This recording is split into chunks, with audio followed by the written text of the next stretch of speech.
Our main character is named Michael, who was an ordinary college student until 20 years ago when the world was overrun by zombies. All the last years of his life, he did nothing but try to survive in a new environment full of dangers. Over the years, his mind began to crumble from the realization that he would not be able to meet his family, whom he abandoned in order to survive in this harsh world. Being on the threshold of death, he was not afraid of it because he understood that his entire existence was meaningless. In the heat of battle, he finally found peace. But by some strange miracle, he found himself in his childhood room, thinking that his life was flashing before his eyes. Looking around, he cannot believe that he is in the very place that was destroyed exactly 20 years ago, when everything began to change rapidly. Looking at the photograph next to his bed, in which he is carrying his little sister in his arms, it seems to him that everything that is happening is just a figment of his imagination. Everything around seems quite real because our main character feels the smells and touches of his body, which in the reflection reminds him of a young and stupid child. At that very moment, he remembers that it was on this day that the apocalypse began and decides to check where his younger sister is now. He remembers how on that fateful day his cowardice and fear at the sight of danger took over and controlled his body. After seeing the first infected person, he abandoned his sister who was sitting in a wheelchair, leaving her to die, and then regretted it for the rest of his life. After the memories flooded over him, he looked at the calendar and the exact time, realizing that his assumption about the events of 20 years ago turned out to be true. Michael realizes that, apparently, he has magically returned 20 years into the past. Opening the door of the room, he sees his younger sister sitting in a wheelchair, watching the beautiful flow of life outside the window. Unable to contain his emotions, the protagonist throws himself into the arms of his sister Sylvia in tears, and she does not understand what is happening. The confused girl, thinking that her brother had a bad dream, tries to calm him down. But he, without explaining anything, says that he will not make the mistakes that he managed to survive. He wipes the remaining tears from his tear-stained face with his hands and asks his sister to stay home while he goes out for a short while to run some errands. Sylvia asks him not to hurry and takes off one of the hairpins from her head and gives it to the protagonist, saying that when he returns alive, she will give it back. Having promised his sister that he will return soon, the main character changes clothes, realizing that there is very little time left before the apocalypse begins, and he needs to prepare properly. The main problem after the apocalypse began was resources, and a small 24-hour store was at the price of a human life. So Michael goes shopping. The girls working in the store are discouraged by the amount of goods that our main character buys and decide that he is out of his mind. Having collected almost the majority of all the goods from the store shelves, the main character asks if there is any more food lying around in their warehouse. When the girls asked him how he was going to deliver all these goods home, the main character pointed to a real van located near the store. After some time, having paid for all the purchases and loaded the contents into the car, even the driver is surprised why our main character needs so many supplies. While they are not driving, the man looks at a photograph of his family and tells our main character that he needs to spend more time with his loved ones, because sooner or later it will end. Having finished unloading the supplies, the man is about to say goodbye to Michael, but he stops him because he wants to pass something on to him. The main character asks the driver to finish work for today and go to his family, because the world will change very much in the near future and he needs to protect them. After some time, Michael begins to make weapons for self-defense from scrap materials. His preparation is interrupted by Sylvia, whose appearance clearly shows that she does not understand what is happening and expresses her dissatisfaction. She starts yelling at her brother because she received a notice that all the money they had saved up was being withdrawn from their joint account, and she demands an immediate explanation. Her brother smiles, asks her not to be so angry, and, hoping for understanding, says that the apocalypse is coming and asks her to believe him.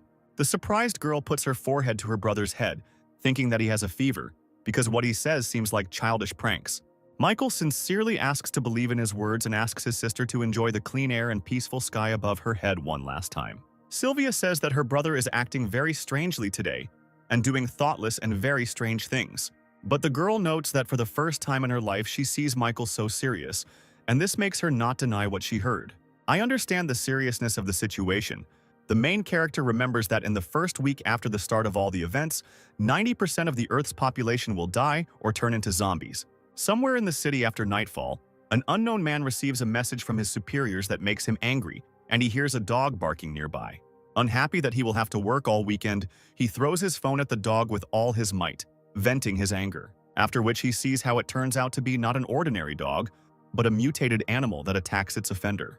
Our heroes, watching the chaos starting on the city streets, are overcome with genuine primal horror. Sylvia, shocked by what she saw, asks her brother what is happening when suddenly someone starts knocking on the door of their apartment. The girl hears from the voice that it is their neighbor calling for help, and the main character remembers that in the past it was because of her that they encountered the first zombie. Sylvia rushes to open the door as their neighbor's cries for help become more and more persistent. Opening the doorway, she sees in front of her the frightened face of a woman who lives nearby and asks what happened to her. Any emotion disappears from Sylvia's face as she sees an enraged mutant behind the woman. Our protagonist's head flashes with memories from a past life, in which he, along with other survivors, went on a very important mission. Their group found themselves surrounded on all sides by high-level monsters, and panic reigned among them. The protagonist tried his best to buy some time for his comrades to retreat, while fighting against enemies that were superior in strength.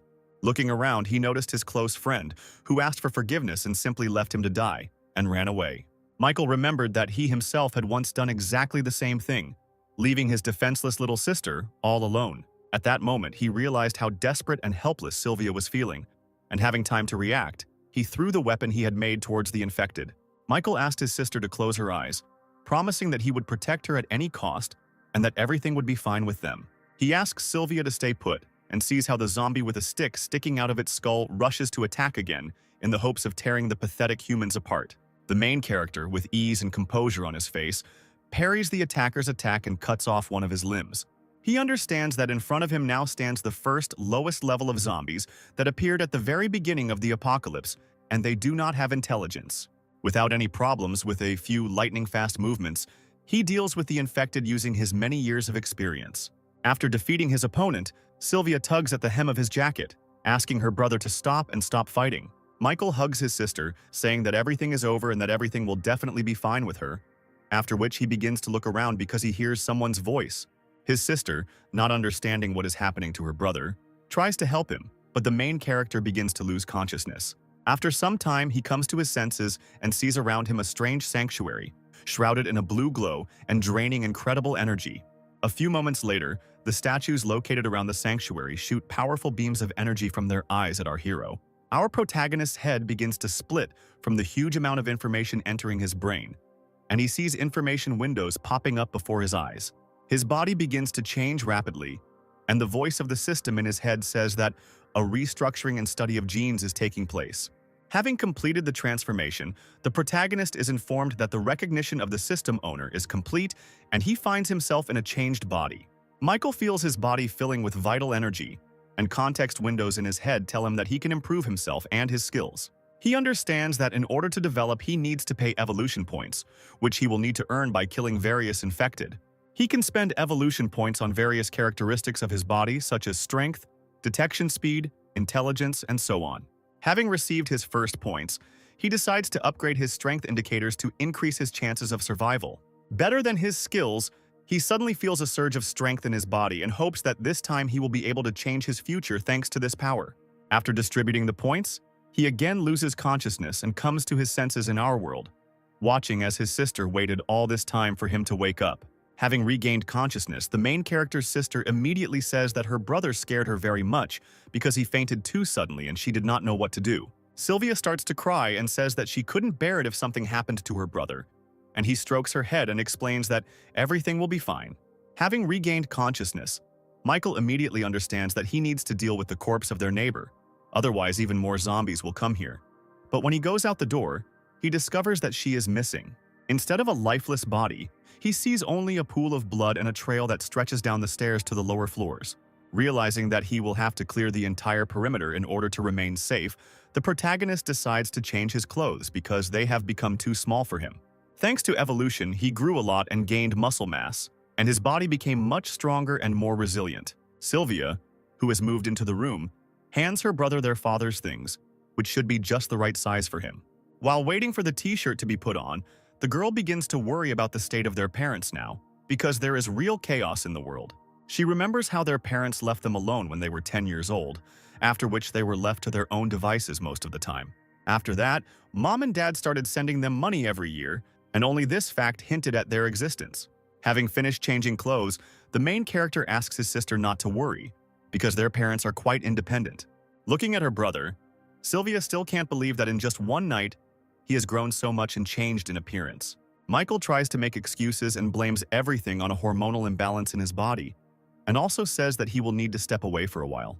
Sylvia is very worried about her brother and says that she is scared because the world has changed so much, and she is afraid of becoming a burden to him. The protagonist tries to calm his sister down by explaining that he just wants to look around and make sure their shelter is safe. He asks his sister not to think that she is a burden to him, because he does not want to end up in their neighbor's place, and in such a difficult time they definitely need to stick together. Sylvia agrees with him and asks him to return as soon as possible, giving him her hairpin, which according to tradition he must return. Armed with a dagger, our main hero leaves the walls of his apartment and goes on reconnaissance. He looks at the bloody trail left on the floor by the zombie he killed and realizes that they live on the top floor, all the danger will be below. Michael begins to slowly descend the stairs, carefully examining each floor and checking all possible rooms until he stumbles upon new infected. As soon as the zombie notices our main character, he immediately begins to move towards him, uttering incomprehensible phrases. Having rushed to attack our protagonist, the infected suffers inevitable defeat, since Michael has more than enough skills and experience in fighting high-level enemies.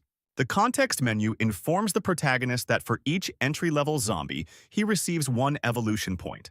Also looking at the upgrade window, he sees that different skills require different amounts of evolution points to upgrade, and to upgrade the same strength he needs 6 points.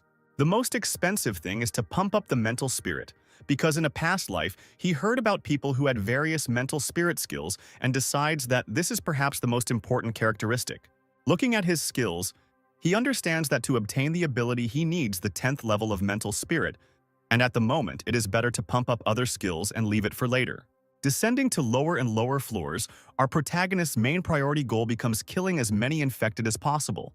While inspecting another apartment, he sees traces of blood on the walls and furniture, which indicates that a recent battle has taken place.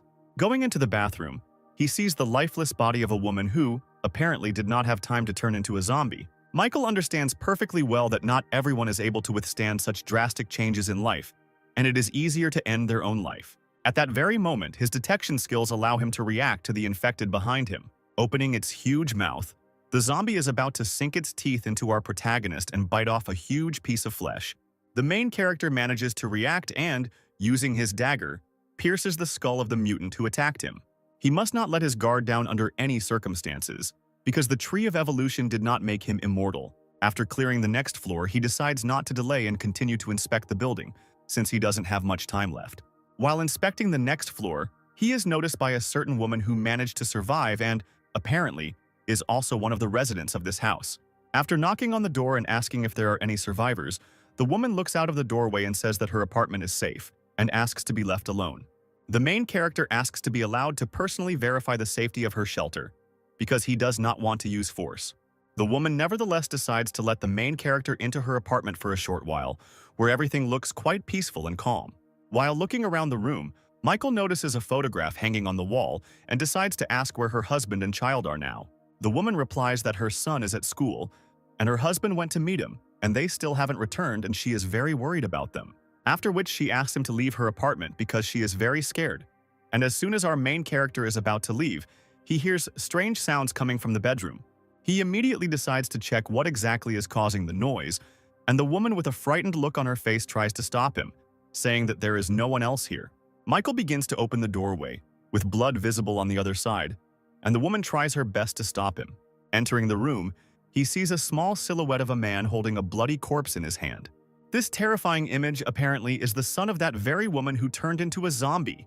He asks with a crazy smile to play with him. At that very second, the main character manages to react to the fact that the woman standing behind him is trying to attack him. Having dodged the attack, he does not understand what is happening and asks why she is behaving like this and why she decided to hide the presence of the infected. Without waiting for an answer, a boy immediately attacks him, making Michael surprised at how fast zombie children are. Using his new body, the protagonist falls on his back and with a powerful kick throws away the attacker's body. The woman he met immediately stands between the two of them, saying that she will not allow them to touch or harm her son. Michael asks her to come to her senses, because this is no longer her son, but a zombie that eats people, and if she continues to protect him, she will be in serious danger. The woman begins to panic hysterically and says that she doesn't believe it, because this is her beloved boy and he's just a little sick and she needs to wait until they invent a cure. She tries to dissuade our protagonist from killing her son, as the infected charges forward. The protagonist tries his best to convince the woman and also warn her that she needs to avoid it. But all his attempts are in vain, and moments later her body is pierced by a powerful blow and blood splashes everywhere. The child begins to eat his mother's body, and Michael immediately rushes to her aid in the hopes of saving the poor woman.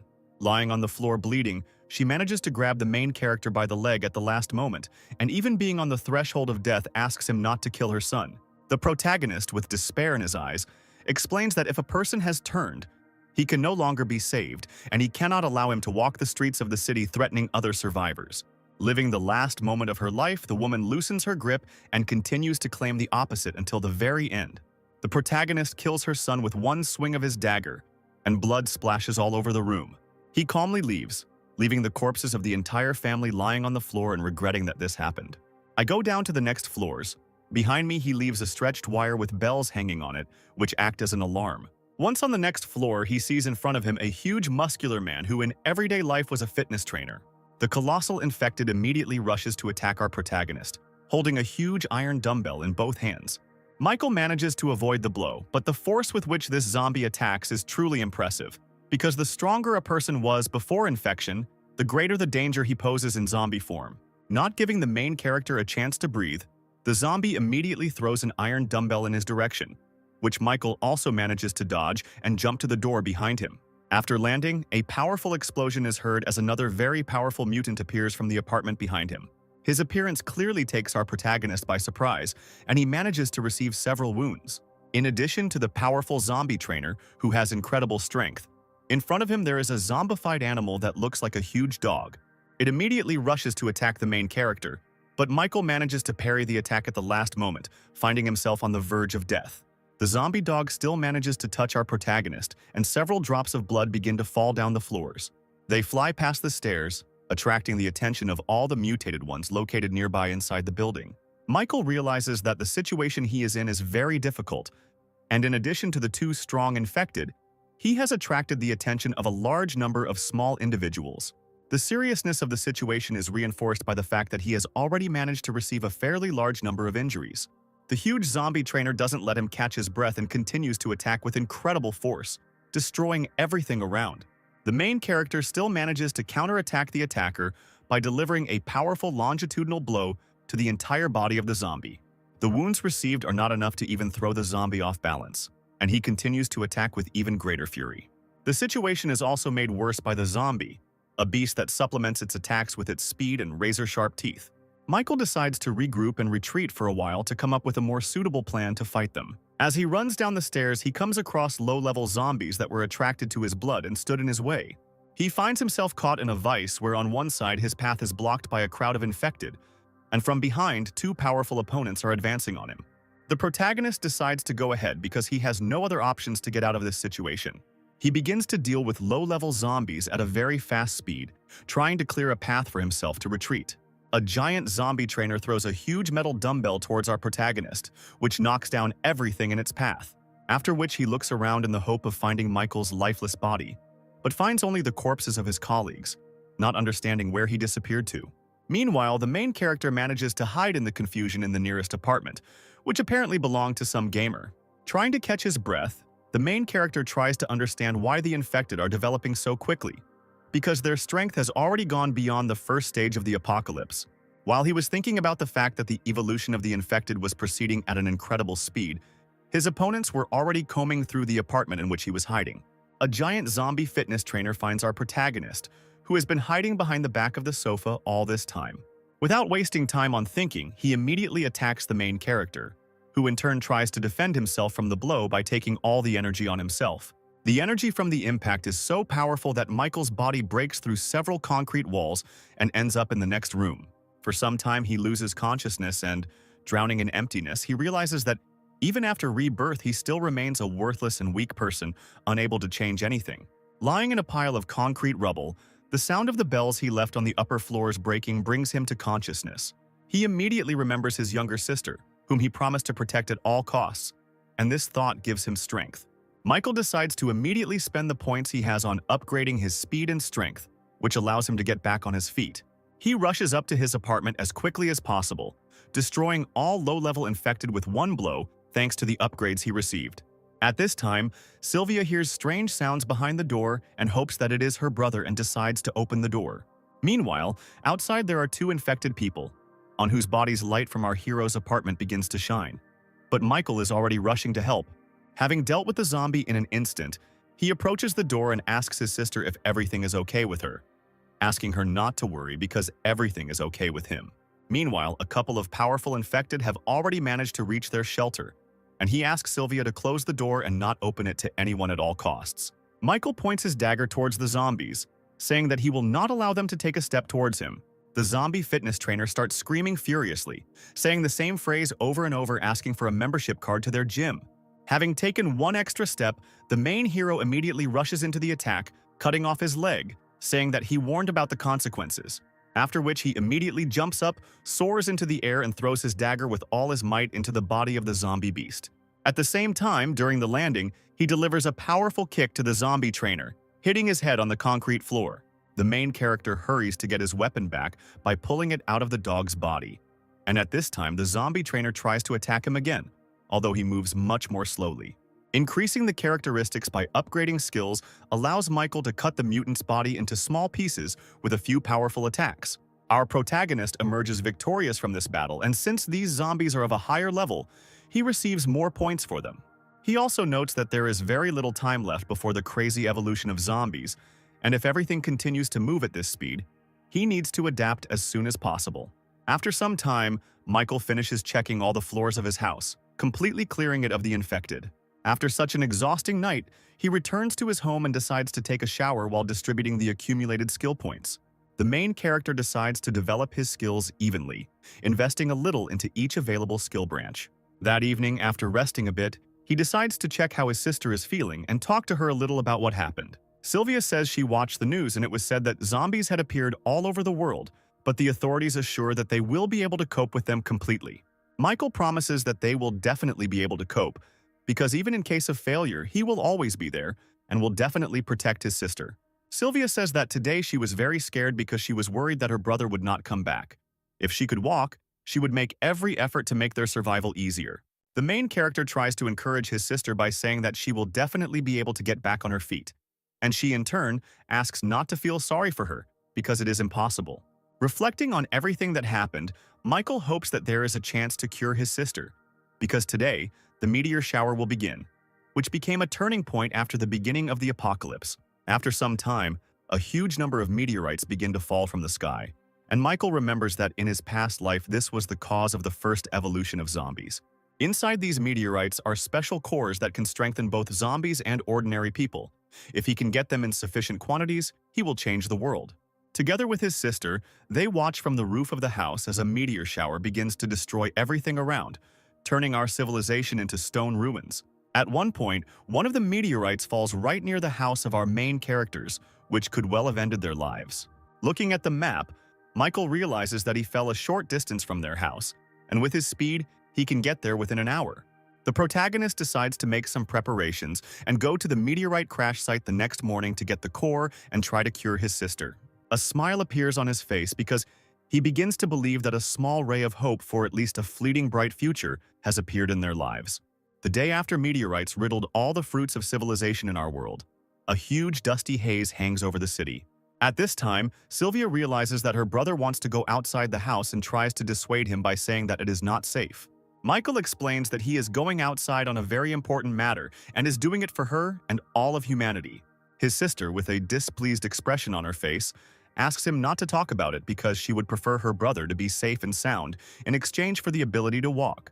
The main character asks for forgiveness and says that there is complete confusion, leaving his sister a walkie-talkie, thanks to which they will be able to maintain contact. While going down the elevator to the first floor, the protagonist is slightly upset, realizing that he could have offended his beloved little sister. His thoughts are interrupted by Sylvia, who decides to check if the radio is working and apologizes for her behavior, saying that she understands that all this is being done for her sake. Once on the first floor, Michael asks for forgiveness and says that he needs to go and asks his sister not to go anywhere until he arrives. Finally, the girl tells him to check his pockets, in which she left him her hairpin, which he must definitely return to her upon his return. Michael leaves the walls of his house, promising to return before dark, and begins to move towards the fallen meteorite, avoiding unnecessary clashes with the infected. At this time in the city, a group of soldiers is clearing out infected people, trying to keep the situation under control. One of the soldiers reports to the commander that all the mutated in the western part of the city have been eliminated and their numbers have noticeably decreased after the meteor shower. Meanwhile, a tall and stately woman named Megan receives the report from the soldier and becomes their commander. Her assistant, Lena, says that they need to give the soldiers new instructions and continue clearing the city. Megan orders them to continue patrolling the area and make sure they don't miss any infected. At the same time, their conversation is interrupted by a man sitting at the table who jumps up and asks the woman to immediately accompany them to the company. Megan grabs him by the shirt, explaining that she is a police officer, not his personal bodyguard, and if he values his life, he must listen to everything she orders. Looking at him with a frightening gaze, the girl asks him to express all the complaints that do not suit him in the current circumstances. Fearing pressure from Megan, the man can think of nothing better than to agree and stop being nervous. Leaving the men in jackets alone, the commander asks Lena to contact Mr. Leonardo, who needs to be given some information. At the same time, the second man sitting at the table looks angrily at Megan, promising that one day he will get this fierce cat. After contacting Mr. Leonardo, Megan reports that all the zombies in the area have disappeared somewhere, and most likely this is due to yesterday's meteor shower, and for now, they will continue patrolling. Meanwhile, Michael moves towards the crater left by the meteorite, trying to minimize collisions with the infected so as not to attract unnecessary attention. After some time, he finds himself at the very crater from the mouth of which a huge amount of dark energy is emanating. The main character decides not to rush to hasty conclusions and to examine the surroundings by climbing the nearest high-rise building. He sees a meteorite fragment located in the center of the crater, emitting a huge amount of energy, and in his past life, he had never seen it in real life. He also notices a zombie near one of the crater walls trying to get out, and who is not at all interested in absorbing the fragment. Michael realizes that time is starting to move towards sunset. If he delays, the zombie can absorb the energy, and this will become a very big problem for him. The protagonist makes a decision to use his speed to avoid confrontation and simply take the shard and run away. Once he reaches the crater, he makes a lightning-fast dash towards the zombie in the hopes of catching it off guard and finishing it off quickly. When striking the infected's body, his homemade weapon breaks as if it were made of glass, and the zombie's skin turns out to be as strong as steel. The zombie girl turns to our protagonist and greets him, and her appearance clearly indicates that she is definitely not a weak individual. Michael manages to notice her black eyeballs and golden pupils, as well as tattoos all over her body, and concludes that in front of him is a natural zombie. For a few seconds, he is overcome by a primal terror. As in their past life, they were the ones who most terrified humanity and were stronger than anyone else. In an instant, the infected closes in on our protagonist, grabbing him by the remains of his makeshift spear and throwing him into the air with incredible ease. Trying to land on the ground, our main character begins to be hindered by vines shooting out from under the ground like bullets. Having managed to get his dagger, he manages to cut the annoying plants and remains safe and sound. Michael understands that the original zombies have special abilities, and their strength and speed are at a very high level, making them not the easiest opponents. While he tries to understand why such strong zombies started appearing so early, the girl does not give him a chance to think and attacks him again. The protagonist decides not to engage in combat and simply try to take the shard and run away, avoiding unnecessary damage. Numerous vines suddenly appear in his path again, preventing him from doing so simply. The native zombie smiles as if mocking our main character and is simply having a good time. The speed of her skills does not give our protagonist even the slightest second to think and make decisions, and he is forced to defend himself all the time. Their powers are at completely different levels at this point in time, and even trying to defend himself, Michael still takes a lot of damage. Realizing the sadness of his situation, he understands that events are developing much faster than in his past life, and apparently, history is changing. At the same time, Michael notices how the meteorite fragment and the zombie are connected by an invisible energy thread. He suggests that the native zombie, like all the others, arose from these fragments and act as his protectors. The protagonist assumes that in this case the infected will not be able to move far from the fragment and decides to break the distance with her by going beyond the crater. The zombie girl tries to stop the protagonist with a vine branch, but he manages to defend himself and cut them into pieces. Once out of her reach, Michael manages to catch his breath for a while and decide what to do next. He decides to take refuge in a nearby building and use it as a temporary shelter in order to regroup and come up with a new plan. He takes out a red glass flask from his backpack and decides on an ambitious plan, saying that he will need the blood of a dead man. After some time, he is riding a motorcycle and leads a huge horde of infected that he managed to lure from all over the area. Finding himself near the crater where the original specimen is located, he throws a vial of blood into the air, setting his plan into action. The main character manages to break the test tube, and all the contents fall out like a rain of blood. His plan was to use the dead man's blood as bait for a large number of low-level zombies that the primordial zombie would have to fight. Such impudence and insidious plan enrages the female, and she begins to attack with even greater speed and fury everything that tries to harm her. Michael begins to watch everything that is happening from afar and hopes that his plan will have at least some effect. Even with an incredible advantage in strength, the primordial zombie is unable to deal with the horde of infected rushing towards it so quickly, and they simply overwhelm it with numbers. The presence of intelligence in the original zombie allows her to get out of such a difficult situation and use her vine to fly into the air. While out of reach of normal low-level zombies, she begins to attack them from a safe location. At this moment, Michael decides to get closer to the crater and try to steal the fragment while the original is busy fighting.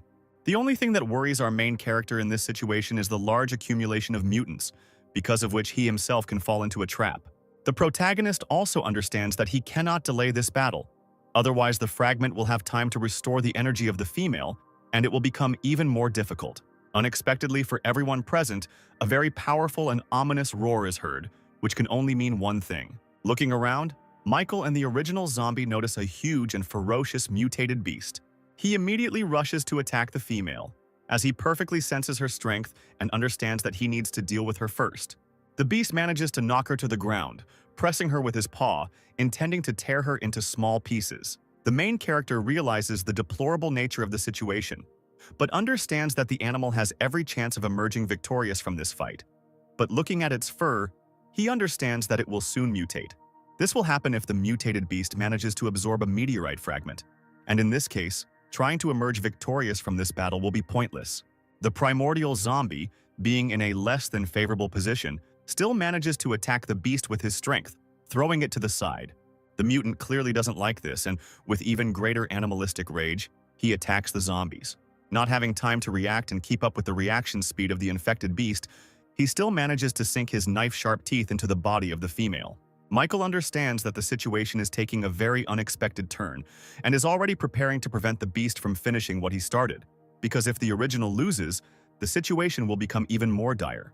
At the last moment, the main character decides to stop, not believing that such a powerful opponent, possessing intelligence, lost so easily. At that very moment, a fountain of blood begins to spurt from the mouth of the mutated beast, and its body is pierced through by the roots of the vine. His body rises high into the sky, hanging from the spear-like branches of the vine, signifying his defeat in this fight. The protagonist realizes that this was all just a plan by the original zombie to lure him closer to itself in order to deal with two opponents with one blow. The female starts to smile and praise our main character, saying that the pathetic little man was not so simple as to believe in such a trick. Michael also says that she is not the easiest opponent, and he will have to sweat a lot to emerge victorious, after which he descends down into the arena, causing surprise to the firstborn, who did not think that he would personally come to her to die and lose. The female decides not to hesitate and immediately tries to attack him with her roots, but Michael manages to defend himself once again. He continues to fight off numerous attacks with the vine and notes that the fight with the infected beast and the huge number of low-level zombies has greatly exhausted the primordial. At her limit, she attempts to engage in close combat and personally attack Michael. This act turns out to be quite reckless, as the main character manages to easily cut off the attacker's hand with one deft movement. After this, the original zombie is overcome with animal rage and incomprehension of how a pathetic human being is capable of such a thing and promises to finish him off here and now. The main character is quite surprised that the female still has strength to fight, and all this time she has not shown her maximum. Looking around, he notices that the original is beginning to absorb the energy of the fragment, and with its help restore her wounds. After a few moments, she takes on a new form, becoming like a rose flower and becoming much stronger. Her speed and strength increase 100-fold, and she begins to try to finish off our protagonist.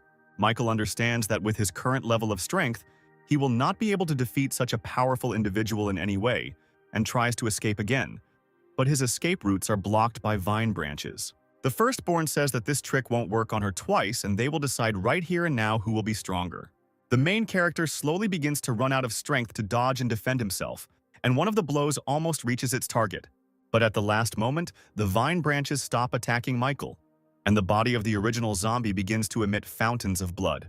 The protagonist realizes that the female specimen could not withstand such a strong energy from the fragment, and, moreover, her body is very exhausted after so many battles. She tries with all her might to attack Michael, saying that some pathetic little man cannot defeat her. Without much trouble, repelling the next attacks of the original zombie, Michael says that by continuing to fight, she will finish herself off. Using his speed, he closes the distance with her, realizing that the outcome of the battle is already predetermined. The exhausted female falls to the ground and prepares to accept her fate, realizing the dire nature of her situation. The protagonist threatens her with his dagger and says that he knew the outcome of this battle from the very beginning. Looking at the dying primordial zombie, he remembers that in the past he could not even imagine that he would ever be able to defeat such a strong opponent. In the past, due to the strength of the enemy, he made the wrong choice and regretted it for a long time. So he decides to swear to stand on his feet until his last breath, protecting what is dear to him. The context window informs our protagonist that for killing a native zombie, he gets 100 evolution points. Michael couldn't imagine that he would get so many points for defeating her, and decides that he needs to be more careful with the other shards in the future. After his triumphant victory, he decides to take the meteorite and is surprised that he can calmly touch it with his hands. Touching the shard with his hand, he feels its energy begin to fill his body, restoring his strength. Michael is in complete shock when he realizes that all of his wounds have almost completely disappeared, and hopes that his sister will also be able to recover and start walking. Just before leaving, he looks back at the body of the infected beast because he hears strange sounds and assumes that the monster is still alive. A huge amount of energy begins to emerge from his body, plunging the protagonist into horror at the fact that he is about to face another battle. His face shows incredible surprise at what he sees, and he cannot believe his eyes. A small puppy with yellow fur emerged from the body of a huge mutated beast. He picks it up and suggests that after the mother's death, the cub in her womb absorbed all of her powers and was able to survive because of this. Michael suggests that he can tame the newborn monster if he becomes the first thing it sees when it opens its eyes. The puppy begins to happily bark and lick our main character's cheeks, thinking that he is part of his family. The protagonist decides to name his new pet Goldie, and, having hidden it in his backpack along with a meteorite fragment, decides to return to his shelter as soon as possible. Moving through the streets of the city, a strange energy envelops everything in the area, attracting crowds of infected. This energy comes from the meteorite fragments that our protagonist carries in his backpack and acts as bait for the infected. Before he could reach his shelter, the ground beneath his feet began to crack and crumble into small pieces. Michael manages to dodge and realizes that someone has been following him all this time, and he won't let them get away just like that.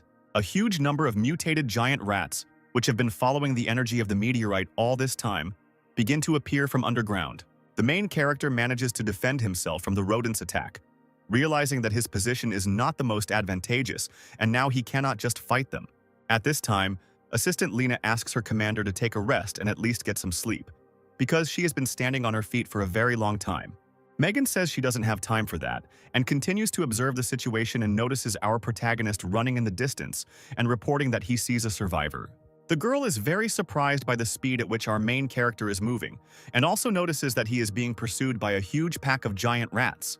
Although Megan is unable to comprehend how this man managed to avoid so many attacks from infected animals, she still decides to help him. Meanwhile, the protagonist moves towards their shelter, assuming that this building will be suitable for a temporary shelter where he can catch his breath. Once inside the building, the iron bars and concrete walls manage to hold back the mutants pursuing him for some time. Michael, having managed to reach the garage, sits down on the floor and tries to come up with a further plan for his actions, assuming that today he will not be able to get home and will have to spend the night somewhere else. Opening his backpack to check if everything is okay with Goldie and the meteorite fragment, he discovers that the crystal has simply disappeared. The first thing our protagonist managed to think about was that the shard was missing, or that his little animal had managed to absorb it. All these assumptions are immediately dispelled when the context menu of the evolution tree tells him that the absorption of the crystal is complete and the restructuring process has begun. At that very moment, the main character's body is enveloped in an incomprehensible aura, and he begins to experience a very wild pain that tears him to pieces. A moment later, his body begins to emit huge amounts and waves of energy, throwing back everything that was near him. At the same moment, the rats pursuing our main character manage to get through the concrete barrier and get into the parking lot. Michael realizes the deplorable nature of the situation, but he cannot find the strength to gather his courage and at least try to get up, and the tree of evolution is to blame for this. His eyes begin to close and he slowly loses consciousness, not believing that he will be dead here and now. At the last moment, Goldie manages to save her master by fighting off the rat's attack and standing up to defend him. The body of the small puppy becomes covered with a thin layer of electricity and begins to emit a large amount of energy. He places himself between the attacking rats and his master's body, ready to give his life to protect him. Goldie begins to fight off hordes of rats by attacking them with electric shocks and using her speed and size to her advantage. The number of infected turns out to be too great, and through a breach in the walls, even low-level individuals manage to penetrate inside and surround our main character. The faithful puppy can't keep up with such a number of opponents and has to continue the battle with the rats located outside the building. Before attacking and finishing off our main character, one of the rats is met with inevitable death from a bullet from a gun. At that very moment, other surviving people appear in the parking lot, armed and arriving to help our main character. The gray-haired man asks Megan if they should have brought strangers to the shelter because, if he was bitten, they would have a very hard time. The commander replies that they cannot abandon the survivor. They need to isolate him and observe him. The survivors manage to take refuge inside the building, while Goldie remains outside to defend the shelter from the infected rushing towards it. At this time, Michael, being unconscious, wakes up in the sanctuary of the Tree of Evolution, which has noticeably changed. His body begins to be covered with clots of yellow energy, merging into one whole with the set of genes that he had. This process takes a very long time, but at some point our main character regains consciousness. While Michael was unconscious, his faithful companion spent the entire time fighting hordes of zombies. Opening his eyes, our main character realizes that his head is splitting, and he is trying to remember all the events that happened to him before he lost consciousness. Megan, who is in the same room with him, immediately points a gun at him and orders him not to move and to answer her questions first. Michael replies that he doesn't have time for that, and he needs to urgently go about things that are a higher priority. The girl is about to tell the main character that he won't just leave when he suddenly appears behind her. The protagonist manages to disarm Megan and throw her to the ground, replying that she doesn't have enough strength to stop him just like that. At that very moment, all the survivors enter the room and ask Michael not to move or make any sudden movements, otherwise they will open fire. Megan orders her men to remain still and explains that she is the commander of the military police and that they were the ones who saved him from certain death. One of the two men in suits says that the main character is an ungrateful jerk and they shouldn't have babysat him for 4 whole days. Hearing this, Michael completely forgets about everything that happened, realizing that he was out cold for 4 whole days. He immediately rushes towards the exit, realizing that all this time his sister is alone and in possible danger. Megan manages to stop him, saying that the street is full of zombies and it is too dangerous and invites him to stay in their squad. While Michael asks what will happen if he refuses this offer, a huge, terrifying silhouette is visible outside the window of the room they are in. A moment later, the monster bursts into the room, destroying everything in its path and letting out a furious scream. All the survivors immediately rush in different directions, trying to protect themselves and everyone around them. Stunned Lena, still a schoolgirl, experiences incredible fear and simply cannot move while standing in one place. The main character manages to save the defenseless girl by stopping the monster's huge paw with his body and blocking its path. At that moment, he realizes that he himself did not understand how he managed to do it, and most likely his dexterity increased many times over, as well as his physical skills. Not a single person on the planet is capable of holding such an incredible force of a mutant rushing at him with his bare hands. All the survivors, looking at what is happening, cannot believe their eyes and doubt that the stranger they met is an ordinary person. Using his newly acquired powers, the protagonist manages to throw the monster's body back. Realizing that his physical indicators have increased, he immediately rushes into the attack, intending to begin a battle with the huge mutant. At the last moment, his fist stops right in front of the beast's nose, and waves of energy from his blow spread across the ground. The main character realizes that in front of him is not a monster, but his little tame dog Goldie, who has grown a lot in 4 days. He begins to happily wag his tail and lick his owner, rejoicing at his return. Michael decides to check his skill stats and notices that all evolution points have disappeared, and a new upgrade point called Gene Enhancement has appeared. Trying to remember everything that happened, he understands that something amazing clearly happened to him, and most likely all the points were spent on his evolution. As he dives into his consciousness, he sees that the Sanctuary Tree of Evolution has also changed, and apparently he has experienced the first gene enhancement. When asked what happened to him, the context menu answers that the main character reached the limit and a meteorite fragment helped him overcome it. Michael remembers that every person has a genetic limit, and in a past life he saw high-ranking fighters who tried to overcome it, but eventually died. This term is called gene restrictions, and apparently our protagonist is able to develop indefinitely bypassing this prohibition. Realizing what happened to him, Michael, riding a dog, returns to the survivors who are both surprised and very scared. Michael explains that Goldie was very tiny not long ago, but after eating so many zombies he grew to such a size. Megan, like everyone else present, does not understand how the monster can be his pet. The main character says that it's a long story and he'll tell you about it later, but now he needs to deal with the crowd of infected rushing here.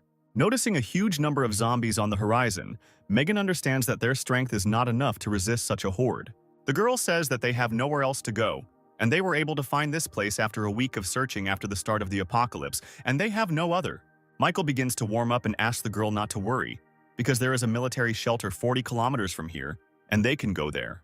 The protagonist asks them to wait in a safe place while he single-handedly deals with all the infected, and Megan says that this is just madness. Michael asks to follow his instructions and then rides into battle on his tame dog. Lena, looking at everything that is happening, asks her commander if this stranger will be able to return safe and sound and accompany them to the shelter. Having reached the right place, the main character decides not to fight with his bare hands and to rip the road sign out of the ground. He attracts the infected with a loud metallic bang and asks Goldie to stand aside because he wants to test his new abilities. When faced with a crowd of infected, he makes a powerful blow with a road sign, destroying a huge number of low-level zombies in a second. Michael realizes that in a short period of time he has become much stronger, which is why his blows have become many times more deadly. Gradually dealing with ordinary zombies on his way, becomes an awakened infected who has reached the initial level. The classification that our main character uses has been preserved from a previous life, when the infected were assigned a rank, and this individual, although he has incredible strength, is still not gifted with intelligence. Trying to deliver a powerful blow to the mutant's head with a road sign does not bring visible results, and the metal bends like plasticine. Meanwhile, the survivors, led by Megan, finish collecting supplies from their old hideout and await the return of our protagonist. The man in the suit starts to panic, suggesting that he might not return and then they will be easy prey while here. The girl says that they need to stick to the plan and not panic, otherwise they will have no chance of survival. The man says that they clearly saw a crowd of zombies rushing towards him, and in such a situation no one can survive, and if they just sit and wait, then everyone will die. He adds that if they hadn't saved this guy that time, they wouldn't be in this situation, and if he voluntarily decided to become bait, then they need to get out of here as soon as possible. Megan asks to stop panicking and acting recklessly by asking her friend Leonardo to stand up for her. The gray-haired man says that he also thinks that they need to leave because they don't know if the guy is alive and they shouldn't take such a risk. For a second, there is a dead silence among the survivors and the girl agrees to go and check how things are going at the front. Leonardo and Lena try to dissuade her, but Megan states that this is the best option she can take. At that very moment, their conversation is interrupted by a loud scream from a zombie who appeared behind them. Having decided that they are all facing inevitable death, the infected immediately receives a powerful blow to his skull and flies away in an unknown direction. Michael stands in front of the survivors, saying that he had a little trouble on the way back and hopes he didn't keep them waiting too long. Megan says that they should be the ones apologizing because the police sent a civilian into the thick of things. The protagonist says that if it weren't for their help, he would have been a corpse long ago, and as a token of gratitude, he cleared out most of the zombies in the area, allowing them to move on. Michael says that riding on Goldie they can get to the shelter and the road should be clear of mutants. Megan is quite taken aback by such a statement and decides to clarify why the main character will not go to the shelter with them. Michael states that he has unfinished business and needs to find his little sister as soon as possible. After placing all the survivors on the back of her pet dog, Megan returns his backpack to him and wishes him luck in finding his sister. Finally, the girl decides to find out the name of our main character and asks to come back as soon as possible. Watching them go, the protagonist hopes that they won't make it to the shelter anytime soon, because at midnight the first stage of the apocalypse will end and awakened zombies will appear. The protagonist's increased physical abilities allow him to move through the city ruins at incredible speed. Having reached his old house in a short time, he notices that there are mountains of corpses lying everywhere, and traces of shooting are also visible. Michael uses the radio to try to contact Sylvia, while also trying to find out why the military was clearing out areas and not evacuating civilians. As he climbs the stairs to the upper floors of the building, he assumes that they could have been ordinary looters who, taking advantage of martial law, are causing riots. When he gets to his apartment, he notices that everything around him has been looted, and the front door has simply been broken down. Sylvia is also not found inside the apartment, and all he finds is a wheelchair and a broken photograph lying on the floor. At that very moment, the main character is overcome with incredible rage, and he promises to kill everyone involved in the kidnapping of his younger sister. That evening, a group of survivors drive around the city in a car and shoot the infected they encounter along the way. At one point, their car, filled to the brim with supplies, gets stuck in a crowd of zombies, and the driver asks his commander what to do next. Their commander turns out to be the man who kidnapped the protagonist's sister, and he says that he has already informed his uncle of their location and that they will be picked up soon. Sylvia asks her captors why they are doing this, because humanity should have united and fought together against such a terrible threat. The man grins, saying that he has no desire to die for others, and now is the time to use the situation to expand his power. At that very moment, their conversation is interrupted by Michael, who lands on the hood of their car. He immediately grabs one of the shooters defending the car and throws him into the crowd of infected. The driver of the car tries to threaten the main character with a gun, but he sends him flying with a powerful kick. Their commander takes a knife out of his pocket and, threatening to kill the defenseless girl, orders the main character not to move and to bow his head. Michael, experiencing incredible anger, instantly breaks the man's arm, knocking the knife out of his hand and shocking him. He immediately begins to threaten the main character, trying to boast about his family ties and the fact that they will definitely find him and save him. The main character says that he knows perfectly well that he is dealing with a local bandit who uses martial law and his uncle's connections to do whatever he wants. Michael holds the man's body over a crowd of infected, threatening to throw him to be torn apart by the entire crowd. His sister's kidnapper begins to pitifully beg for mercy, saying that he will do whatever our protagonist wishes and fulfill any of his orders. Realizing that persuasion does not work on our protagonist, his pleas turn to aggression and harsh threats. At this time, 2 helicopters appear above our heroes' heads, which, apparently, arrived at the call of this man to save them. The man starts laughing, thinking that salvation is near, but the main character simply lets him go, and he falls into a crowd of infected that starts eating him. One of the people who arrived by helicopter notices everything that is happening and asks to be connected with Commander Roger. A man reports that his nephew was killed by some unknown young man and that there is a little girl in his company. Commander Roger, who apparently was the same uncle who threatened the murdered man, orders the main character to clear the area. Our heroes are fired upon by 2 helicopters, and Michael, holding his defenseless sister in his arms, tries to find shelter. Having managed to react to the fact that they were fired upon with missiles, he moves to the nearest building to find temporary shelter there. He manages to run inside and avoid a direct hit from such a powerful weapon and save his little sister. The protagonist finds a safe room where he leaves Sylvia and asks her to wait for him here until he completely sorts things out. The girl understands the gravity of the current circumstances and asks her brother to be very careful and return safe and sound. After which Michael, leaving his sister in a safe place, returns to the street to deal with 2 military helicopters. Having come under fire, he realizes that fighting from the ground is not very advantageous and decides to retreat. The sounds of gunfire attracted a huge number of zombies from all over the area, making escape routes very difficult. Thanks to his superhuman skills, Michael manages to break through the crowd of mutants. The military commander on one of the helicopters observing the situation cannot believe his eyes and assumes that this guy is not an ordinary person. He orders the pilot to find a tall building nearby and land him on the roof, then continue pursuing the guy. Having dropped off my captain at Michael, I opened fire from a machine gun firing up to 70 rounds per second. Seeing how our protagonist manages to dodge the lead rain, the machine gunner cannot believe it, because an ordinary person would already be a corpse. At the same time, the military captain, being on the roof and armed with a sniper rifle, takes aim at our main character. He fires a precision shot with a large caliber round, hoping to finish the guy off with one shot. Michael's reaction speed and perception allow him to react to the sound of the gunshot and dodge the projectile, preventing it from hitting his heart, but he still gets wounded. The captain is informed over the radio that the object has disappeared into one of the buildings. I have touched it. The blood will attract the infected. Continue observation. Michael is trying to stop the bleeding. How lucky I am. Another millimeter to the left and I would already be dead. Lost in thought, the main character loses concentration for a few seconds and comes to his senses only when a rocket flies into his building. A powerful explosion occurs, completely destroying the entire building and the blast wave knocking out all the windows within a radius of several kilometers. The pilots report that the target has been destroyed, but the captain manages to notice some movement under the pile of debris. The smoke and dust cloud left behind by the explosion clears, and the military sees a huge dog with golden fur emitting a terrifying roar. "Goldie, you really helped me out, baby. You came just in time. I really need your help." The familiar releases huge wings from its body and asks its master to attack with it. While the stunned military cannot understand where this monster came from, Michael, riding a dog, attacks one of the helicopters. At this time, the pilot of the second helicopter, watching his colleague crash, loses sight of our heroes. Panicking, he quickly rushes to report to the captain that the target has been lost, when suddenly Michael interrupts him, climbing into the helicopter's cockpit. The squad captain, hearing on the radio that his soldiers were defeated, requests reinforcements, saying that they found a survivor. At this time, Mike, thinking that the battle is over, lands on the ground with the desire to introduce Goldie to his sister. His joy is interrupted by the military captain.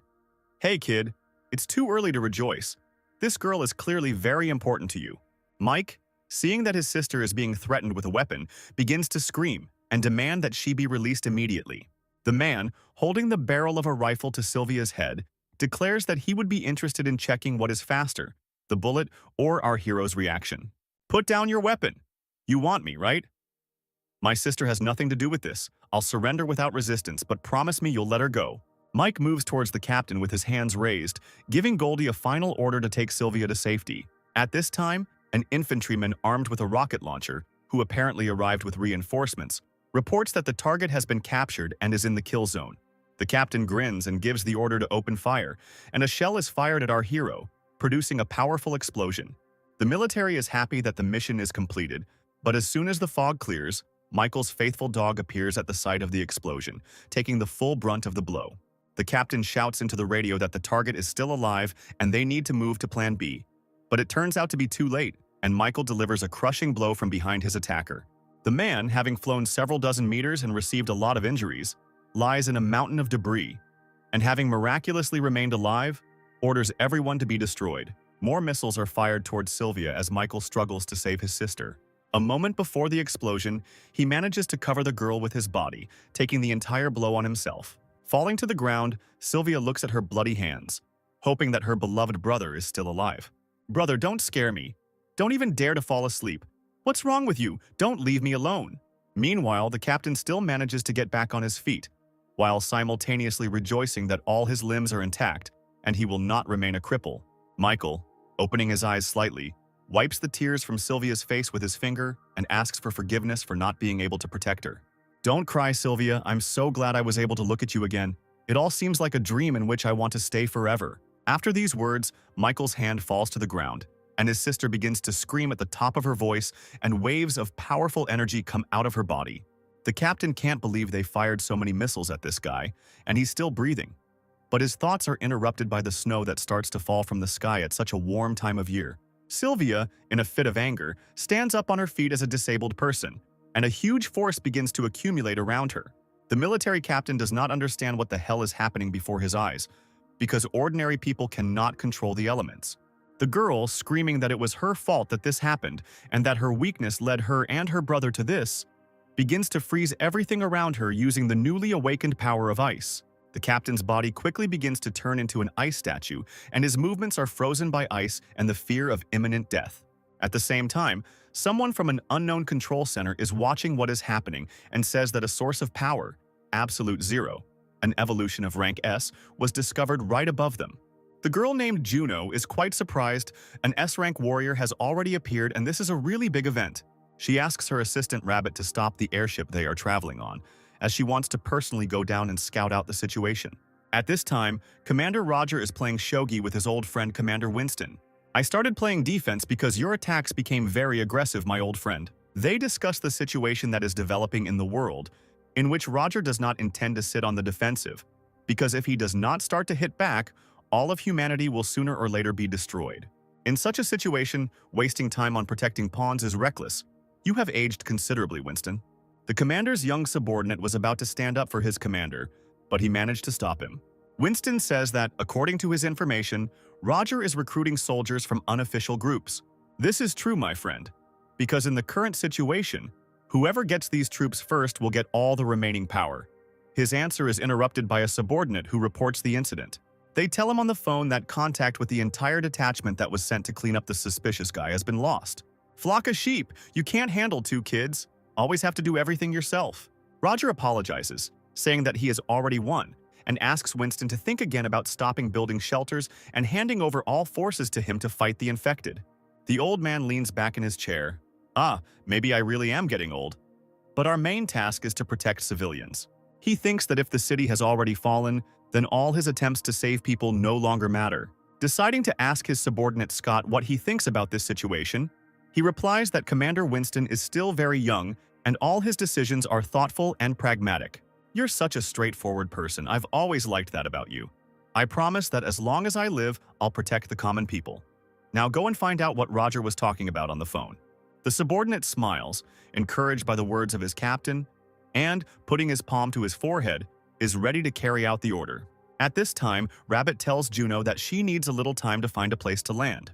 The girl asks her not to land the ship, but simply to lower the height at which she can jump out. Flying over the battle site, Juno jumps to the ground and uses the ice blocks created by Sylvia as landing ramps. Finding herself in front of our heroes, she notes that they used too much force and simply passed out. Looking at the frozen military man, he wonders how the skill he just awakened turned out to be so powerful.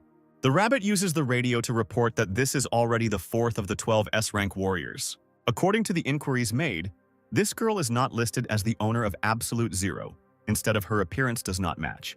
Juno, looking at the wounded girl, suggests that there may be several owners of Absolute Zero. She takes the girl to her ship, leaving Michael alone, saying that they need to go in search of the next awakened.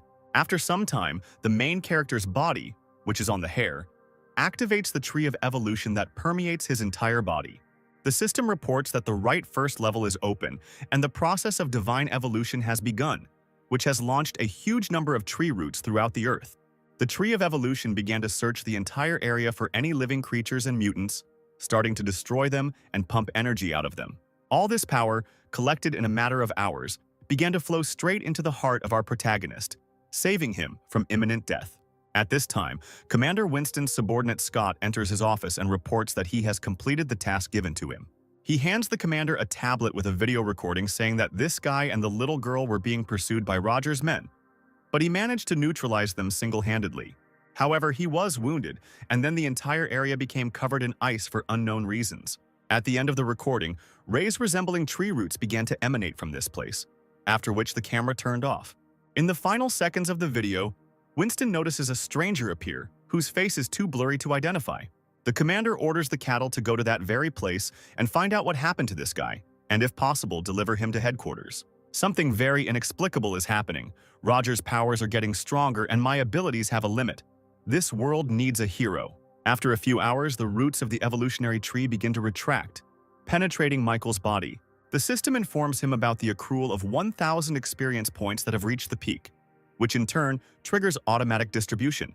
At this very moment, the main character opens his eyes, trying to understand how he managed to survive and what happened to him. Looking around and not finding Goldie and his sister nearby, he rushes to inspect the surroundings, completely covered in ice, hoping that his loved ones are still alive. In such a hopeless situation, he decides to turn to the Tree of Evolution to find answers to his questions and penetrates deep into his own consciousness. The system informs the protagonist that the deification plan has been put into action, and only one attempt has been allocated for its implementation. Michael also tells us that he has awakened and all his stats have been increased to the 5th level of power. Looking at his stats, he realizes that his physical strength has increased incredibly since awakening. Thanks to the meteorite fragment he received earlier, he gains a new skill called Absorption. From his past life, Michael knows that the power of skills cannot be increased, and that it only grows with the increase of the wearer's physical characteristics, and therefore his new ability is equal to S rank. For a moment he thinks that he has become the first awakened with a rank, but at the last moment he remembers that he noticed a similar reaction in Sylvia, and perhaps all this ice in the area is her doing. While he was looking around the area, he didn't find his sister's body, and decides that he needs to find out what happened while he was unconscious picking up a fallen hairpin from the ground. Approaching the same captain, chained in a block of ice, he breaks it into small pieces and says that if the military is involved in this, they don't have long to live. At this time, a man driving a car passing by the checkpoint tells the private not to sleep at his post. It turns out that this is Cattle saying that during such an important period of building shelters, they need to be extremely careful and not let a single infected person into the territory.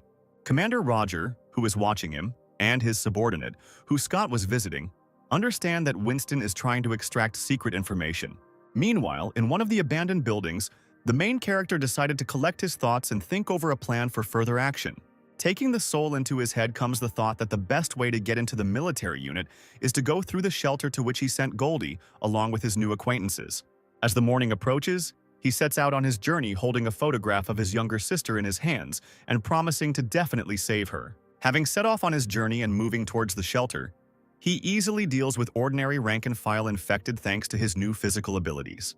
Trying to use his new recently acquired absorption skill, the system tells him that it cannot be used on normal opponents. Assuming that the skill requires a stronger enemy to use, he stumbles upon an advanced infected that gives off an ominous aura. The infected turns out to be quite strong as he is an awakened F rank and is easily able to crush the ground under his feet with powerful blows. Analyzing his opponent, Michael assumes that his strength and skin color make him a possessor of a very common rage skill that many had in his past life. Dodging his attacks, he manages to perform a grab and with a powerful blow from both legs, knocks the zombie out. While his opponent is unconscious, he manages to use his absorption ability, and this time it is activated. Before this, I only used it on awakened zombies. I wonder what will happen now. By absorbing energy from the body of a defeated enemy, powerful waves of multicolored energy begin to hover around, and the system informs that the absorption is complete and disintegration has occurred. At the same moment, Michael notices a new rage skill that has appeared inside the system, the scale of which is filled by 1%. As far as I remember, in my past life there were very few people who could awaken 2 abilities, and there were no people with a large number at all.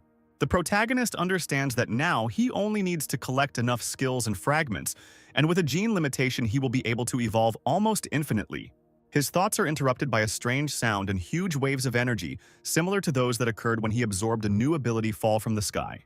A powerful wave of force pierces his body, and Michael, in horror, does not understand what is happening to him. After which, a huge mutated beast emerges from underground and, according to the system, it is at the level of an awakened monster. Michael's insight tells him that someone much more powerful is approaching here. At that very second, right in front of him, a powerful explosion occurs with peals of thunder, illuminating everything within a radius of several hundred meters. After the smoke clears, he sees his familiar Goldie in front of him, who turns out to be alive. The main character is very happy about the return of his pet, but he understands that it is not the time to get upset and he needs to deal with this monster. A loyal friend stops him, asking the owner to give him the opportunity to deal with him alone, to which Michael gives his consent. Having received approval from its master, the beast rushes into battle with an opponent who, in appearance, surpasses it in strength. Goldie begins to deliver devastating blows with her claws, making Michael realize that he, too, has evolved greatly during his absence. After a few minutes of fighting, Goldie decides to launch a powerful crushing attack, and his entire body is covered in a bright fiery shield. Having managed to capture his opponent, he begins to concentrate a huge amount of energy in his mouth, and literally a moment later, a powerful explosion occurs and not a trace remains of the awakened monster. You are a good boy. Congratulations on your evolution, but with such dimensions it will be difficult for you to move, and it would be better to shrink to your previous size. Obeying the orders of his master, Gold shrinks to his original form, turning into a small, harmless puppy. Thinking about where to go next, the main character uses his detection skills to scan the entire area, sensing a huge number of signs of life nearby, and decides to go there. Mistress Juno, I will connect you to headquarters for a further report on the situation. The screen that turns on shows a blurry image and the silhouette of a person who is interested in how the case is progressing. The situation is calm, but something unexpected happened that I wanted to report when we arrived at the place where the meteorite energy was coming from. The fragment itself was no longer there. In its place, we found an S-rank warrior. Her skill is absolute 0, but she is not on the lists. I took her on board and await your further instructions. The mysterious man through the screen says that this whole situation is very strange, as is the warrior who is not on the list. The man orders Juno to immediately deliver the girl to headquarters, after which the rabbit sets course back to base. At this very time, a handful of survivors armed with machine guns are trying to fight off a wave of infected. Among them is Scott and the commander's assistant Roger, who does not understand how his colleague ended up here. I went on a mission, but Commander Roger did something to my car and I'm stuck here. How did you end up here? Roger's subordinate says that he was accompanying the scientist to the shelter, but suddenly their car was struck by lightning and disabled. He also adds that the people behind him are incredibly important for the future fate of humanity, and they must be saved at any cost. Scott explains that they won't be able to hold them indefinitely, and they need to come up with an escape plan. At that very moment, their conversation is interrupted by a collapsing wall through which a zombie of colossal size passes, which they cannot cope with. Roger's subordinate rushes into the attack, ordering everyone to protect the scientists while he distracts the zombies. Scott orders everyone to retreat and reduce the battle formation to save ammunition, because now the priority task is to protect the scientists. At this time, Commander Roger's subordinate begins to fight back against ordinary advanced infected with his bare hands. He continues to hold back the zombies rushing towards him, ordering everyone to retreat and take the scientists to safety. Scott, realizing that they are in a hopeless situation, orders everyone to follow his instructions and leave the battlefield as quickly as possible. Before he could finish his sentence, an object resembling a human body flew past his face at very high speed and crashed into the wall. Looking at the pile of rubble, he notices a wounded colleague who apparently could not hold out for long against a zombie of colossal size. The shadow of the huge mutant obscures him and the scientists, and for a moment it seems to them that their lives are hanging by a thread. At that very second, a powerful explosion was heard behind them, and something with incredible speed managed to protect them from the colossal mutant. Michael stands on the corpse of the defeated enemy, having already managed to absorb another % of the rage skill. Under incredible impression, Scott remembers that in front of him stands the very guy that Commander Winston ordered him to find. When he asks if you are the guy named Michael, the main character replies that it is him, indignant at how the military man knows his name. Scott understands that the goal of his mission is in front of him and wants to ask the protagonist for some favor, but he is interrupted. First, answer my question. You're Commander Roger, right? The stunned soldier, not understanding what is happening, answers the truth, saying that his commander is Mr. Winston. He also explains that they, along with the leadership, are aware of his situation and the conflict with Commander Roger, and they do not know who he is or why he is here. Remembering my past life, Michael remembers that after the apocalypse, all of humanity fell into madness, and only one elderly general stood to protect it until the end. When the commander found out what you went through, he wanted to meet you in person. I hope you will return to the shelter with us. At that moment, their conversation is interrupted by a powerful explosion, and a mutant appears from the crowd of infected, his hands covered in lightning. Michael asks his new acquaintances to protect the scientists and wounded comrades while he deals with the enemy himself. Goldie, you also keep an eye on them just in case, but don't transform unless necessary. Otherwise, you won't be allowed into the shelter. Looking at the crowd of opponents, the main hero understands that only the one with lightning is awakened, and all the rest are low-ranked and there is no need to use the skill. Before he could think of a plan of attack, a crowd of pawns immediately pounced on him, and it seemed to Michael that an advanced zombie was capable of controlling the weak. He uses them as a distraction, and while the protagonist is distracted, he tries to attack him with lightning bolts. The main character is surprised that the zombies have already evolved to a level where they began to develop intelligence, and apparently, events are moving much faster than they did in his past. At this time, Commander Roger's wounded subordinate says that this advanced mutant is the one who struck their car with a bolt of lightning and knocked them out of action. During the battle, one of the electrical discharges hits the roof above our heroes, breaking the supports, and a huge number of fragments begin to fall to the ground. The falling pieces of roof and metal raise a huge column of dust, in the outline of which Goldie can be seen taking on her true form. After the smoke and dust clears, all survivors are found to be unharmed, with no idea how they managed to escape harm.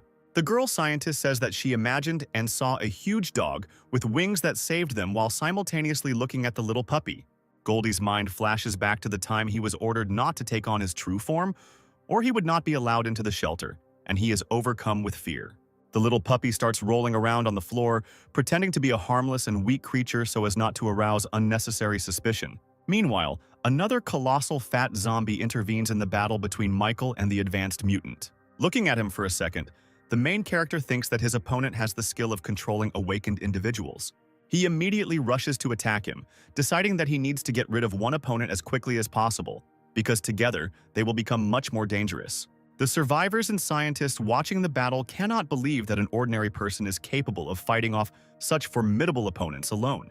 Having exhausted the colossal mutant, Michael manages to use the absorption skill on him and receive another % of rage, after which he tells the electric zombie that it is his turn, and apparently this does not make him very happy. Ultimately, having chosen the right moment, The main character manages to get close to the enemy and use his ability on him. The enemy is defeated, and the evolution tree informs that a new lightning skill has been unlocked and 1% of its abilities have been received. A handful of survivors rejoice at the protagonist's victory, while scientists discuss the crystals left in the bodies of the defeated mutants. The professor in glasses looking at the artifact says that this confirms the results of his research, and since yesterday, these crystals have been appearing on the bodies of the dead. The old scientist extends his hand to the protagonist, saying that his name is Bruce and he thanks him for saving them. In a past life, the professor and his team were able to obtain energy from the cores of monsters, and thanks to him, genetic medicines appeared. In the most terrible times, it was this invention that helped ordinary people wake up and fight back against imminent death. Realizing that the greatest man who determined the fate of humanity stands before him, Michael shakes his hand and says that he is immensely glad to meet them. The intern asks Professor Bruce to come to him because he needs help, and the main character says goodbye to him, hoping for a further opportunity to meet him again. While the scientists continue their research on the infected without wasting a minute, Scott helps his comrade up, who thanks Michael. "Always happy to help, you got it the worst of all. We need to get you out of here, I'll try to find us a car." While they are still deciding how to get to the shelter, they hear worried cries from a group of scientists who are surprised by something. "Impossible, am I wrong? All the dead should have crystals, why aren't they here?" Bruce suspects that there is something missing in his research, and he had hoped that he could easily use these crystals. Michael understands that the professor has already begun to research the monster cores, and most likely he absorbed them with his ability, so he needs to explain this to the professor correctly. He decides to clarify what exactly Bruce is talking about, realizing that he cannot interrupt his research because of a mistake, and try to push him to the right train of thought. The professor hands him a green crystal and says that he needs to understand where these things come from and how they can be used to fight the infected. Michael says that it is unclear why they are called genetic cores, and he has already managed to eat several of them, after which he became stronger. Bruce, indignant at how one could be so reckless, scolds the young man, explaining that it was too dangerous to eat these kernels because they could contain a virus. After which he continues his thoughts about the fact that this in any case helped the main character become much stronger, and most likely they can be used somehow. The professor begins to develop his own theory, and the protagonist is internally happy that he gave the professor the necessary food for thought. Pointing to the two fallen advanced infected, he explains that he may have accidentally destroyed the cores in the two specimens while fighting them. Having completed all the preparations and having found the car after some time, our heroes move towards the shelter, and Scott, while driving, asks Michael about how he ate the cores. The main character says that the zombie cores he ate were the first to awaken, and he was just lucky, but it would be too dangerous for ordinary people to eat them. Michael understands perfectly well the military man's desire to become as strong as possible, but warns him against rash actions. Scott says that Captain Roger is secretly gathering awakened soldiers, while Winston spends his time building a shelter, and he wants to protect his commander. "Don't worry about your captain. He will never lose to Roger, I'm 100% sure of it." After some time, our heroes reach the walls of the base, where the construction of a shelter is in full swing. Looking at the preparatory work, Scott explains to the protagonist that the awakened with combat abilities went to Roger's troops, and the rest help Winston with the construction. Getting out of the car, Michael notices a red-haired girl driving towards him at high speed and asking him to get out of the way. Having lost control, the girl falls off the scooter and the main character manages to catch her in his arms. Realizing the situation she found herself in, the girl immediately begins to bow to our protagonist, asking for forgiveness for the inconvenience caused. Standing nearby, Scott realizes that his friend Olivia is in front of him and asks the girl what she is doing here. "Captain, we are so glad you're alive. Commander Winston was unable to contact you, and we thought you had died on the mission." Scott hits the girl on the head, saying that's not what he asked, to which Olivia replies that she came to meet the new survivors. "Michael, I'll report everything to the captain for now, and you go through the verification procedure along with the other survivors, and I'll try to arrange a meeting for you with Winston as soon as possible."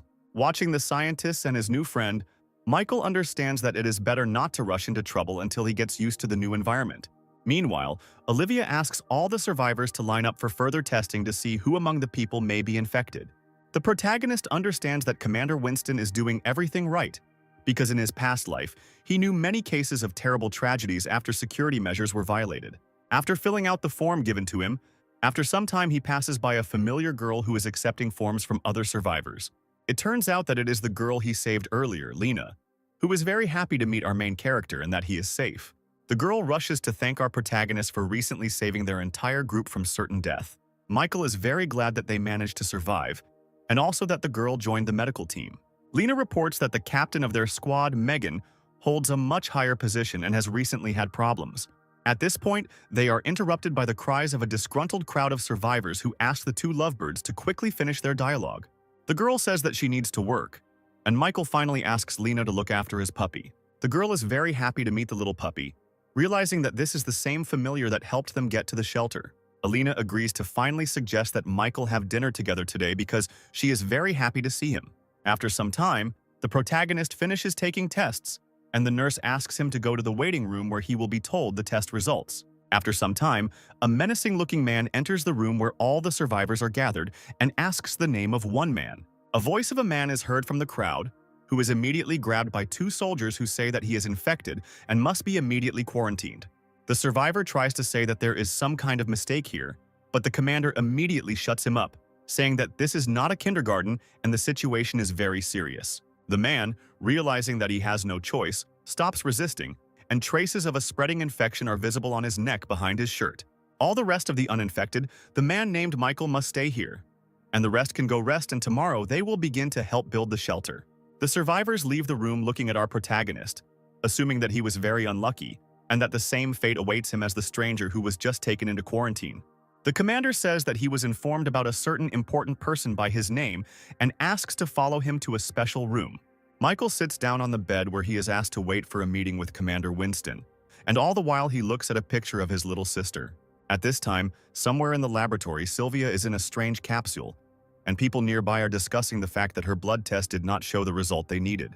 After some time of waiting, there is a knock on our protagonist's door, and someone asks his permission to enter.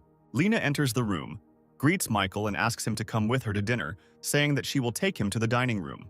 They walk together through the corridors of the shelter, and Michael compliments the girl that he did not recognize her in different clothes, and that she looks very cute. Lena suggests visiting her commander Megan and giving her a surprise because she would also be very happy to meet him. The girl also says that the problems she spoke about are related to the fact that Megan has awakened, and Commander Roger is trying with all his might to lure her to his side. This information begins to anger the protagonist, realizing that this willful warrior is trying to stick his nose where it doesn't belong.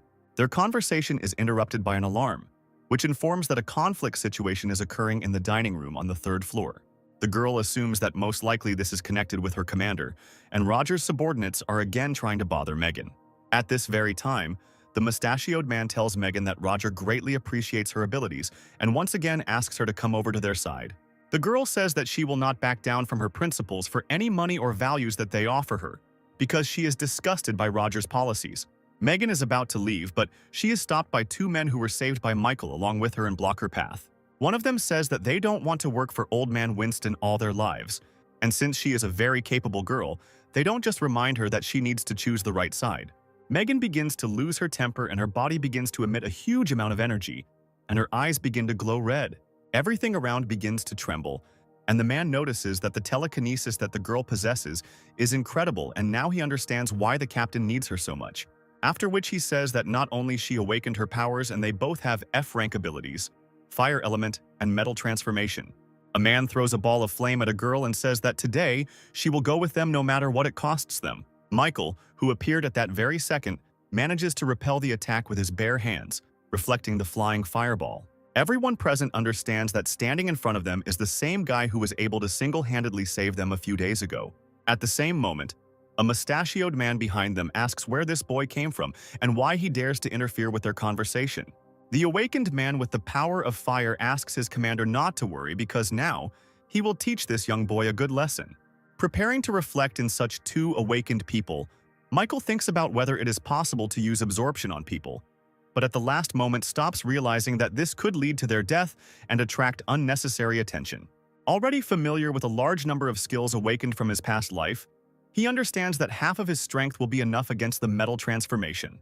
After he dealt with one of the awakened with one blow, he asks his friend why exactly they went over to Roger's side. Not receiving a constructive answer to his question, and only listening to pleas for mercy, he knocks out the second attacker with one blow. Megan, standing behind him, is surprised at how the guy managed to defeat two awakened ones in just 2 hits. Moving towards the mustachioed man, He tries to intimidate Michael by telling him not to approach him because he directly reports to Roger. Without listening to the end of his hysterical screams, the main character grabs him by the head and lifts him up on an outstretched arm, forcing him to shut up. Megan tries to stop the main character, the pig, from letting the mustachioed man go, because if he dies, they will both be in big trouble. At that very moment, armed infantrymen climb the stairs to the third floor, asking everyone to calm down immediately. The soldiers surround Megan and our protagonist, and their commander orders the rebels to surrender immediately. Michael is already starting to accumulate energy in his hand. I'm going to fight back against the military, asking if they are too weak to raise their hand against him. How dare you threaten us? We are the law here. If you do not follow the instructions of the authorities, we will take you out of the shelter on it. Megan manages to stop the main character, asking him to calm down. Otherwise they, together with Commander Winston, will suffer greatly. Our heroes are handcuffed and taken to another room, while the mustachioed man continues to behave defiantly, looking down on them. Megan, I have a favor to ask. As soon as you're free, find out about a girl named Sylvia. This is my sister, whom I lost because of Commander Roger, and now I don't know where she is, so if you can, try to find out. While our heroes are being taken to another location, a crowd of ordinary survivors discuss the Battle of the Awakened, not understanding how one boy was able to defeat two of Roger's subordinates. Standing nearby, Lena and Goldie are worried about our main character, hoping that everything will be fine with them. Moving along the corridors, the mustachioed man stops next to the punishment cell, saying that the girl should be taken to the commander, and the guy should be left here. Michael completely obeys the orders of his willful commanders, fearing for Megan's safety, and is sent deep into the punishment cell. Once at the bottom, he sees in front of him a huge number of muscular men, creating a frightening appearance. The mustachioed man orders everyone to make this impudent boy understand why they can't go against him, and even if he dies here, no one will remember him. Michael easily breaks the handcuffs, realizing that Megan is no longer here and he can stop holding back. He can take out a dozen trained fighters with incredible ease using simple blows. You understand that the situation is not going well. The mustachioed captain, fearing for his safety, once again tries to threaten the main character and asks him not to come too close. His vile and mean behavior begins to cross all boundaries, and he holds a test tube with a virus from the laboratory in his hands, saying that if something happens to him, his subordinates will poison the young girl Lena. At that very moment, their conversation is interrupted by Scott, who, along with other armed soldiers, goes down to the punishment cell, asking his colleague for an explanation. The mustachioed man points towards the defeated fighters and says that this young man wounded 6 officers and should be punished. Scott grabs the man's hand, asking what the vial of virus is doing in his hands and where he got it. He orders the man to be immediately delivered to Captain Winston, saying that now no one will save him and that a cruel punishment awaits him. Michael thanks Scott for saving him and wants to ask for something, but he interrupts him, saying that first they need to leave this blood-smelling room. After some time, they both go up in the elevator, and when Michael asks where they are going, the cattle answer that he will soon find out everything himself. Having climbed to the top floor and opened the door, Michael sees Commander Winston in front of him, who greets him and asks him to sit down in a free seat. The main character is very surprised by the long-awaited meeting with the commander, because in his past life he only saw his statue, and now he can talk to him like an ordinary person. Dear Michael, I'll tell you straight. I think I can guess your purpose for coming to the shelter. Commander Roger sent a squad to kill you and your sister, and after the battle your sister disappeared. The protagonist is quite shocked by old Winston's knowledge and asks how he found out about it. And after a few seconds he adds to his answer that since he knows the reasons for his appearance here, he must guess that his main goal is revenge. When the apocalypse started, Roger and I were military men, but he only cared about power and wealth, not other people. I know about all his plans and that he wants to take over the shelter. Listening to Commander Winston's speech, Michael decides to ask directly if he is ready for an open confrontation with Roger. Exactly. But we are not in the best position and we need your help because I know that you are incredibly strong. Commander Winston says that Roger controls about half of the entire army and is secretly recruiting awakened warriors into his ranks. According to my data, he already has about 100 awakened, and we only have 20 and our strengths are too different. Michael says they still have a chance because Dr. Bruce's lab is under their control. Commander Winston says that Roger is interested in the parts of the shelter that are developing various weapons. The protagonist explains that most likely the commander should have reported that ordinary people can also become awakened. Winston says that he received such information and she still cannot believe that it is possible. Michael dispels his doubts by adding to his answer that people can obtain the source's weapons. Inside the bodies of zombies there is a special material called genetic cores, and with their help you can get very powerful weapons. Commander Winston immediately jumps up from his seat, slamming his hands on the table, saying that the young man is simply lying to him now and cannot believe it. The protagonist understands the commander perfectly well as his mistrust, and asks to use a pen and a piece of paper. Michael writes down some instructions on paper and hands the sheet to the commander, saying that the basic ideas for creating the source weapon are described here. He also says that if this information falls into the hands of Professor Bruce, he will be absolutely delighted. Winston understands that before him is a difficult young man who was a university student after all. Not even a week had passed since the apocalypse, and he knows so much. The main character is very happy that the old man does not ask him where he knows all this information from and allows him to keep the secret. After which he hands the captain a photograph of his sister, saying that he assumes Roger is connected to her kidnapping and asks him to check it out. After looking at the photo, Winston says that apparently things aren't that simple with his sister and hands him a tablet with a video recording from the surveillance cameras. At first, I also suspected Commander Roger, but after a while I realized that it was not his doing. The commander assumes that his sister was kidnapped by an unknown organization, and Michael realizes that in his past life there were no other shelters or secret organizations. The protagonist remembers that while he was unconscious, he did not feel anyone else's presence. But who in that case was this woman, and why did she need to kidnap Sylvia? I noticed the protagonist's concern. Winston tries to cheer him up by saying that everything will be fine with his sister, but he won't necessarily help her. I swear that for the rest of my life I will help you in any endeavors and will definitely find your missing sister. Frankly, Michael, I had a plan to defeat Roger even without the genetic weapon, and I want you to look at it. Commander Winston hands the protagonist a small black box containing a black cube.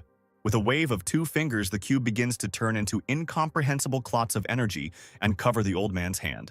A few moments later, his body, and in particular his left arm, is enveloped in a black substance that resembles armor. Throughout human history, countless myths and legends have created many rumors about those commonly referred to as gods who created this world. Left behind evidence such as these relics are proof of the existence of a higher power, and they possess mysterious powers. After humans reached the peak of their development, they learned about hidden places on this planet called ancient ruins. The small cube I have with me is a relic of an ancient civilization, the armor of the sky god. Michael is very surprised that myths and legends are not fiction and decides to ask if Winston knows where the ancient ruins are. The commander replies that he was appointed to his position more than 40 years ago, and his main motive is to protect this secret. He says he only has one relic in his possession, but with their current technology it's difficult to obtain them without resolving the ancient ruins. Michael remembers that in his past life, the commander had to reach the 2nd floor of the ancient ruins to defeat Roger.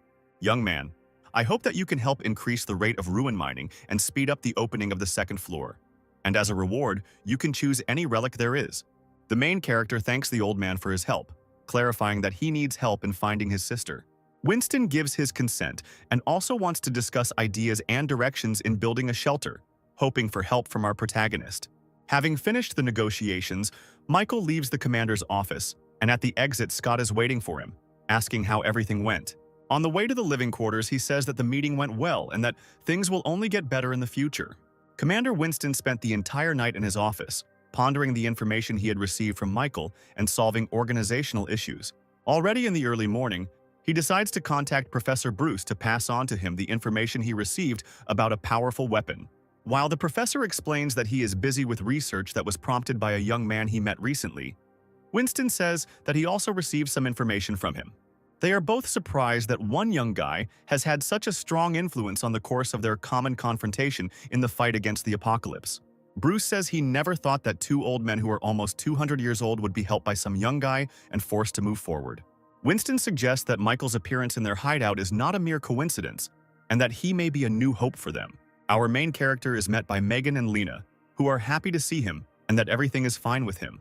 Megan says that after she was captured, Commander Winston immediately sent several people to her who managed to save her, after which our heroes understand that the situation is gradually improving and go to the canteen to have a little snack. Meanwhile, Commander Roger is beside himself with rage, realizing that Michael, whom he sent to kill his people, has come to the shelter. In a fit of rage, he orders the recruitment of Awakened to continue and the training of their special unit to be intensified. Assuming that Commander Winston is trying to strengthen his position, he is in no way going to give in to him. That evening, 2 sentries stationed on the walls of the shelter take turns at the observation post. While one of the soldiers looks around through binoculars, the second reassures him, saying that there has been no danger for several weeks and there is nothing to worry about. Suddenly, the man notices a huge crowd of zombies moving straight towards them, and the entire shelter becomes alarmed. All people are informed that a large group of infected has appeared 15 km away from them and is moving towards their base, and according to rough estimates, there are more than 10,000 individuals there. This can't be. Our base is still under construction and we are completely unable to cope with such a number of enemies. Winston immediately contacts Commander Roger, who says that he is aware of the situation and that if they do nothing, the walls will be destroyed. He also says that his awakened squad is the only one capable of fighting back against such a number of infected, and he has one condition. Roger asks in return that Winston hand over all his military powers to him and resign. In the commander's rage, Winston does not understand how, in such a hopeless situation, when the lives of other people are at stake, Roger cares about gaining power and authority. My dear friend, I have told you long ago that in an extreme situation only with absolute power can you rule as a king. Winston does not understand what to do in such a hopeless situation, when the lives of tens of thousands of people are at stake. The commander gives his consent, after which the cattle immediately begin to try to stop him, saying that under no circumstances should power be transferred into Roger's hands. We have no choice but to ask him for help. I can't look for profit when the lives of my people are at stake. At this very time, Roger orders all their forces to be transferred to the front lines to fight the zombies, and also immediately start mobilizing their awakened squad because he doesn't want his shelter to be damaged. Meanwhile, panic and rumors begin to spread among the military about what is happening outside the shelter walls. Commander Winston comes down to the people, asking for silence and reporting that a huge horde of infected is moving towards them. He asks people to remain calm because they should not be afraid and let everyone be ready to defend this place at the cost of their own lives. Right now, more than half of the shelter's forces will be sent to the front along with Commander Roger's advance party to protect all of humanity. The old man gives a fiery speech trying to raise his fighting spirit and inspire the soldiers to defend all those remnants of people for whom all this was started. Meanwhile, panic begins to break out in the corridors of the residential sectors, and Scott rushes to meet with Michael. He informs him that the shelter is currently being attacked by more than 10,000 zombies, and Commander Winston was forced to turn to Roger for help. He also reports that the commander was forced to make a deal, which included the conditions of a complete transfer of power and command over the shelter. Michael can't believe it, saying that this can't be done, and asks to tell him where the commander is now. Scott says that Winston has already gone to the front lines, and he also needs to hurry, after which he hands the main character a map indicating the escape routes. Finally, he asks not to worry about Megan and Lena, and promises to take care of them. The protagonist understands that the wave of zombies moving towards them should have appeared only after a month, as it was in his past life. But everything is going much better. Meanwhile, the military, using helicopters, observes a huge accumulation of mutants moving towards the shelter. Using military equipment located around the perimeter, as well as bombs, they try to stop the moving horde. Unfortunately, this is not enough, and although they manage to thin out the ranks of mutants, the main forces of zombies move towards the shelter. I begin to transfer military equipment towards the base. A detachment of awakened people of Commander Roger arrives at the front line. The man leading their squad declares that after much training, they are finally ready to fight in real life. Awakened humans are able to easily fight off ordinary low-ranking zombies. This picture gives confidence and optimism to ordinary soldiers who hope that the power of superhumans will help them cope with this threat. The morale of the awakened begins to rise, and they are confident in their abilities, saying that dealing with mutants is as easy as crushing ants. At that very moment, one of the warriors of the detachment tries to warn his friend of the danger approaching him. Before he could react, his body was instantly cut into two parts by a very powerful and dangerous enemy. Behind him is a mutated awakened zombie with truly incredible power. The squad leader says that they have about 200 people, which is enough to deal with regular zombies, but the awakened ones outnumber them, and at this rate they will lose. At this time, on the walls of the shelter, the commanders watch the battle unfold. Commander Roger is informed that 50 men from his squad have already died, and he orders them to retreat immediately. Old Winston, we cannot afford to sacrifice the awakened just like that and must give them a chance to regroup. The two captains are also informed that due to the sudden attack, the amount of military supplies is running out very quickly, and there is still about half of the available weapons left. Commander Winston orders a team to be created and the mines to be restored in front of the shelter, and also orders that civilians be taken to the bomb shelter if necessary.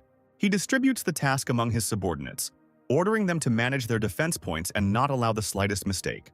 Looking at this, Roger understands that even in an emergency, His colleague is able to issue tasks in an organized manner, and he really deserves respect. After half an hour of preparation, the wave of zombies reaches the last line of defense, which contains mortar guns and traps along the road to the shelter. Roger says that they don't have enough power from him to fight for a long time, and they have no choice but to admit their defeat. He asks to stop showing off and follow him, because if he and the other awakened ones unite, they will still be able to fight back.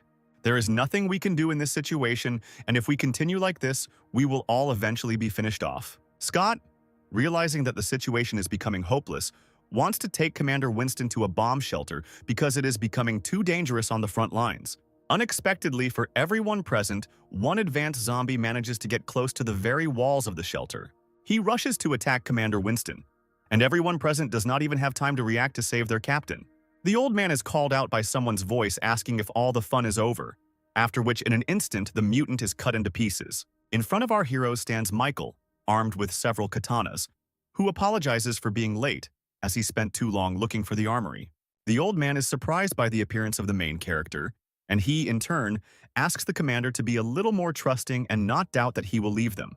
Michael asks everyone to remain calm, promising that nothing will happen to the shelter and that he himself will be able to deal with this whole crowd of infected. The protagonist jumps off the walls of the shelter, and in mid-flight, his faithful familiar Goldie transforms into a colossal beast, taking on her true form. At this time, all the people present on the walls are surprised by the behavior of the young man, considering him a complete madman who just jumped off the high walls and is now going to die. A powerful and colossal column of fire flares up in front of their faces, rising into the air in front of their faces. They look up to see Michael riding on Goldie, not understanding where this lion-like creature came from right under their noses. Looking at everything that is happening, Commander Winston catches himself thinking that Michael can actually defeat the zombie horde alone. Our protagonist, without wasting a second, goes on an attack on the front lines, demolishing everything in his path. He splits up with his familiar, who begins to hold off most of the low-ranking infected while our protagonist is busy clearing out the stronger ones. Michael finds himself thinking that from a close distance the wave of zombies looks simply monstrous, and in his past life he was never so close to the epicenter of the battle. Making his way through the crowd of mutants, an advanced beast-infected with snake skills stands in his way. Dodging this monster in this way, he understands why the squad of awakened ones suffered a crushing defeat, because among the crowd of low-ranking mutants, there are truly powerful opponents. Trying to attack an advanced snake zombie, his katana simply breaks on its thick and impenetrable skin. Our protagonist tries to regroup and retreat for a second, dodging attacks and thinking about a new plan of action. Realizing that conventional weapons will not be able to harm advanced zombies in any way, he decides that it is necessary to use supernatural abilities. His body is covered in a powerful purple aura, and he charges forward, his evolution tree informing him that he has already killed over 800 infected. The technique that our main character used bears fruit. He manages to defeat the zombie snake, as well as absorb 1% of his skills. Michael is well aware that he has only dealt with 1,000 mutants, and that he still has a very long battle ahead of him. He continues to chop up the flesh of the dead with even more pain in his heart, as if he were cutting vegetables for a salad. In the heat of battle, he thinks that activating the ability to devour with bare hands is rather inconvenient, and it would be nice to come up with another way. He suggests that it is possible to activate the ability to devour energy by transferring some of one's powers into the weapon. His katanas become covered in a bright purple glow, and he uses them to strip down hordes of zombies. His theory turns out to be correct, and the experiment bears fruit, but conventional weapons are unable to withstand the full force of ability devouring, and the katanas quickly become unusable. At this time, Goldie, using powerful area attacks in the form of fire breath, deals with most of the ordinary low-ranking mutants. The captains, watching everything that is happening from the walls of the shelter, cannot believe their eyes, because our protagonist single-handedly manages to stop the wave of zombies. Looking around, Commander Winston notices that thanks to Michael's actions, morale among the ordinary soldiers has risen greatly. He also orders Scott to gather all the awakened people under his command as soon as possible and bring them here. This young guy who just arrived at the shelter immediately rushed into battle, and we can't just sit back and watch all this. Looking at this, Roger is indignant, thinking that all this time his old friend was simply hiding such a powerful weapon under his command. At this moment, Goldie's body begins to be covered in a bright scarlet flame, radiating incredible power and heat. Looking back at his familiar, Michael realizes that things are bad because he had to use this form to deal with a large number of infected. Collecting a huge amount of energy inside its mouth, The faithful dog shoots a powerful beam of flame, burning everything in its path. The commanders, watching everything that is happening from the walls of the shelter, are amazed by such a destructive force that even rocket artillery is not capable of. After such a devastating, powerful attack, Goldie, having spent all her strength, takes her original form and can barely stand on her feet. Looking at the scorched earth, Michael notices that the genetic cores of the zombies that his dog destroyed are scattered throughout the area. The body of the little familiar immediately begins to absorb all the cores, absorbing a huge amount of energy. Having absorbed such a colossal amount of nuclei, his body wraps itself in a cocoon, and Michael realizes that he is beginning to evolve. However, the energy released during evolution attracts all zombies nearby, and the evolution itself leaves the body too vulnerable to attack. The main character immediately rushes into the attack, protecting the body of his partner, realizing that his strength is irreplaceable, and he evolves into an E-class, which will significantly increase his strength. Michael spares no effort in trying to protect Goldie, realizing that this is the very first wave, and the subsequent ones will be much more terrible, and the help of such a powerful partner will always come in handy. Having killed most of the low-ranking infected, only the awakened ones remained before him. But if the protagonist continues to fight, his psychological state may collapse. He remembers that in his past life he put all his strength into the final battle and died in the process. But this time, everything is different, and it is too important for him to protect what he wants. Michael, realizing with all his might that he cannot give up right now, continues to protect the body of his faithful partner, fighting to the end. In the heat of battle, he is suddenly attacked from behind by a monster's hand. But a boulder that comes out of nowhere saves his life. Behind him there is a squad of awakened ones led by Megan, who threw this boulder with the power of her telekinesis. The girl says that they all came to his aid because they are also ready to give their lives to protect the shelter. Having also managed to observe how the battle was going, she managed to take with her several swords that would help our protagonist in the battle. Commander Winston, watching all this, looks around, trying to tell Roger that the tide of battle is changing in their favor. Realizing that Commander Roger has disappeared somewhere, a soldier calls out to him, reporting that someone has left the shelter in a helicopter and taken with them a powerful weapon from the warehouse. At the front, Michael asks all the awakened to be as careful as possible and to distribute their forces in such a way as to form a line of defense guarding the cocoon with his familiar. The squad of awakened ones, sparing no effort, rushes into the attack together with our main hero, defending all of humanity at the cost of their own lives. People with defensive abilities such as strengthening their bodies remain on the defensive, guarding Goldie. Other awakened ones with more powerful and destructive skills rush into the attack, helping to exterminate the evil spirits. Some act as assistants using healing skills or enhancing physical or magical skills. The commander's subordinates are already so familiar with their abilities that they can easily work as a team. Megan, I ask you to stay here with everyone and protect Goldie at all costs, while I go ahead. The girl is very worried about the exhaustion of the main character, but he tries to calm her down, saying that it is not important now and every second can be decisive. At this point, one man begins to strengthen Michael, calling him a hero and saying that if he had not appeared at the shelter, they would all have died long ago. The protagonist immediately rushes into battle, thinking about the fact that before he knew it, he had already become a hero for other people. Meanwhile, the awakened frontline fighters encounter huge zombies and try to call for reinforcements. They tremble in fear, expecting a quick death. But the main character, rushing to their aid, saves them at the last moment.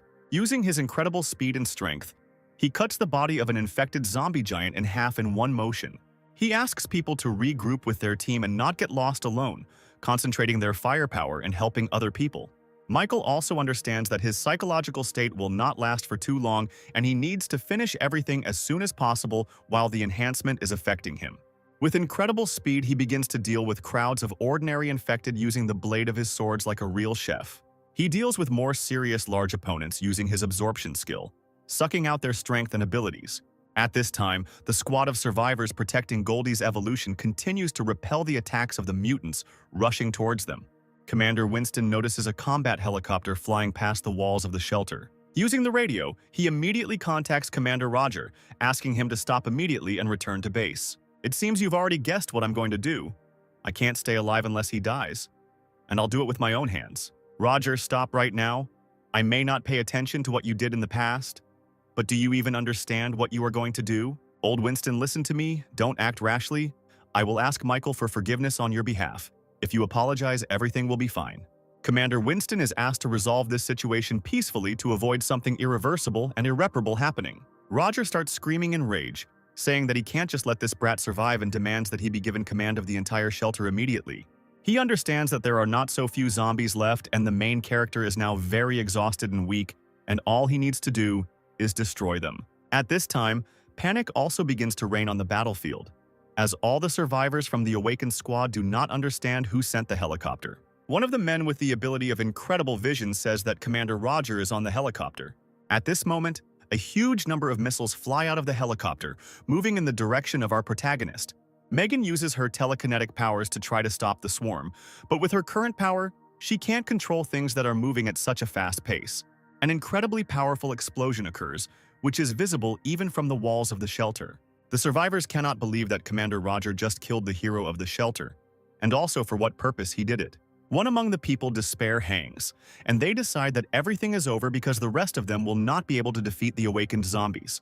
The girl, standing in front of the wall of flames, does not believe that Michael just died, screaming into the air that his sister is still alive and waiting for help. Commander Roger at this point states that the young man died heroically in battle, and that they should not lose their fighting spirit and continue to defend the shelter. Let me command the battle, for thanks to me the dawn of victory will come very soon. At this point, he states that the commander himself attacked the main character, and Winston cannot simply turn a blind eye to this. Megan asks all the survivors not to believe Roger's words, saying that he attacked Michael on purpose. Someone from the squad of awakened ones says that they don't have time to sort things out because they are in the very heat of the moment and need to think about how to survive. At the same time, some awakened mutants are shown from behind the wall of fire who were able to survive the explosion and are still moving towards the walls. After which, at that very second, they fall face down on the ground, and behind them appears our main character with an imperturbable and frightening look. After I found out that it wasn't you who kidnapped my sister, I wanted to forgive you if you worked together with Commander Winston. But you used the lives of innocent people in the shelter to threaten the commander into handing over his military powers. Listening to his speech, Commander Roger cannot believe his eyes, not understanding how he managed to survive after such a sudden and powerful attack. Now that the situation is not in your favor, you tried to eliminate me at the cost of other people's lives. Ignoring the zombies attacking him, Michael continues to read his speech while fighting off all sorts of evil spirits. He makes a few light swings with his katana, and the infected standing next to him disappear without a trace. Roger tries to order his subordinates to kill our main character, but none of the survivors dare to attack him. The commander begins to fire at the protagonist with a rapid-fire machine gun, trying to personally deal with him. Michael soars into the air, trying to reach the helicopter while simultaneously deflecting all the bullets flying at him with his blade. A moment later, he finds himself behind Roger, who immediately begins to beg him for mercy, saying that if he spares him, he will appoint him deputy commander of the shelter. Don't follow Winston, because everything he promised you I doubled. Everything he has will become mine. And if you are a smart person, you know which choice is right. After which the helicopter begins to fall, and pitiful cries for help are heard from its cabin. A few seconds later, the protagonist lands on the ground, his entire katana covered in human blood. The protagonist thanks Megan for saving him and being by his side on the front lines all this time. He explains that thanks to that short pause when she slowed the missiles with her power, he managed to hide behind the bodies of 2 advanced zombies, after which, thanks to her power, she continued to heal him, and only thanks to this he survived. The protagonist also adds that it is too early to let down one's guard, since the battle is still not over. Listen to me. Time is running out and I will not waste time on trifles. Commander Roger has been sacrificed and from now on, Winston is in command of all the survivors in the shelter. This man-made fortress is humanity's only refuge and our home. And the crowd of zombies left after their battle is a small group compared to the initial wave. There are only a little more than 1,000 zombies left, most of which have awakened. And although there are much fewer of them, we must definitely cope. Our only advantage is Goldie and I will spend all my strength to win at least a few more minutes of time for him. After such an inspiring and fiery speech, all the survivors immediately rush to help the main character, defending the cocoon with all their might. Michael goes ahead to fight the awakened while the group of survivors tries to buy time. The main character, having much more potential and combat skills, begins to destroy more powerful enemies by fighting them alone. If a wave of zombies breaks through my line of defense, Goldie and the entire shelter comes to an end. In the heat of battle, the protagonist's weapon cannot withstand such a powerful onslaught and once again breaks into many pieces. Trying at that very moment to come up with a plan on how to continue the battle, a new blade flies behind him at breakneck speed using telekinesis. He immediately catches him in mid-flight and in the blink of an eye destroys the two awakened mutants standing in front of him. Michael understands that Megan helped him and hurries to thank her. But at the same time, someone is moving underground at breakneck speed in their direction. The survivor, who has the power of the stone and the fortification, asks to give it to him and tries to stop the underground enemy with his powers. For a few seconds, everything is quiet and they are happy that their friend managed to stop the attack, and it was just incredible. But a moment later, the mouth of a huge mutated beast appears from under the ground and swallows the cocoon with Goldie. All the survivors watching the situation realize that Goldie has just been absorbed and things are getting pretty dire. The zombie beast's huge body begins to emit a colossal amount of energy, becoming covered in a shining golden aura. After which, two huge wings, which Michael's faithful familiar once possessed, grow from his body. The protagonist is immediately overcome with fear, because in his thoughts he is thinking that Goldie has just been absorbed and his strength can no longer be counted on. He sinks into despair, not understanding how he allowed this to happen, and once again faces the fact that he is losing someone who is very close and dear to him. His thoughts are interrupted by a powerful explosion, which resounds throughout the area, leaving only a huge column of dust behind. When the smoke clears, a huge golden dog with glowing red eyes and black wings appears. Megan and everyone present smile and rejoice that their baby has woken up and is still alive. Michael is glad that his partner is still with him and immediately jumps on his back, realizing that he has fulfilled all the conditions for evolution. He asks everyone to stay put because they have almost exhausted their reserves of strength and asks them to leave the rest to him. His loyal familiar has evolved to E-class, so it should be able to defeat all the remaining mutants. Once near the infected, Goldie begins to concentrate a huge amount of energy in her mouth, preparing to attack her opponents.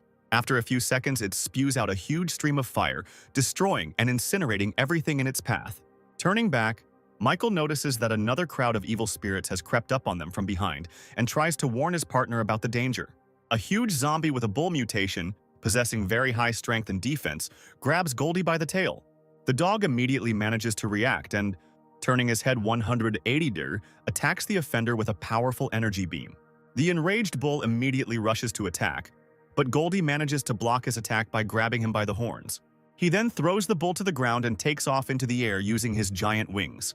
While in the air, he begins to accumulate a large amount of energy and all survivors immediately rush away, realizing that a powerful attack is about to occur.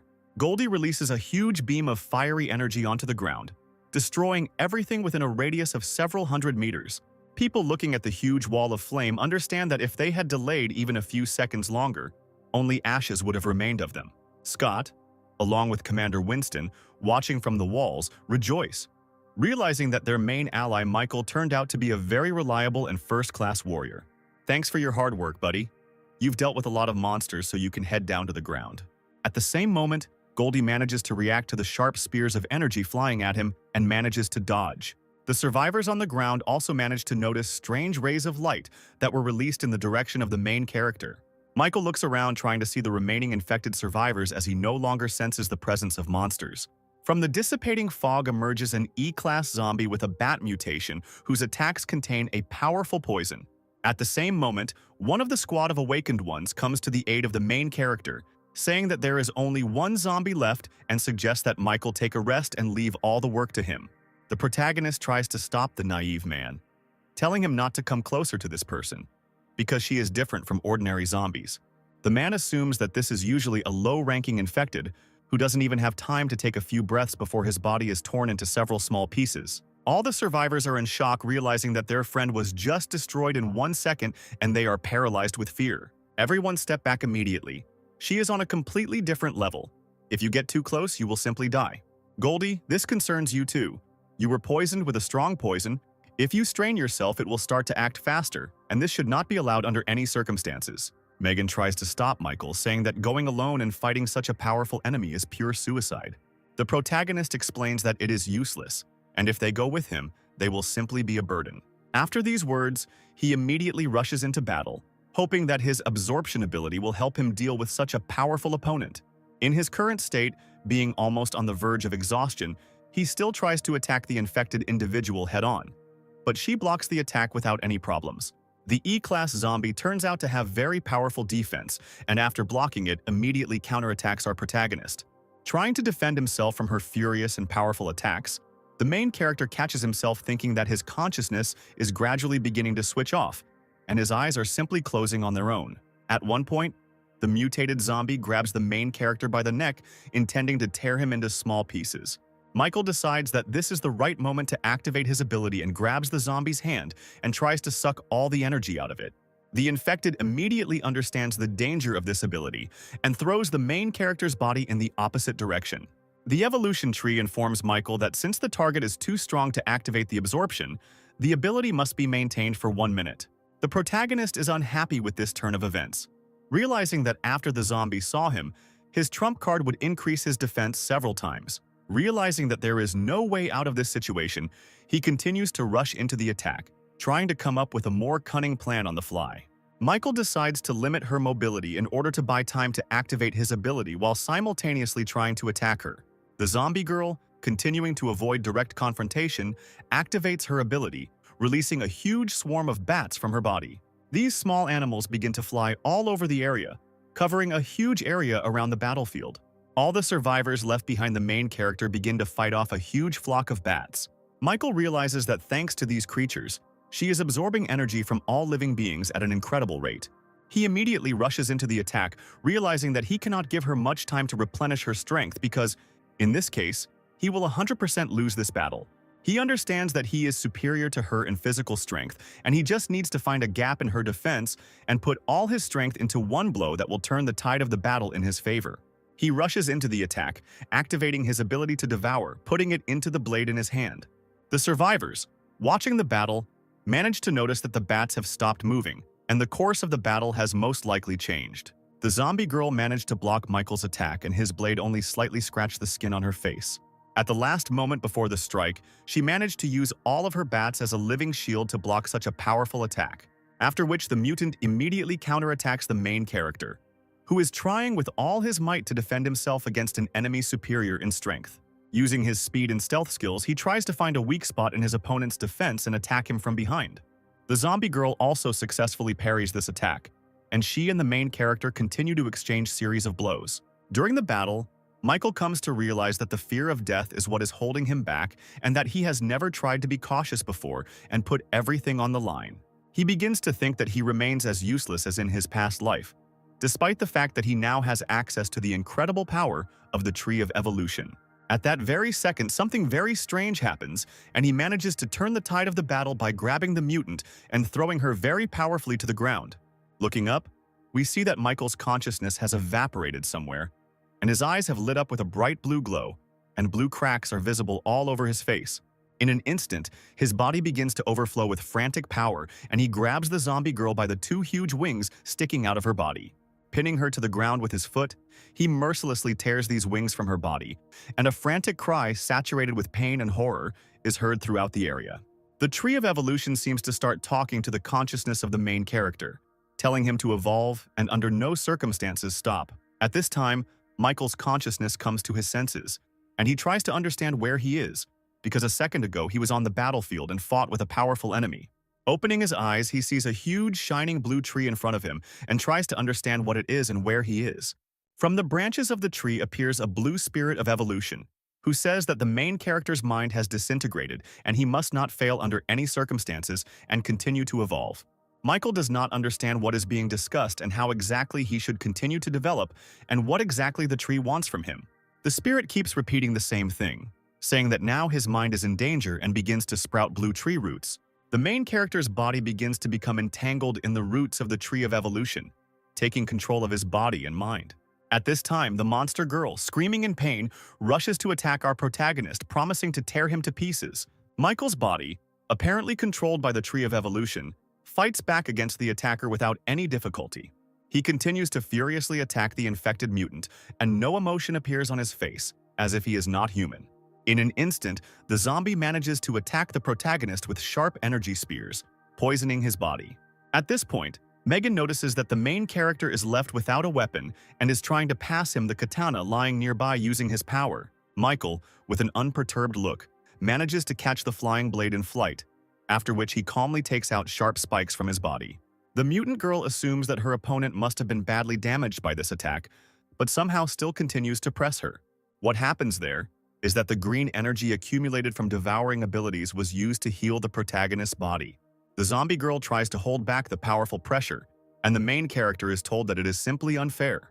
She senses a strange, inhuman energy from him that she simply cannot compare to. The infected woman understands that she needs to escape from him as quickly as possible and hide, because she will not be able to emerge victorious from this fight.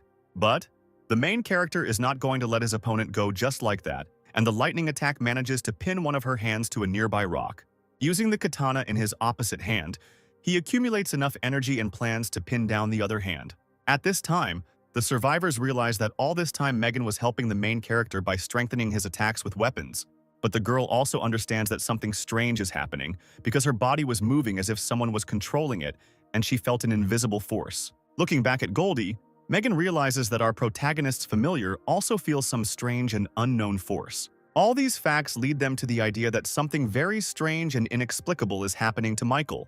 The protagonist, using his katana, immobilizes the infected zombie's second hand to a rock and grabs her head with his free hand, preventing her from making a sound. After which, with an unperturbed face, he begins to activate his absorption ability and the evolution tree begins a countdown.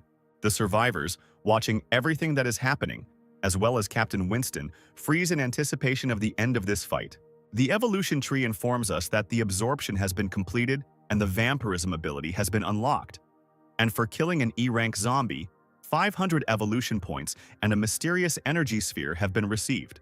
In the hands of the main character, all that remained was the body of a once harmless girl, dried up to the last drop.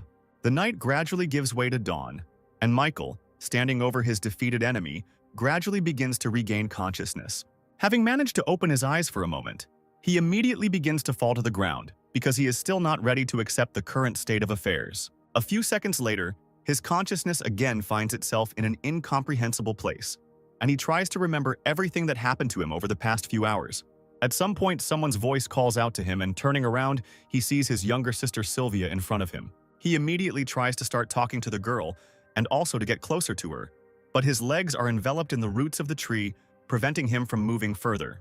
Sylvia apologizes to her brother and says that she cannot go with him yet. "I ask you not to go, do not leave me alone, at least tell me where you are, and I will immediately rush to your aid." "I'm sorry, but I can't. The current you is not strong enough and must become much stronger, and I will wait for you." After these words, Michael immediately regains consciousness and, looking around, realizes that he is in a hospital ward. Remembering that the battle with the zombie horde was successful, he sets himself a new goal to find the very person who kidnapped his sister and deal with the evolution tree. He immediately transfers his consciousness to the temple tree from which his path to becoming a hero began. After a long time of sorting through the trophies obtained during the battle, he finally finished distributing his skills. He sees 3 new types of notifications in front of him. The first is a kill, because a crowd of zombies allowed him to get more than 10,000 evolution points. The second is the ability to devour, which at some points can take quite a long time and informs about a large number of abilities. Thirdly, it is a treasure, because killing a rare monster gives a certain chance to get a rare energy source, which in this case was obtained after killing an E-rank zombie. The Tree of Evolution offers to open the energy sphere, and after agreeing, he receives a fragment of a universal ability that can replenish 20% of any skill. This is quite an unexpected gain, and this way I will be able to collect and accumulate abilities faster. Initially, the protagonist assumed that he would be able to develop to E-rank, but the absorbed gene core has several garbage substances that will be removed. Looking at his body's indicators, he understands that strength, speed, and detection are at level 5, and intelligence is at level 3. And to increase the first 3, he needs 1,000 evolution points. The system offers him to perform a reactive gene process and spend all the accumulated points, but Michael decides to stay at his current level for now until he evolves to C rank. Strength and dexterity are important for battle, so I'll raise them to level 6 first. Mental spirit also cannot be neglected in the horde of monsters' instant spirit. There are problems, so the remaining points can be spent on improving the mental spirit. After successfully distributing the upgrade points he had accumulated, the protagonist decides to go out onto the balcony of his room and admire the sunset. He is interrupted by Megan, who asks how long ago he regained consciousness and what he is doing here. The girl says that now for all the survivors of the shelter, he is a real hero, and some even call him the god of war. Michael says that he is not worthy of such a title because he could not even protect his little sister. and he does not have the qualifications to become a real hero. The girl says that the main character was unconscious for 3 days, and every morning Commander Winston came to visit him in the hope that you would regain consciousness as soon as possible. Looking at Michael's thoughtful face, Megan assumes that he wants to leave the shelter's walls and decides to ask him about it directly, after which she receives an approving answer, marking the beginning of a new chapter. Before setting off, Michael decides to look in on the commander, who is very happy that he has regained consciousness and is doing well. They both sit down, and the old man asks if the main character's body has completely returned to normal and stopped after the injuries he received. Commander Winston, I'm here to ask you about what happened today. How is the research into genetic medicine progressing? When you were in a coma, I went to the research lab. The creation of gene medicine is almost finished. We are preparing for injections to people. Michael smiles as he is very happy with this news, and he says that in this situation he can calmly leave the walls of the shelter. Winston can't believe his ears and asks our protagonist why he decided to leave them and for what purpose. You must know why I came here. Now that what I wanted to do here is ready, I need to go in search of my little sister. I approve of your decision, young man. So tell me everything you need for your further journey and what kind of help you need. I will go to the central areas of the city and conduct an investigation there to find evidence of the disappearance of my younger sister, because the appearance of a horde of zombies may be connected with this. Winston says that the city center has become a desert since the apocalypse began, and no one even dares to go in that direction. Michael asks him not to worry because he knows perfectly well what he is doing, and there is nothing more important in his life than the task at hand. The commander understands that he won't be able to stop the main character just like that, and doesn't even try to convince him otherwise. He asks him to wait for a while and contacts the research lab by phone.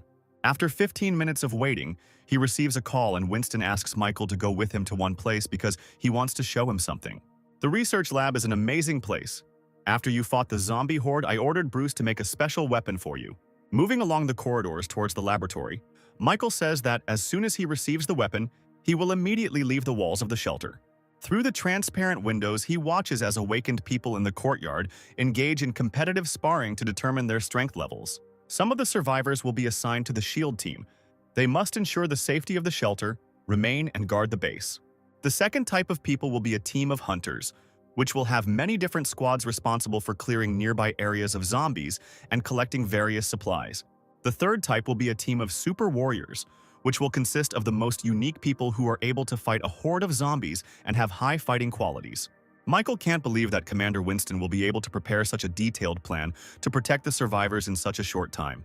At that very moment, all the awakened people gathered on the street notice our main hero through the windows of the building and begin to chant his name, calling him a hero. The protagonist tries to justify himself by saying that he once again does not like this attitude towards himself and that he is just another ordinary survivor. After some time, they reach a secret elevator, which takes them down to the lower underground floors where the laboratory is located. You saved everyone. I'm not exaggerating. Without you, the shelter would have been destroyed and your departure will be a serious blow to us. Michael already wants to start making excuses, but the old man hits him on the back and says that he is just joking and understands perfectly well the situation he is in.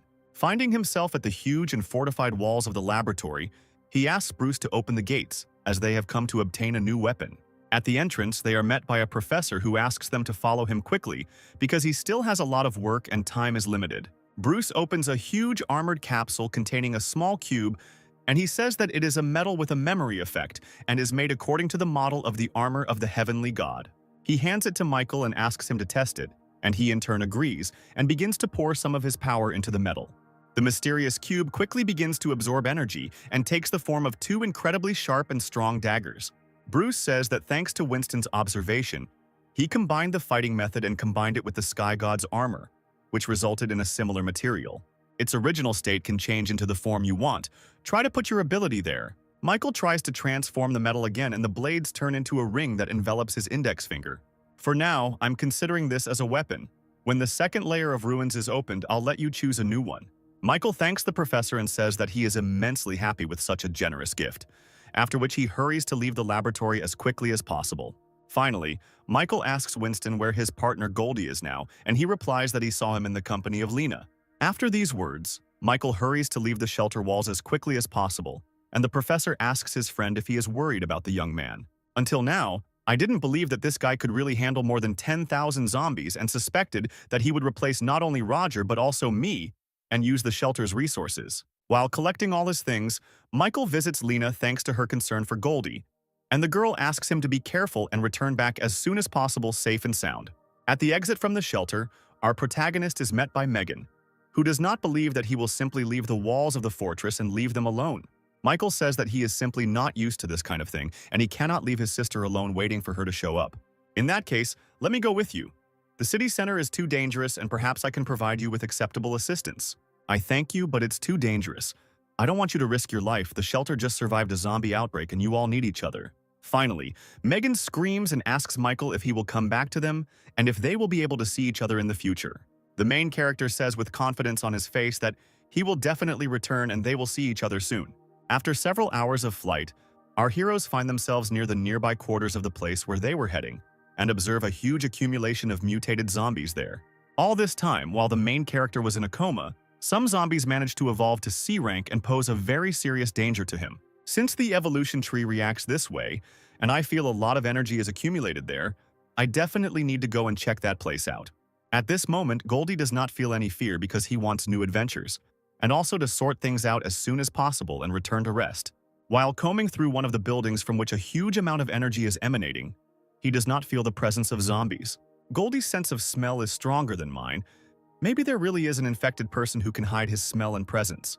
Michael takes out his blades and asks his familiar not to rush into hasty actions, because they need to be more careful and study the surroundings wisely. Having climbed up to the main floor, the hero notices a white-haired man with a little girl who calls him Big Brother and holds an apple in her hand. The man immediately notices our hero and reacts to him by standing up to defend his sister.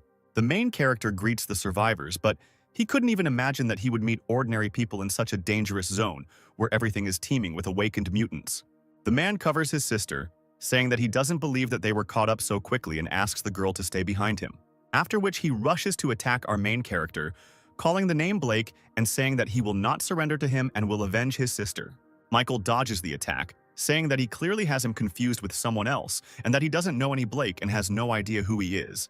The stranger immediately notices his mistake and hurries to apologize as quickly as possible, saying that he mistook the main character for someone else. They bow together with their sister and ask for forgiveness, saying that they are very sorry and did not want to cause him unnecessary trouble. Michael asks them not to worry and decides to introduce himself as quickly as possible, asking his new acquaintances to state their names. The stranger man says his name is Aaron and his younger sister is Amelie, after which he spends 20 minutes explaining what happened to them. Aaron explains that the little girl is actually his wife's sister, who was raped by Blake's men and then fed to the monster. Now I only have this girl left and I can't let anything happen to her in memory of my wife. The protagonist is overcome with rage, and he tries to calm Aaron down by promising that these scoundrels will definitely get what they deserve for such behavior. That's not all. Blake used people to lure zombies and feed that very monster. Michael understands that under normal circumstances, if it was a zombie or a beast, they would simply start a fight. But these people are feeding the monster and something is clearly wrong here. The protagonist's insight tells him that something is wrong with his new acquaintance and asks him to let him examine his hand. He discovers something resembling a plant seed on its shoulder and assumes that the monster needs human food because it is a plant type and cannot move in search of food. Such plants have a certain camouflage or luring method, like a piranha tricks food by dragging it into its lair. When the virus began to spread throughout the world, most living beings became infected and turned into mindless, bloodthirsty monsters, including ordinary plants. Since the monster plants were very rare, they had a source of life force in the depths of their roots and a huge gene inside their body. Because of such unique features in his past life during the apocalypse, every time a mutated plant-type monster appeared, it attracted countless people who fought to the death for it. Michael could never have imagined that he would encounter such a monster, and he needs to destroy it as soon as possible to get the source of life force. The protagonist's thoughts are interrupted by Aaron, who asks if everything is okay with him and why the protagonist just stands there without moving. This place is not safe. You will be found quickly, and I am sure that those who are looking for you are already somewhere nearby, especially since you have seeds attached to you that give away your location. That's it. It's not surprising that every time we hide, ours very quickly finds that we need to get out of here urgently. Michael tries to reassure his new acquaintances by saying that he will definitely help them in a difficult situation and destroy all the offenders. The man does not believe the words of the protagonist, and the fact that he alone is capable of defeating such a number of enemies who have weapons and superpowers. Michael says that he also lost his little sister because he was not strong enough, but assures Aaron that he is strong enough to protect them both. The man agrees with him, realizing that if he continues to live in constant hiding and running from problems, then nothing will change. We won't do anything. We'll just rest here and wait until they find us themselves, because with their help we can penetrate their base. After a few hours of rest, the main characters hear a crowd of people climbing the steps towards them. Looking at the thugs, Aaron says that Blake is not among them, and that they are just pawns who do dirty work. One of the bandits says that because Aaron and his sister ran away, the boss punished him very severely, and he is going to take revenge for it. After these words, he runs up to him and starts beating him with his fists with all his might, using his face as a punching bag. Michael already wants to help his new friend, but he stops him, saying that he is fine and there is no need to interfere. The thug doesn't understand who Michael is. They decide to take him with them to the base because they will all be useful as additional food. After some time, using a vehicle that is fit for movement, they reach a huge stadium covered in giant roots and branches.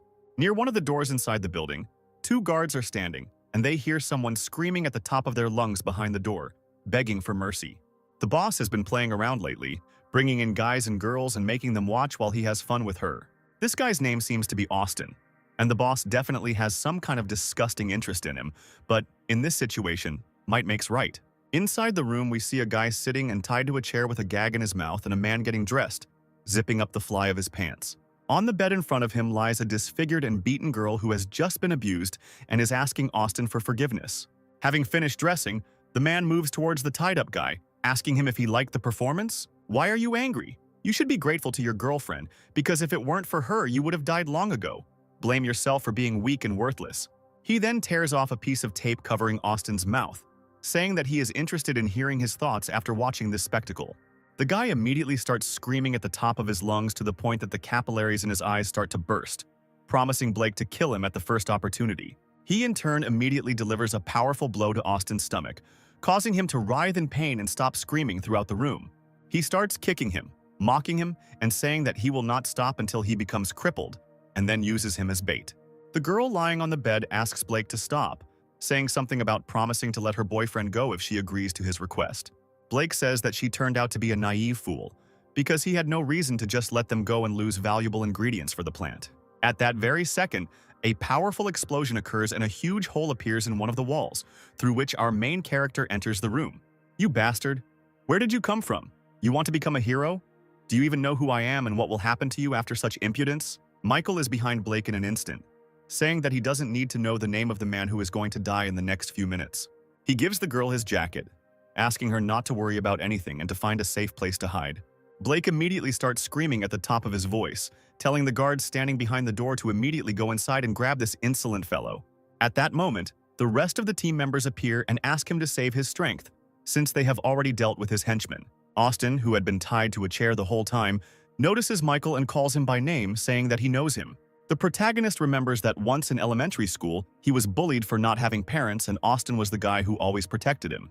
Blake's body begins to change and he apparently activates his ability, saying that after such a heartfelt meeting between his classmates, it's time for them to die. He attacks the protagonist with a huge mutated hand, and Michael realizes that he has the ability of the Beast Claws, which is too weak at this stage. Unless the claws have a strong nerve-paralyzing poison, this is one of the most useless abilities. The main character, without any problems, inflicts a huge amount of damage on Blake in a few seconds, forcing him to retreat. His opponent, realizing the seriousness of the situation he found himself in, begins to beg for mercy and asks not to kill him. At the last moment, Austin and Aaron stop Michael and ask him to give them the opportunity to deal with him themselves. They say he should know how badly he treated them, as well as their girlfriends and wives, and they want to pay him back. Looking at them, Michael feels the presence of a small part of the potential of the awakened bodies and decides to give them the opportunity to realize it. He agrees, but asks them not to force the issue and to be wary of the poison of his sharp claws. Blake realizes that these two guys clearly want to die, and he can use them as hostages to escape from here. The boys immediately begin to attack Blake using steel bats as weapons and try to overpower him. "You want to kill me, but you are just a worthless piece of trash who can't even protect your own women." Blake doesn't understand how these guys have so much confidence after everything they've been through. He begins to get furiously irritated by the fact that some worthless people like them look down on him, and he promises to destroy everyone who is here. Even though Blake is seriously injured, he still manages to hold his own against two opponents, keeping up with each one's movements. The girl, watching all this from the side, asks the main character to help her boyfriend because they could die in battle with this villain. I understand their pain. They hate him because they are weak and desperately trying to protect what they love. They try to atone for their guilt, and in search of change and strength, they take unprecedented risks, putting their own lives at risk. The girl continues to beg the protagonist to help them, but he does not dare, hoping that in a critical situation they will still be able to awaken their potential. At the last moment, he decides not to risk the lives of innocent people and rushes to attack Blake. At that moment, his body becomes very heavy and he stops, and everything around him begins to shake and tremble. He looks at Aaron, who has clearly awakened the power to control gravity, although he himself does not understand what is happening.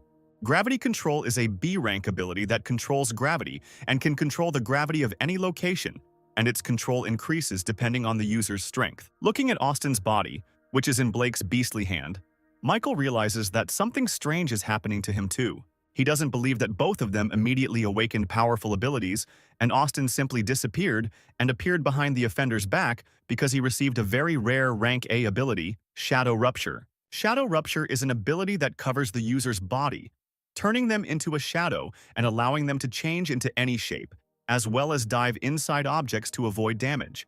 Austin says he's not going to just kill Blake, he's going to cut him up piece by piece, slowly and painfully, just like he did with the other victims. He decides to let him feel the despair that their wives experienced and cuts out his tongue so that he cannot scream and speak, after which he does not stop. With a malicious grin, he cuts off Blake's hand, causing him to scream in pain. Michael watches with an impassive face as Austin mocks the body of his defeated enemy, realizing that after everything he's been through, this is a natural outcome. After some time, they both stand in front of Blake's lifeless body, which simply lies on the floor and does not move. A few seconds later, Austin also falls to his knees and starts coughing up blood, trying to figure out what's happening to him. Michael says that apparently Blake managed to poison him, and I also spread throughout his body. At that moment, the building begins to shake, and Aaron grabs his friend, saying that they need to run as quickly as possible because apparently the monster living within these walls has awakened. I'll stay to deal with this monster because that's the reason I came here, and you're going outside because you'll only get in the way. The wounded boys, along with their sisters and girlfriends, rush to leave the stadium as quickly as possible, hoping that Michael will have enough strength to fight the monster alone. Austin notes that he has known the main character since elementary school, and although a lot of time has passed since they met, he has changed a lot. That weak look that was in his memories has completely disappeared, and in front of him stands a real mature man who can really be relied upon and believed in. Meanwhile, the plant's roots begin to penetrate every centimeter of the building, demonstrating all of its monstrosity. Outside the stadium, huge roots begin to rage from side to side, and the real body of the monster is revealed. It can't be. This is the monster that Blake fed, and we lived next to him all this time. Tyrant King Flower is a large size. In my previous life, I heard about a raid on an S-rank monster.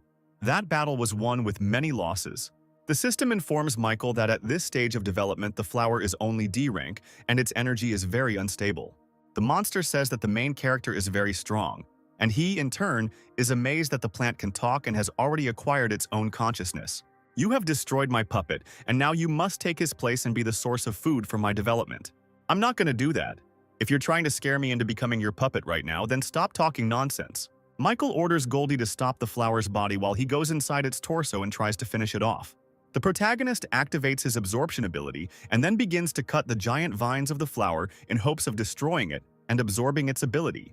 The system says that the enemy's body is too large and its ability cannot be absorbed, and therefore Michael needs to destroy the plant core himself. Meanwhile, Goldie is frantically fighting the plant's roots, trying to stop it and minimize the destructive damage.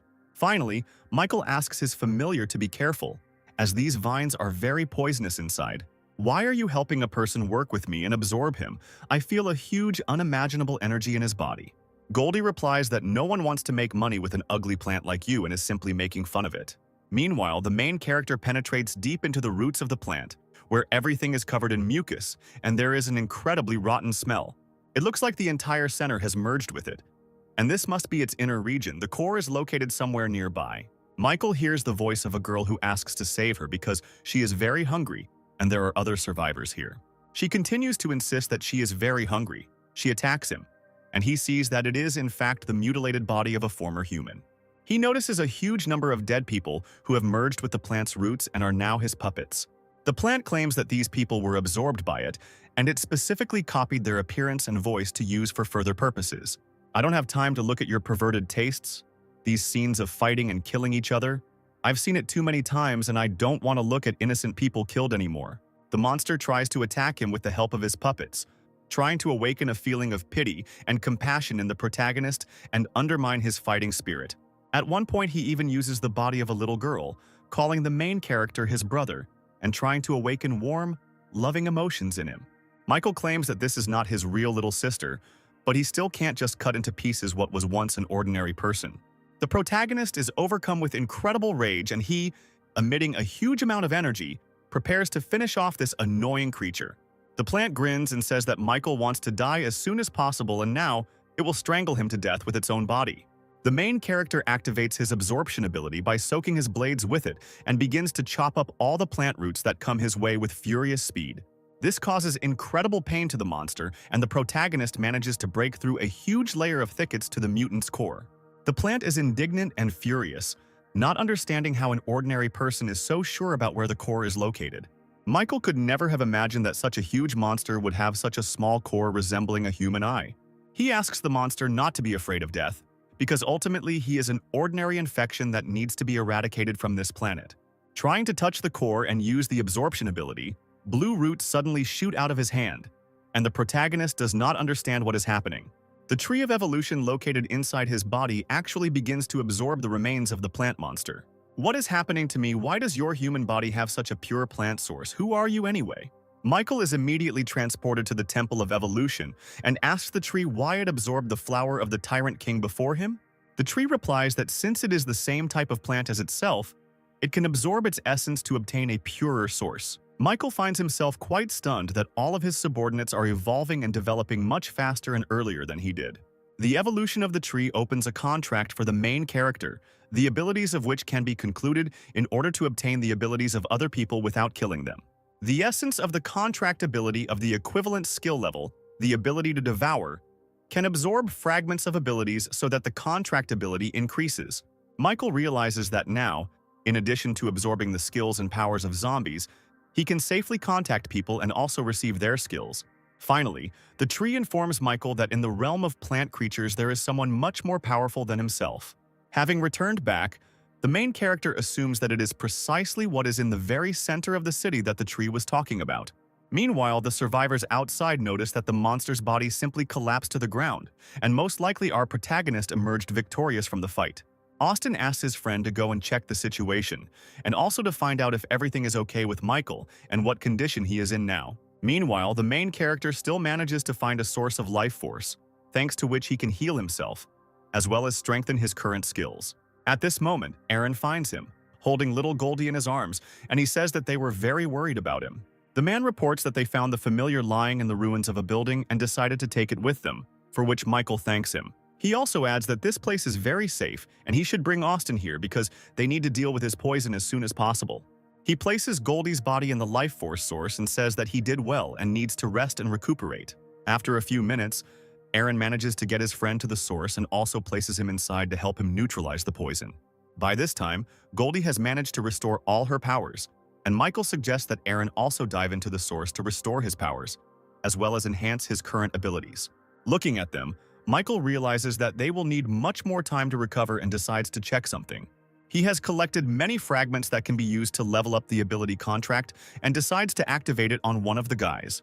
He touches Austin's body, thereby activating the ability contract and trying to subjugate his power. The system informs him that the ability contract has been activated and the main character has received a new skill, shadow breaking. Michael asks his familiar to stay here and protect the source of life, and he will go on patrol to scout the area.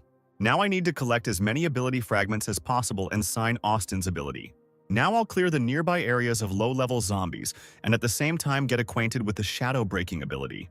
At this stage, I can use the shadow ability within the detection range of my penetration, which is at level 5, by combining it with the absorption ability. Using this combination of abilities, Michael manages to gain a huge amount of evolution points at an incredible speed, destroying everything in his path. Shadow Rupture combined with the Devour ability is very useful for clearing low-level zombies. Looking around, the main character feels with the help of his insight a strange aura which, apparently, clearly belongs to someone who is not infected. Somewhere on the street of one of the neighborhoods, a zombie girl, reminiscent of a ballerina, is dancing a magnificent dance. Next to her stands a huge mutant. On the shoulder of this big guy sits a little girl who claps her hands and laughs. They say that the girl is very beautiful and dances well. The girl comes down to the ground to draw with crayons when suddenly our main character appears next to her, who says that he now understands where this strange aura is coming from. The zombie giant immediately rushes to attack our protagonist, but he manages to defend himself with his blade. Who are you and how did you suddenly appear here? After all, I placed many puppets all over the area and would definitely have found out if someone had come close. Having heard everything that was said, Michael understands that it was not in vain that he left those zombie puppets alive and was able to get here unnoticed using the Shadow Rift. The main character decides to ask the girl how she controls the zombies and what her name is, to which she sticks out her tongue at him and says if he doesn't apologize, Anya won't answer his question. In his memories, a girl named Anya appears, who in her past life was an S-rank warrior and had the nickname Black Queen. In his past life after the apocalypse, the Black Queen was the first human to be infected with the virus.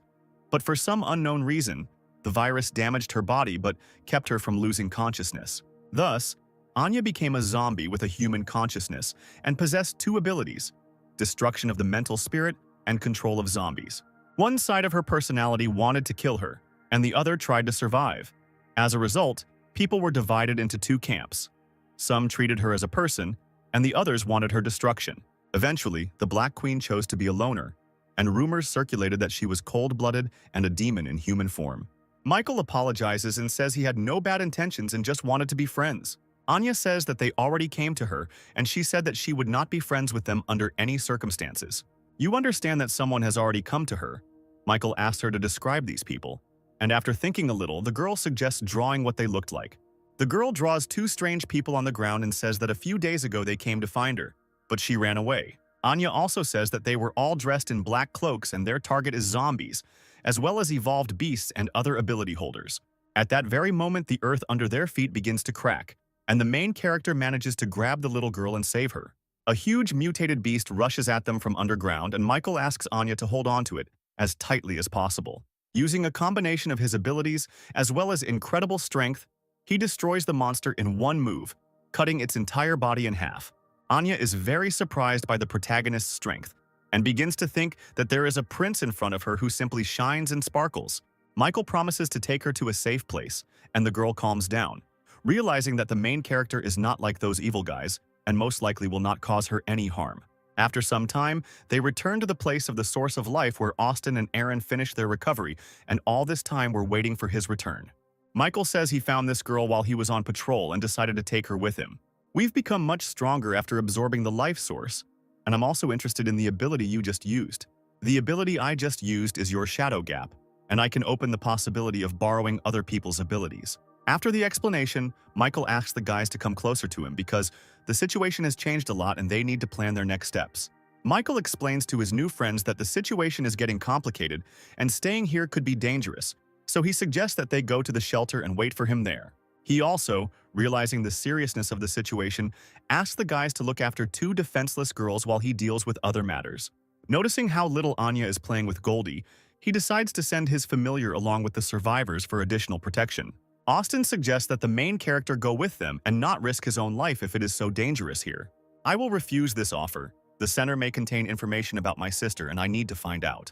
Aaron gives Michael approval, noting that since he now has Austin's ability, they will only be a burden to him. The protagonist also says that he will take little Anya with him, since she is very unique and is temporarily not suitable for being in the shelter. Friends tell the protagonist that they will wait for him at the shelter and ask him to return safe and sound.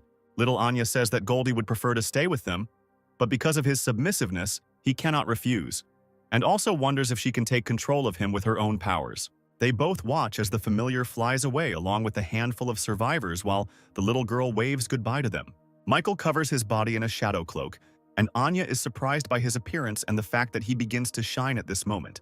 The girl does not understand why everything around her has turned black, and the main character explains that he is not in the shadow of his abilities, and so will be able to move much faster and remain unnoticed. Michael realizes that there may be many unknown things in the city center, so they must be prepared for this, and decides to spend the accumulated evolution points.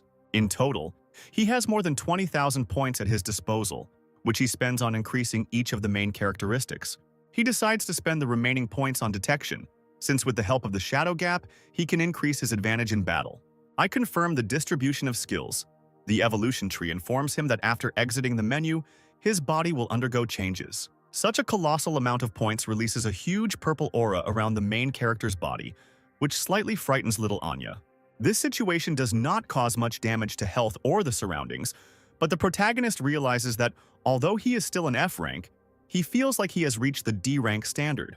At the same time, somewhere near the city center, a small group of survivors is wandering around, clearly busy with some kind of search. A guy in glasses named VJ expresses his dissatisfaction because they have been searching for several days, and so far they do not see even a hint of an entrance to the ruins. Looking at the map, the leader of their squad, a guy named Alan, says that the entrance should be somewhere very close. VJ says that if he is so confident in his assumptions, then it's time to check if the entrance is really somewhere nearby.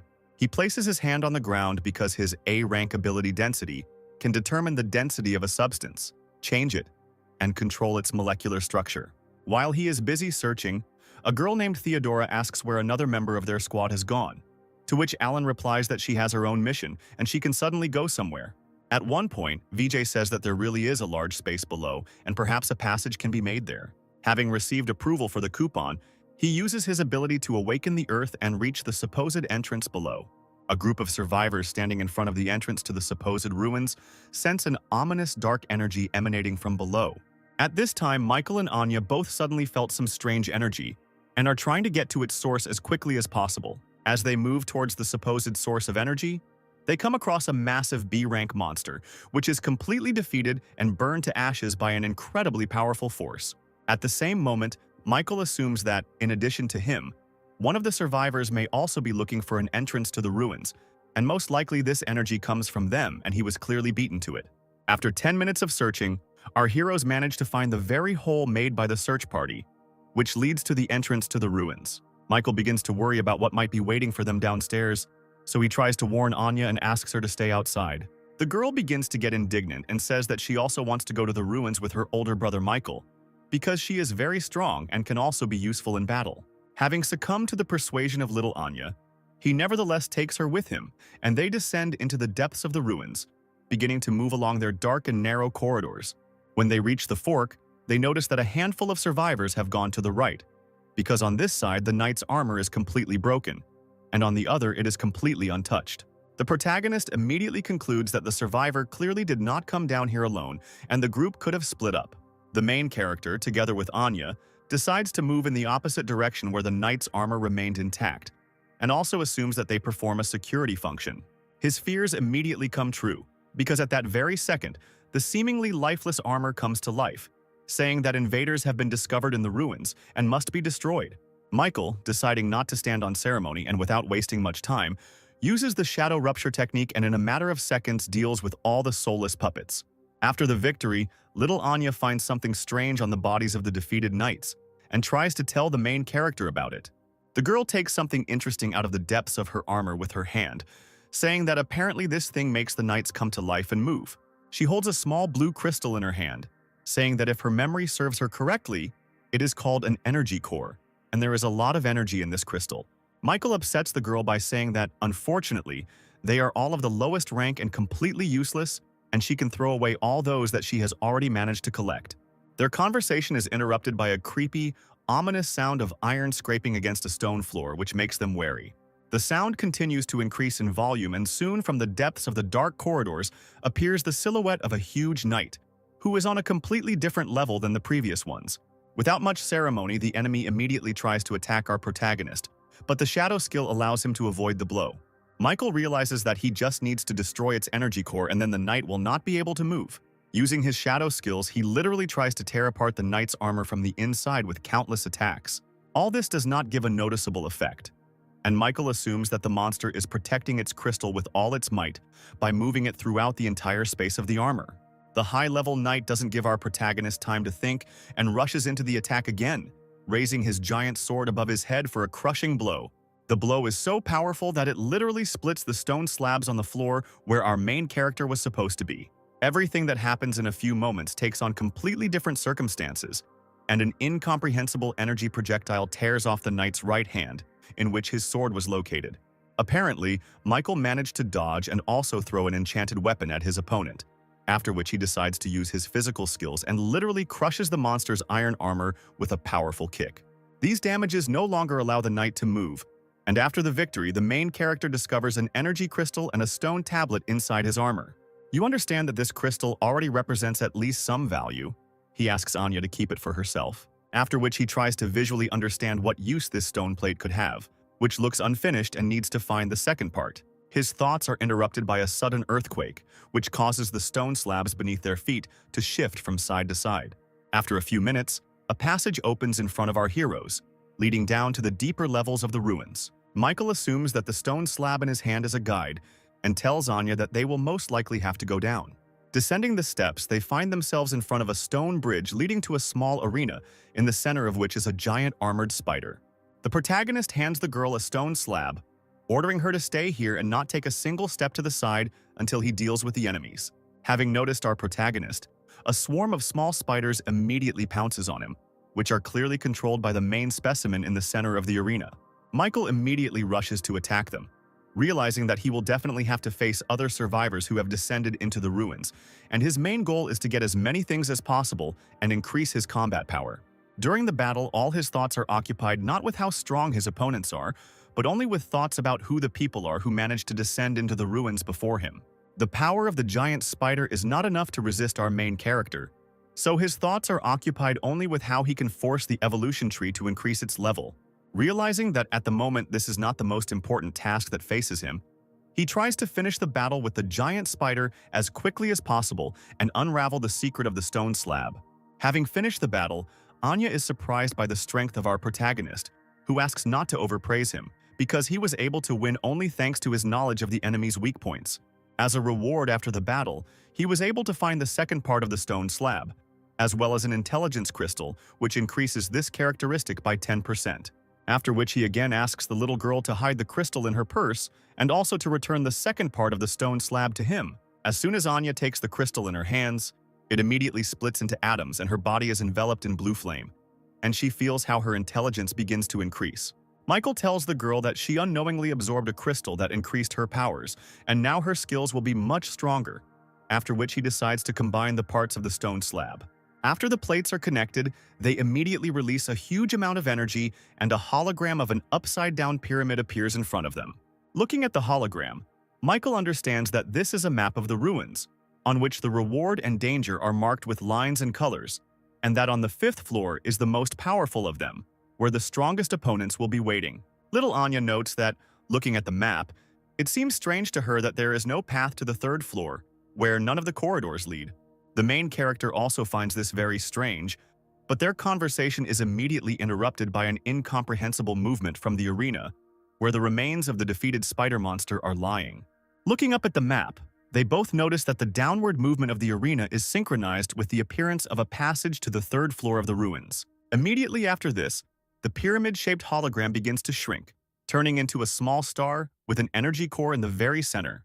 Trying to understand what this little star is, our heroes can't find anything better to do than just take it with them until they can use it. Approaching the edge of the very arena that began to move downwards, they notice a huge staircase leading into the depths of the 3rd floor of the ruins.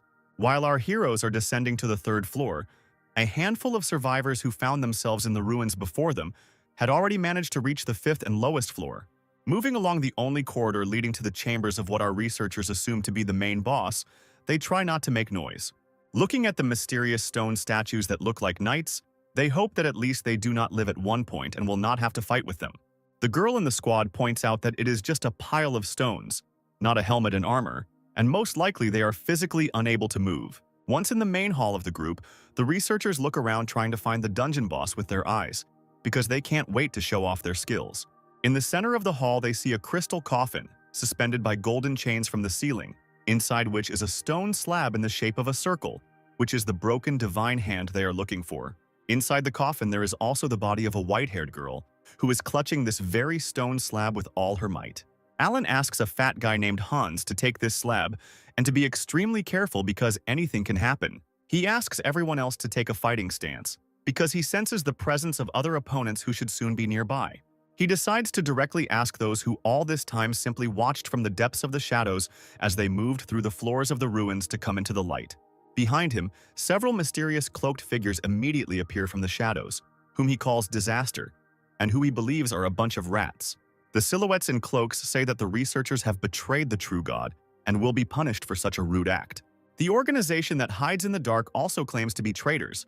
Rats must hide in the sewers. After these words, they immediately enter into battle, and Alan orders you to protect Hans and the stone slab at all costs. Meanwhile, Michael and Anna finally descend the long stairs to the third floor of the ruins, and the girl says that she is very tired. Once they reach the entrance to the third floor, they both sense a strange aura from the other side of the door. Suddenly, the main character grabs his chest with his hand, experiencing a strange sensation that slightly excites the little girl, who begins to worry about him.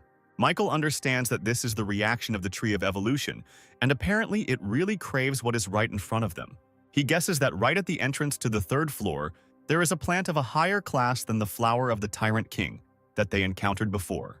Upon entering the room, he notices a plant-type energy core and assumes that he can absorb it very quickly and safely without having to fight it. Once I obtain the energy core of the evolution tree, it can evolve again, allowing me to increase my strength. Then I can rush to the third floor and fight those people for the treasure of the ruins. Using the shadow skills, the main character tries to get to the core unnoticed, but something goes wrong and it detects the main character, starting to move higher and higher. Rising higher and higher to the ceiling of the hall, our heroes discover a huge, colossal-sized knight made of stone, with whom the plant core begins to merge into one whole. The plant grows into the stone knight's helmet, and its vines take control of his entire torso. Michael understands that nothing is as simple as he thought and asks Anya to hide in his shadow once again and give him the opportunity to figure everything out himself. The girl tries to scream that she can't see anything, and the main character, using his abilities, takes her to the other end of the hall. He understands that the Tree of Evolution may appear to reabsorb the energy core, and he cannot allow Anya to find out his secrets, so it would be better to hide her. This energy core uses vines to control the statue. I just need to extract it and victory will be inevitable. Trying to use his physical skills, Michael tries to make a direct attack on the Stone Knight's body. But his durability is different from everyone else's, and this attack does not bring the desired results. Realizing that the weapon is powerless in this situation, he continues to dodge the attacks of the giant stone statue and decides to limit its mobility and then try to destroy the core. I'm trying to come up with a plan on how he can do this. Moving along the edge of the arena, he stumbles upon long branches of a vine growing along the entire wall. Grabbing one of them with his shadow skill speed, he wraps it around the Stone Knight's body, trying to create a kind of trap. Let's see how long you can last when faced with my level 8 strength. Michael pulls hard on the makeshift rope, allowing him to bring the Stone Knight down to the ground and knock him off his feet. The speed of movement and immobility of the statue is not enough to quickly and lightning fast get back on its feet. And during this time, the main character gives the evolution tree the opportunity to finish this battle. At that moment, Michael is surprised that the tree, unlike the previous time, decided to personally go outside to beat the energy core. It releases its roots, digging into the eye of a defenseless plant and beginning to suck out all the juices from it. After absorbing the core, the Tree of Evolution begins to shine and change, and in front of our protagonist appears a tall, slender girl, who all this time was the Tree of Evolution. At the same second, a context window appears in front of him, which informs him about the possibility of evolving and increasing his rank, for which it is necessary to have a certain set of skills that the main character already possesses. I accept the offer of the tree. Michael feels how his body begins to overflow with energy, and all his characteristics begin to noticeably increase. Once promoted, all of his skills also level up, and the tree informs him of the required levels of dexterity, intelligence, and detection strength to advance to the next rank. Thanks to the tree with a brush, the upgrade is much faster and more convenient. Remembering the past, to increase the level, I ran like crazy, killing a cloud of monsters. Looking at the girl, the protagonist decides to clarify whether he should still call her the Tree of Evolution, to which he receives consent. Michael also asks why his evolutionary tree chose him as a victim for revival, to which he receives the answer that she cannot answer his question right now, and she does not have a memory of all the events. My evolution is the key to solving my past life. It's no wonder you helped me during the attack of the horde of infected and allowed me to continue to evolve. My memory seems to be linked to your evolution, so your growth is very important for both you and me, and the discovery of additional information. After these words, the tree of evolution disappears again, going into the system, and Anya appears behind the main character, who rejoices at his victory. The girl is slightly shocked because she does not understand at what moment the victory in the battle occurred, but nevertheless she is very happy for her brother. The jubilation of our heroes over the victory is interrupted by an unexpected earthquake, after which the ground under their feet begins to crack, and tongues of flame begin to emerge from its cracks. After a few seconds, the floor literally explodes, and silhouettes in cloaks jump out of the ground, as well as Alan, who is fighting with them. He notices our protagonist, and they briefly glance at each other, trying to comprehend the situation and understand whether they are enemies. Having decided to land next to our heroes, he is surprised that besides them, there are still people in the dungeon, and apparently they have not fully explored all the floors of the dungeon. I notice silhouettes in cloaks. Michael remembers that Anya was talking about them, and decides to ask her if she had seen these people before, to which the girl replies that she had not seen Alan and his friends. Their conversation is interrupted by mysterious silhouettes in cloaks, who order them to immediately give them the broken arm of the divine stone. And he says that he is not going to give them the artifact he found under any circumstances, even taking into account the fact that 2 of his squad have already been seriously injured. Watching their conversation, Michael realizes that they were apparently fighting for the treasure found on the 5th floor of the ruins. Having learned the name of our protagonist, Alan apologizes for dragging him into this story, but really hopes that he can help him deal with these enemies. Vijay tries to dissuade his friend by pointing out that the stranger is only at E rank, and there is no point in asking him for help. At this time, the silhouettes in cloaks who are D ranked begin to laugh, saying that no matter how many scum you recruit into your team, you will all die. Alan says that they are at a disadvantage, and he feels that the protagonist is not an ordinary person, so he boldly offers to join the battle. Vijay continues to insist that a person with such a low level of strength will not help them in any way in the fight. And besides, he has a little girl with him who will act as ballast. The silhouettes in cloaks talk to each other, calling the weak humans worthless, trying to form packs and do everything possible to survive. The main character tries to understand what is happening because the silhouettes in cloaks are very reminiscent of monsters, and if you look closely at them, their bodies have a very familiar aura. He remembers his battle with an advanced infected girl who was guarding a meteorite fragment and had her own consciousness. Immediately after this, he asks the fair-haired guy and Alan to stay here to protect Anya until he sorts things out himself. Alan tries to stop the main character, but he immediately rushes into the attack with incredible determination, realizing that these are unusual opponents and that fighting them will be much more dangerous. Starting the battle, he immediately tries to understand if there is a main individual among these monsters in order to first deal with the minions. Suddenly, one of the silhouettes tries to attack the main character from behind, but a charge of fiery energy flies into his face, which saves Michael from being hit in the back. This stream of fire turns out to be released by Alan, who asks him not to act so rashly because he will be the main attacker who needs to be supported. Looking at him, Michael realizes that this man is a D rank awakened with a very strong flame ability. At this time, the silhouettes in cloaks begin to talk to each other about the main character, not understanding how a low-level person can be so fast and that they sense divine power in him. And he asks Michael to be careful because these creatures are difficult to deal with and such damage is just a speck of dust for them. After these words, the main character instantly approaches one of the monsters and with a powerful blow of his blade literally cuts his body into 2 parts. Vijay is incredibly amazed by such speed and strength, and little Anya says that her brother is very strong and will not lose so easily. Alan also confirms his words, realizing that his assumptions were correct, and the main character is really not so simple, perhaps even too simple. Standing over the protagonist's defeated opponent will prompt a context window to inform you that you have received 600 evolution points for defeating a D-rank monster. The second silhouette in a cloak. Looking at the protagonist does not understand what is happening, because a low-level human cannot have a divine aura and be so strong. Michael says that, according to him, one can conclude that the Tyvans also call themselves divine, in which case he must be a deicide. At that moment, the monster in the cloak starts screaming, saying that this simply cannot be and that he is not going to be the loser in this battle. Screaming that all humans will be destroyed, he begins to prick himself with needles sticking out from behind his back and begins to transform. Michael says that he has already encountered this type of enemy, and apparently he begins the transformation in order to fight with all his might and asks everyone to run away from here as quickly as possible. Vijay immediately grabs little Anya in his arms and says that this is complete madness and that ordinary people definitely won't be able to cope with this. And he says that he is not going to just run away because this monster injured his comrades and he cannot just leave. Looking at the monster, they realize that it has completed its transformation and is now somewhere around C rank in strength. He immediately begins to attack our heroes with a spear covered in vines, which after the blow rush after Michael and Alan. Reflecting attacks with a vine, Alan tries to understand who Michael really is because, having only an E rank level, he is able to resist monsters much stronger than him. At the same time, he charges a huge fireball in his hand in order to assess how powerful the enemy in front of him is. Trying to attack the monster standing in front of him, he realizes that his attack doesn't even leave a scratch on his body, and this is very sad. Taking advantage of the moment of confusion, Michael at this moment finds himself behind his opponent, trying to attack him with his daggers.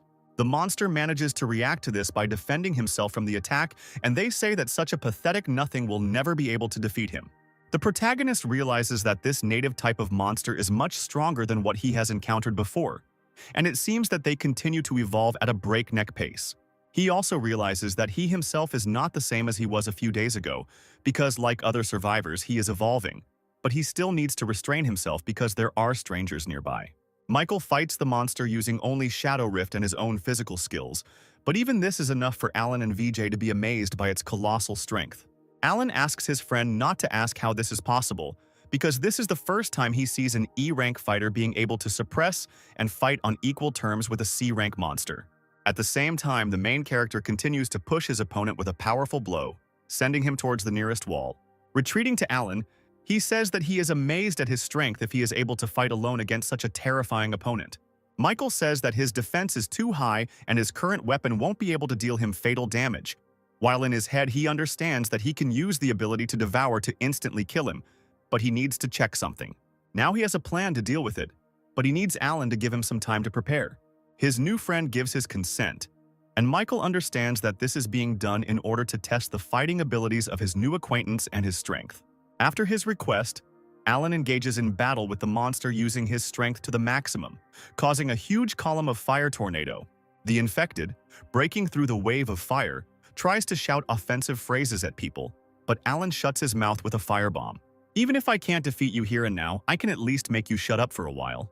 The main character understands that fire abilities are very strong, and it is not surprising that the guy was able to reach D rank in such a short time.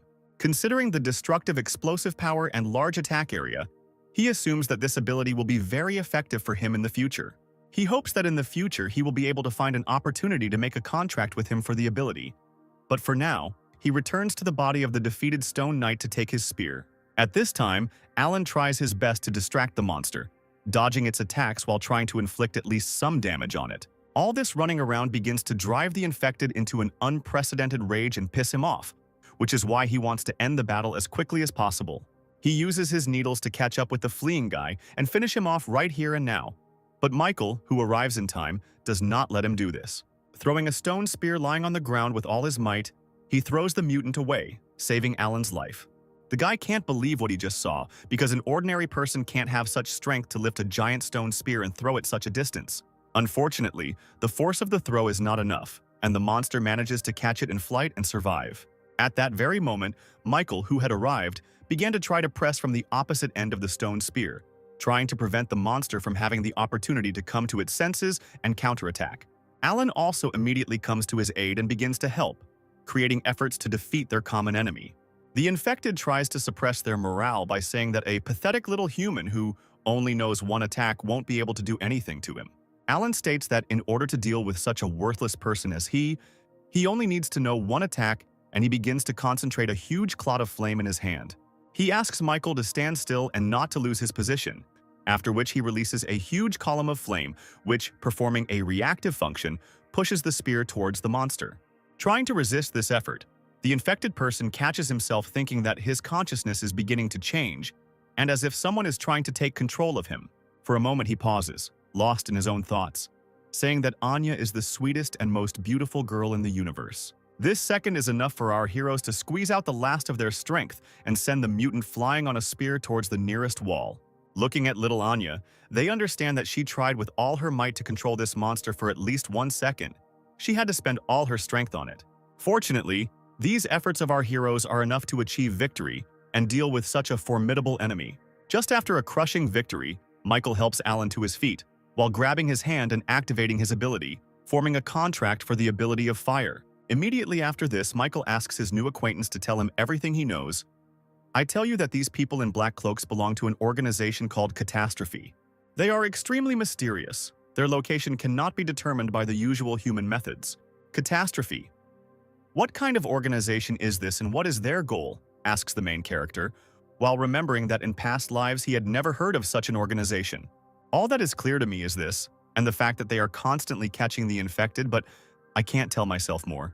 The protagonist understands that his words almost exactly coincide with Anya's testimony, and also decides to clarify how they were able to find these ruins. And he says that they are mercenaries and came here as part of a mission, and as for the recruit, they themselves do not know. This is a broken arm made of divine stone, the loot we got on the 5th floor. You dealt with a disaster, and this thing should belong to you. There is no need for this. You can keep it for yourself because without it, you will not be able to complete the mission. Michael realizes that he has already gotten enough and was able to make a contract for the fire ability. But he has one request. He shows Alan and everyone present a photograph of his younger sister and asks if they know any information. And he replies that at the moment he doesn't know anything, but he will try at all costs to help in her search. At this point, their wounded friend begins to cough up blood, and the girl tries to hurry her commander, saying that they need to find a doctor as soon as possible. Alan asks for forgiveness and says that they need to go, giving the protagonist an address where he can contact him when he finds himself in another city. Leaving the ruins, Vijay asks the commander if they will really just leave because they outnumber him, and they could try to take away from him all the treasures that he managed to find on other floors. And he says that even if they are at the peak of their strength, all together, they won't even come close to dealing with him, because in that battle, he only used half of his strength. He really impressed me, but what you say seems too exaggerated to me, since he is only E rank. You may be right, but when I was around him, I felt a discrepancy between his demonstrated strength and his personality. But even despite this, he creates a feeling of reliability, and that next to him, you will be protected. When Anya asks why they didn't take those treasures, Michael says that he likes Alan, and he will give him a chance to prove himself in the future, so it will be a gesture of goodwill. Alan, if this stranger is really that good, why didn't you invite him to Skynet and even reveal our true identity? Because if he joins us, we can complete a higher-ranking mission and get a bigger reward. Now is not the time, and we cannot reveal all our secrets to random people, because if someone from the top management finds out, we will be in trouble. And besides, he is also a very cautious person. After the group of researchers leaves, Michael suggests that Anya also go on the journey. We should continue to explore this area and use the crystal to make you stronger, because it will be very useful.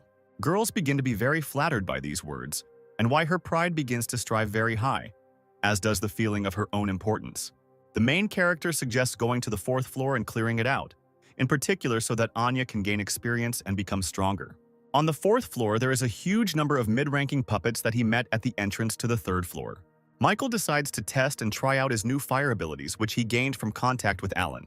I rush to attack the rest of the knights. He easily dodges their slow attacks by flying into the air. The protagonist remembers that fire can be used as an accelerating force, and thanks to this he is able to move through the air for a short time, increasing his mobility. From now on, he will be able to fight in the air in addition to group damage, which has increased significantly with the use of firepower. I want to finish them off in one move, so I need to concentrate as much fire energy as possible in one point and throw it out.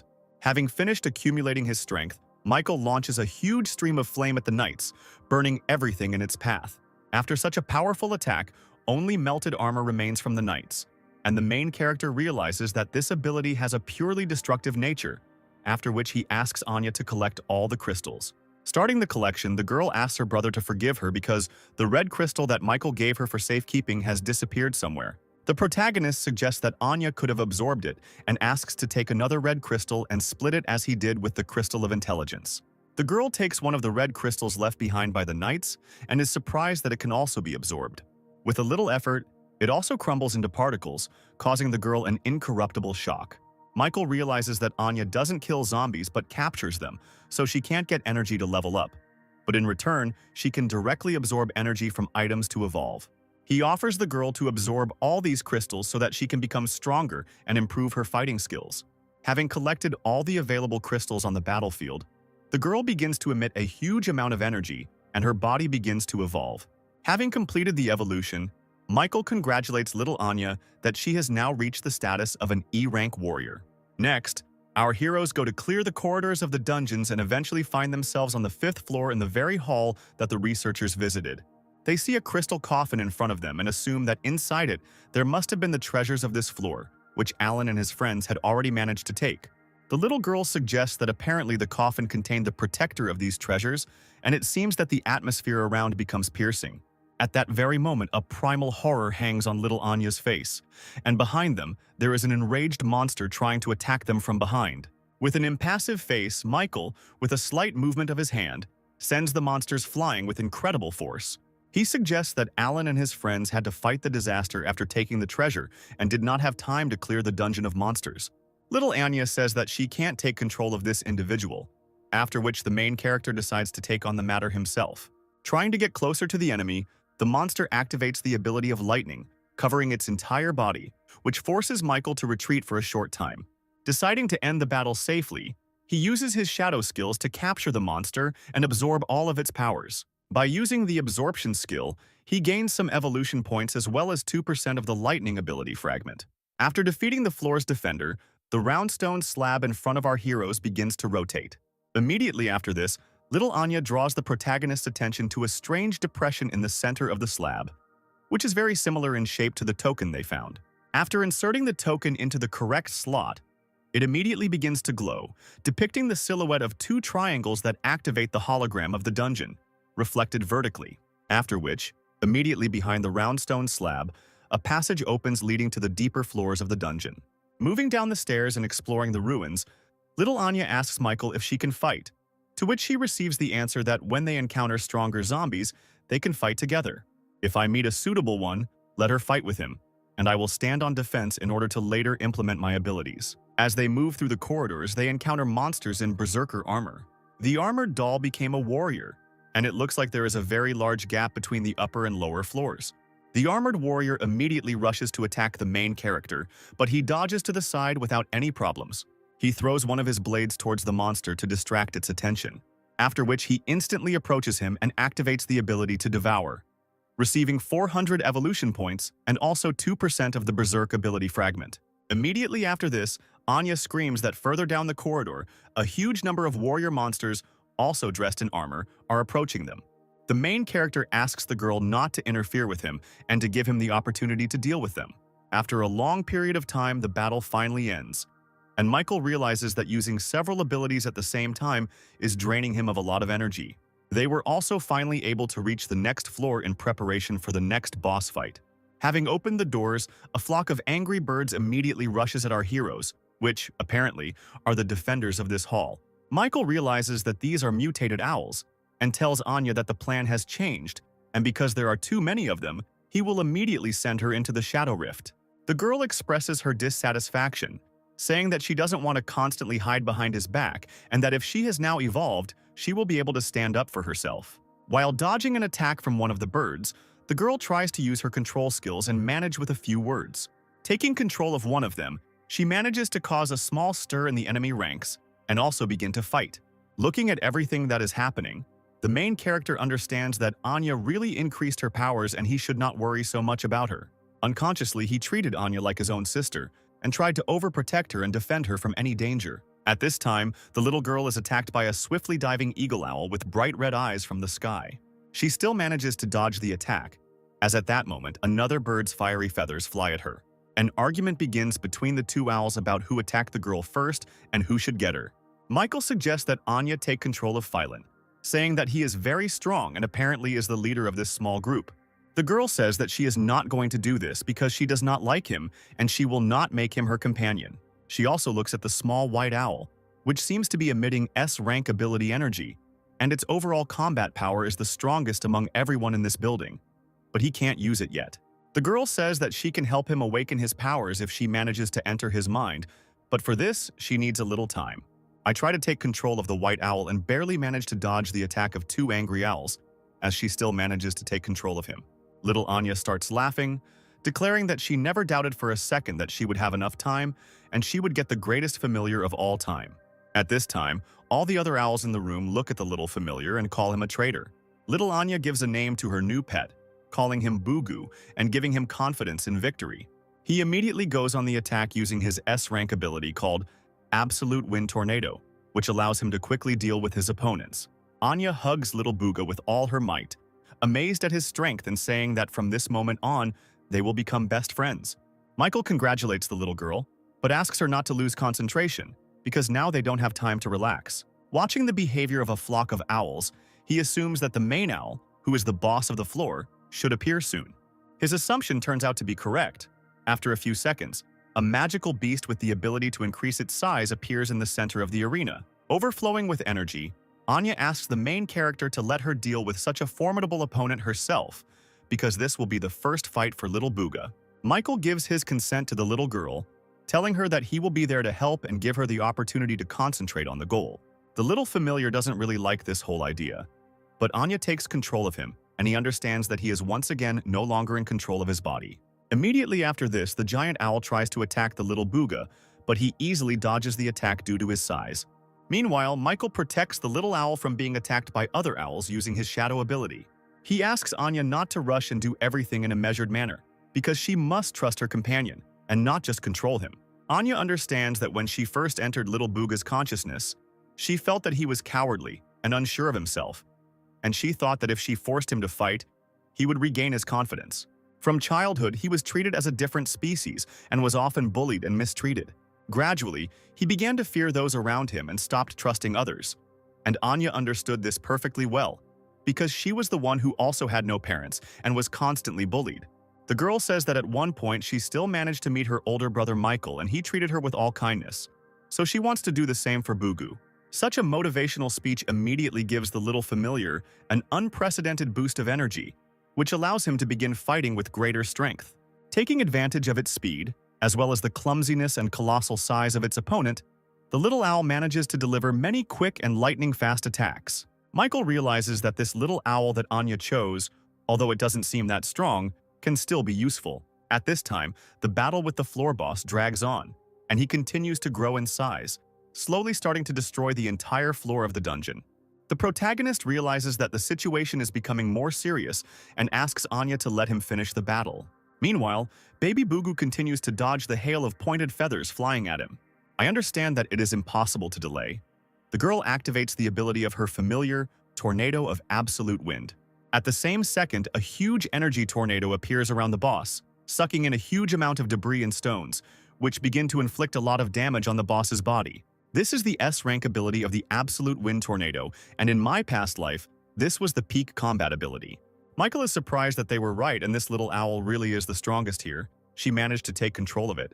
After this, the dungeon boss simply falls to the ground, and they rejoice at their first and grand victory. The girl runs to hug her new familiar, being incredibly happy. Michael also turns out to be very happy for his companion and offers her to give Bug the opportunity to absorb the energy source. The familiar goes to absorb the boss's body, and the protagonist asks the girl how she was able to assess his potential. Anya says that when using mind control, she can see the abilities of monsters and determine the strongest one, and then control him. The protagonist is surprised, albeit briefly, that a warrior like Anya has an ability that can directly influence the strongest enemy unit and turn it into an ally. Big brother, don't you have an ability that allows you to copy others? Michael says that he really does have such an ability, but what is the point of this information? Anya suggests taking and copying her power. The girl says that after everything that happened, she trusts the main character very much and wants to let him also get her ability to become even stronger. Michael realizes that he must have enough points to develop another ability and tries to make a contract with the little girl as well. The evolution tree cancels this request, informing that concluding a contract with a monster is simply impossible. Anya asks if everything went well and if Michael can control the opponents from now on, to which they receive a negative answer. By this point, Bugu has finished absorbing the boss's energy and evolved to E rank. Little Anya rushes to her familiar to congratulate him on his new level of evolution, which is why it was not possible to conclude a contract with Anya. He remembers that the girl is not human, but is also a monster that resulted from the apocalypse, but during the time spent with her, he had already begun to forget about it. He promises himself that this time he will not allow society to do to her what happened in his past life and invites her to move on. Making our way further into the dungeon, Our heroes think over further plans for the battle, because their forces have already been significantly depleted. Even if Anya didn't show it, this little girl has been through so much with me and is most likely holding on with all her might. Michael activates the Shadow Rupture ability to get the most out of this place to level up. Analyzing this evolution tree about the required levels of power, intelligence, agility to level up, he realizes that he needs about 150,000 evolution points, and at the moment he only has 40,000. At this time, somewhere within the walls of the shelter, a small commotion begins to reign in connection with an unexpected guest. Some stranger tries to pick a fight with every survivor in the shelter, trying to find a worthy opponent, and also wanting to see the god of war. Megan notices panic within the shelter walls, not understanding what is happening, receives information from one survivor that people from another shelter have appeared and want to fight us to determine our strength. Meanwhile, on the third mirror floor of the ancient ruins, Michael and Anya feel a strange, mysterious energy. The main character suggests that the girl move forward because soon they will meet their last enemy. After passing the third, fourth floor, I received 90,000 evolution points. The fifth floor gave me 20,000 for insurance.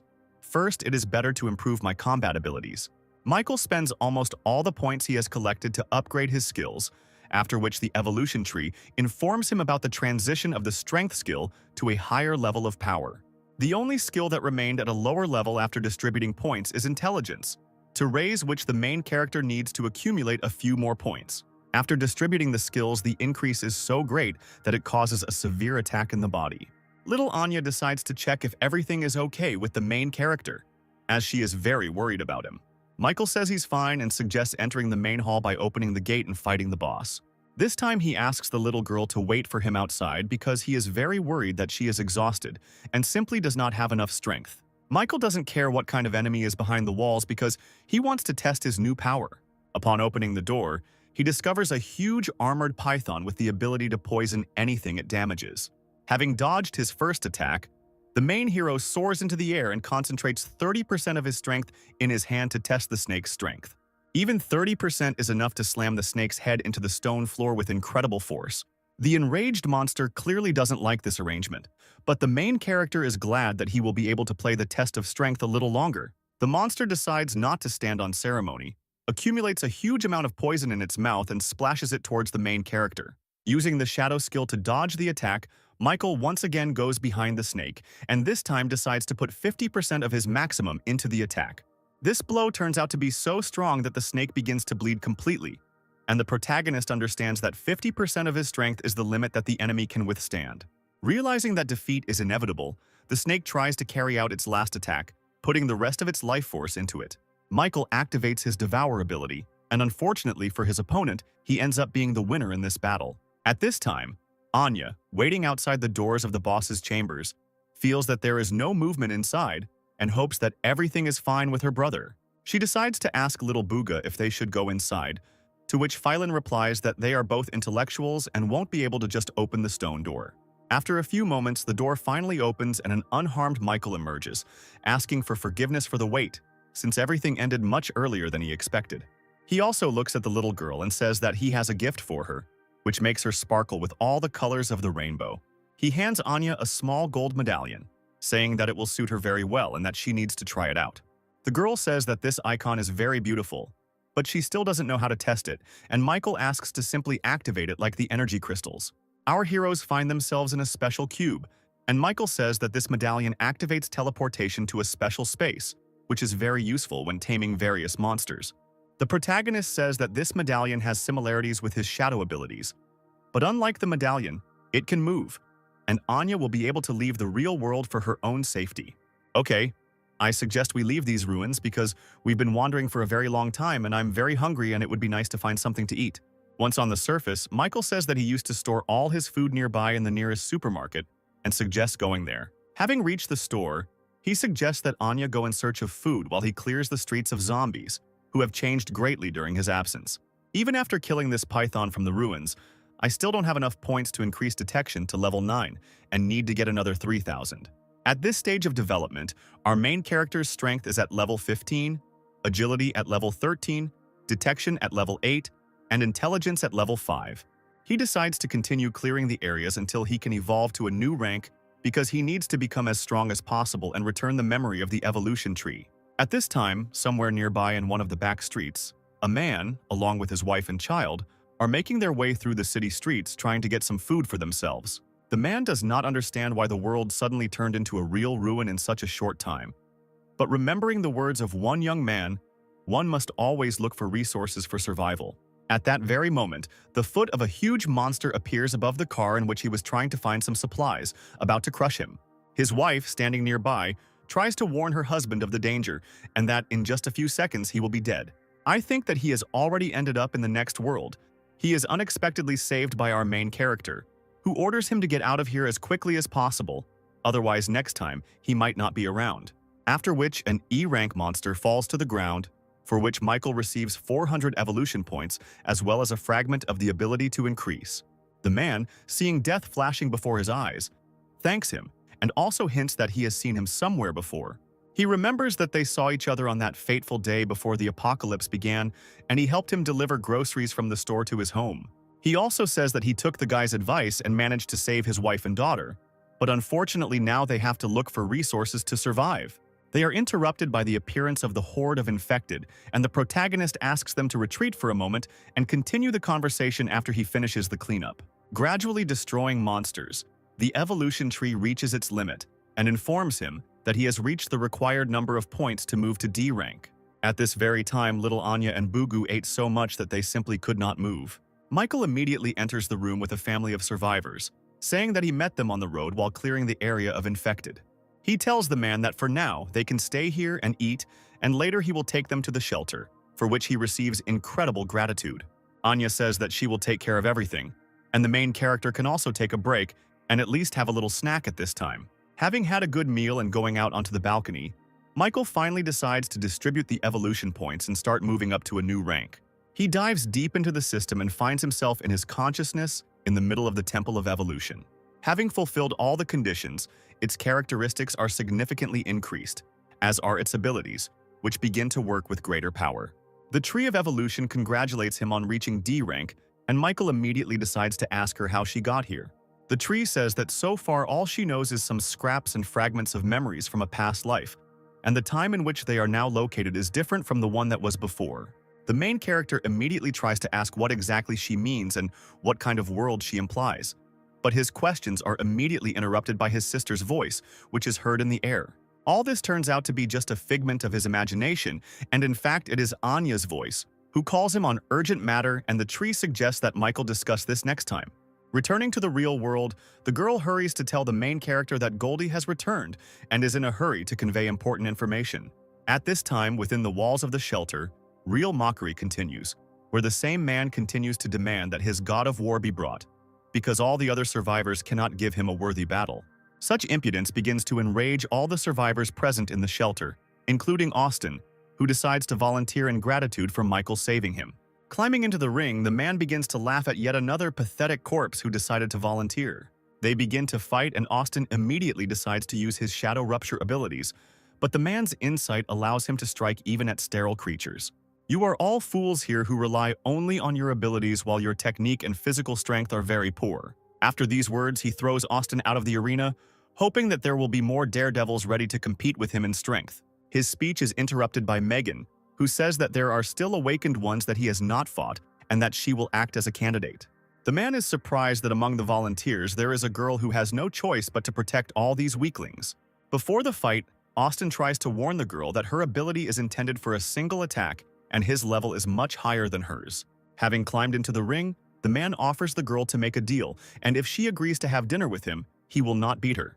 At the same moment, Goldie manages to reach the gates of the shelter together with Michael, who is rushing to help the survivors. Right at the entrance, he is met by Olivia, who has lost her glasses and tries to stop the main character, demanding that he undergo a test. At this time, Megan is completely broken and covered from head to toe in abrasions. Well, listen, Victor would definitely like you, and if I ruin your beautiful face, he clearly won't like it. With her last strength, the girl tries to attack her opponent, which surprises him that she still hasn't given up and is still trying to resist. I am surprised by such determination. He says that since she wants to die so much, he will allow her to do it. At that very second, a powerful blow from Michael's palm sends the impudent fellow into a deep knockout, face down on the ground. All the survivors in the shelter begin to rejoice at the arrival of the god of war, in particular Megan kneeling before him. Michael says that Goldie managed to inform him of the situation and he arrived as soon as he could to sort it out completely. One of the survivors asks the protagonist to be careful because people from another shelter want to absorb their ranks for their own purposes. At this moment, the man rises up full of anger, not understanding who dared to touch him and promising to destroy the impudent man. Michael says that if he is addressing him, he should turn around and say it to him looking him straight in the eye. You try to look back, the main character starts to mock him, not giving you the opportunity to even look at his face, continuing to beat up his opponent. He starts to land a huge number of blows, saying that his opponent is so weak that he can't even look him in the eye. At this moment in Commander Winston's office, a man is pressing him with all his might, demanding an immediate answer. The one who puts pressure on him turns out to be the commander of another shelter named Rick, demanding that he hand over control and command to him. Winston says he is very flattered by the offer, but this refuge was protected thanks to one man, and he cannot simply hand over command authority without his consent. Commander, how can you be so stupid if you want to do great things? Don't worry if you agree to my conditions and hand over your project on research of genetic medicine. You will become one of the top leaders of our main base. At that moment, their conversation is interrupted by an unexpected knock on the door, which ignores Rick's statement that an important meeting is taking place and entry is prohibited. Michael enters the office, dragging the body of the man he had defeated behind him in one hand. Wondering who had the nerve to commit such an outrage, he throws the body of the defeated enemy on the floor, asking the commander if this dog is his subordinate. Looking at Commander Winston, he says that it looks like this man is an outsider and asks him to immediately leave the shelter and let him talk to the commander. Commander Rick is immediately surprised by such impudence and asks who this impudent boy is, to which he receives the answer that this is the very god of war. In a fit of anger, he begins to shower Commander Winston with threats, saying that he will regret his actions more than once, after which he writes to leave the office, as well as the shelter, slamming the door behind him and leaving our heroes alone. Winston is very happy about Michael's arrival and asks him if he managed to find his sister, to which the protagonist says that this case is still in limbo, but he has other information. That mysterious girl from the video you showed me, I need a screenshot of her photo. The commander promises to look into the matter and also offers to provide him with assistance, to which Michael says that he will leave immediately after receiving the photograph. He also promises to provide the coordinates of the ruins in the center of the city, where they can extract a lot of minerals to improve their skills, which greatly inspires Commander Winston. After this, the commander invites the main character to go with him to receive another gift, and they find themselves on the second floor of ancient ruins. Finding himself in front of a huge gate, Bruce reports that they literally just recently solved the puzzle leading inside, and he can take all the necessary treasures from there. Michael still decides to go inside, realizing that he has no choice because he still couldn't find a suitable weapon for himself, and maybe the contents of this treasure will help him with this. Once inside, he sees in front of him a huge pedestal with many lights and a bridge leading to them. Each pedestal opens up the possibility of choosing one of the sacred relics, and Michael ponders which one he should take. Suddenly, the evolution tree offers the protagonist to choose a challenge token that is right in front of him. Listening to the advice of the tree, the main hero reads the instruction that the token can be used infinitely and compete in the Tower of Tests, becoming even stronger. Having carefully considered his choice, he nevertheless confirms that he will bring this relic into his possession, and immediately decides to try it out. At that very moment, he is teleported to another dimension where a giant testing tower is located in front of him. At that very moment, a cute girl appears in front of him and says that she is the conductor of the testing tower. She also says that she will accompany the participant during the entire passage, and will also answer any question regarding the tower. The testing tower is a place where the test subjects practice. Each has a step. The higher the floor, the more difficult it is to go further, and there are 600 floors in the tower. Also, on every 150th floor, debuffs will be created that increase the difficulty, and the main character has half a month to pass the test, after which the token will simply disappear. Having heard all the information received, Michael decides that there is no time to waste and that he needs to start immediately, and the presenter tries to stop him. Once on the first floor of the initial rank, our main character finds himself in a small testing arena. The girl says that it is very thoughtless to just go forward because she was going to say that there are fixed decorations on each floor and the entrance is just a teleportation gate. To get to the next stage, you need to kill all the monsters on this floor, after which you can get to the next level. The girl tries to warn the main character that the tower is a very dangerous place, but notices how Michael disappears somewhere at that very second. And after a few seconds, shock hangs on her face because the context menu informs that the floor has been passed in 30 seconds and access to the second level is open. At this time, in front of the gate, Bruce expresses his dissatisfaction that our protagonist has been gone for 30 minutes, and he is very worried. After a few more minutes, the door opens and Michael reports that there is no danger inside and they can safely enter. Burning with curiosity, Dr. Bruce immediately rushes inside to study the new technologies and relics. Winston wonders what exactly the protagonist chose as a relic for himself, to which Michael says that the thing he took will be very useful to him. In his head, he is perfectly aware that he cleared 150 floors of the test tower in 10 minutes. Commander Winston gives the protagonist a photograph of the mysterious woman that he asked him to take, after which the protagonist announces that he will leave the shelter walls as soon as he has prepared all the necessary resources. After finishing his conversation with Winston, he goes in search of Anya, who is found sleeping in her bed and decides to give the girl a chance to rest and set off on her journey the next morning. The next day, he will tell little Anya that she needs to get ready because they are setting off on a journey. Little Anya wonders if they will tell the others about their departure because they will obviously be worried about them. Just as Michael is about to give an answer, they are interrupted by Megan, who is standing at the exit of the shelter and says that she knew that the main character was going to leave the shelter secretly without saying anything. The girl says that she is going to go with them, but the main character tries to dissuade her, saying that it is too dangerous. Again, you try to stop me with these excuses, but I can't become better if I stay here, and eventually there will be nothing left for me to defend. Little Anya asks her older brother to take Megan with him because last night she took very good care of her and doesn't want to leave her alone. After thinking it over carefully, Michael still agrees to take Megan with him, hoping that she will not become a burden to them. When the girls asked where they would go next, he recalled the coordinates of the city of Xiao, which Alan had given him, and where their route would be planned in the future.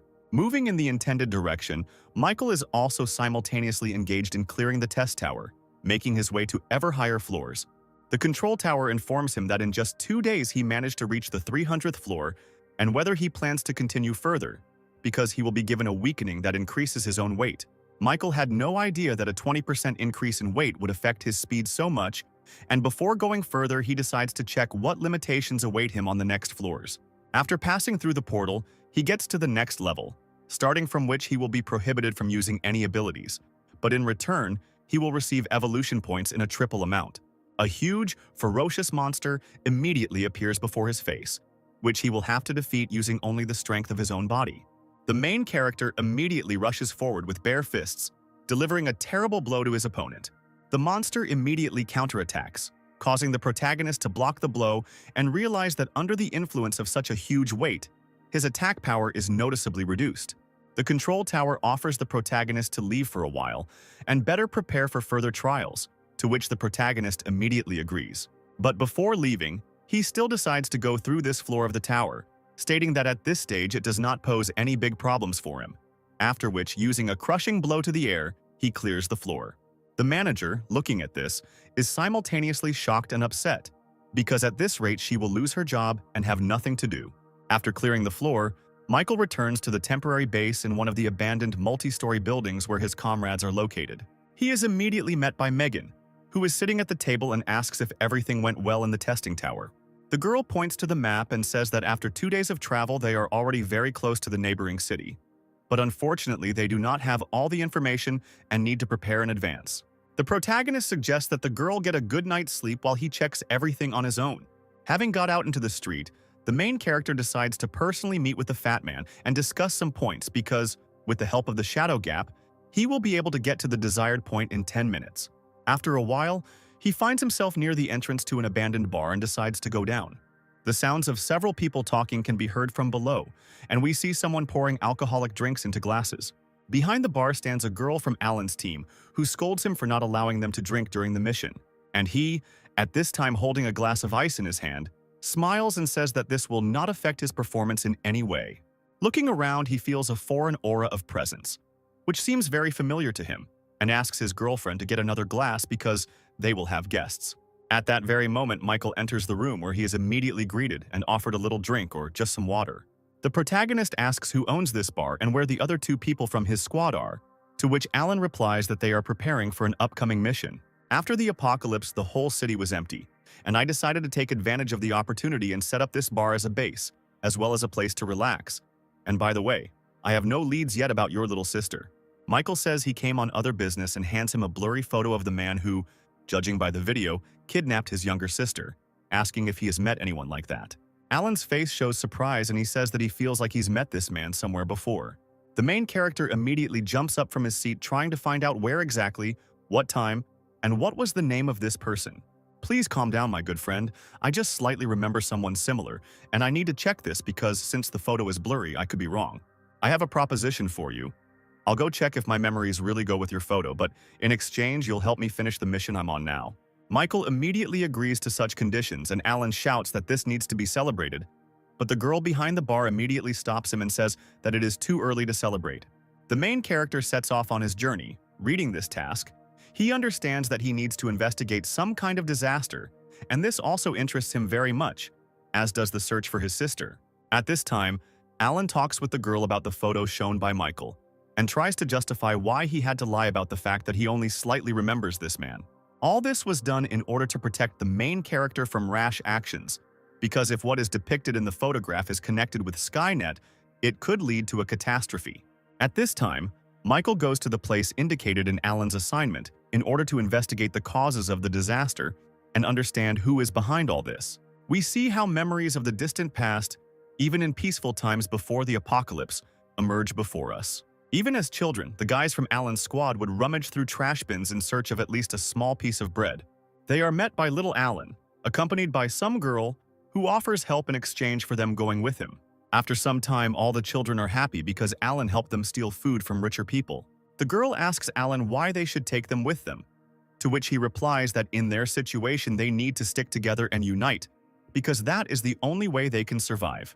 While the children laugh and enjoy their meal, Alan discusses his future plans, even though it all happened in the distant past.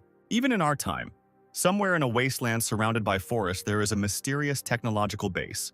Arriving within its walls, Alan goes down the elevator, feeling nostalgic about his past life and hoping that his friend is not the one who kidnapped the protagonist's sister.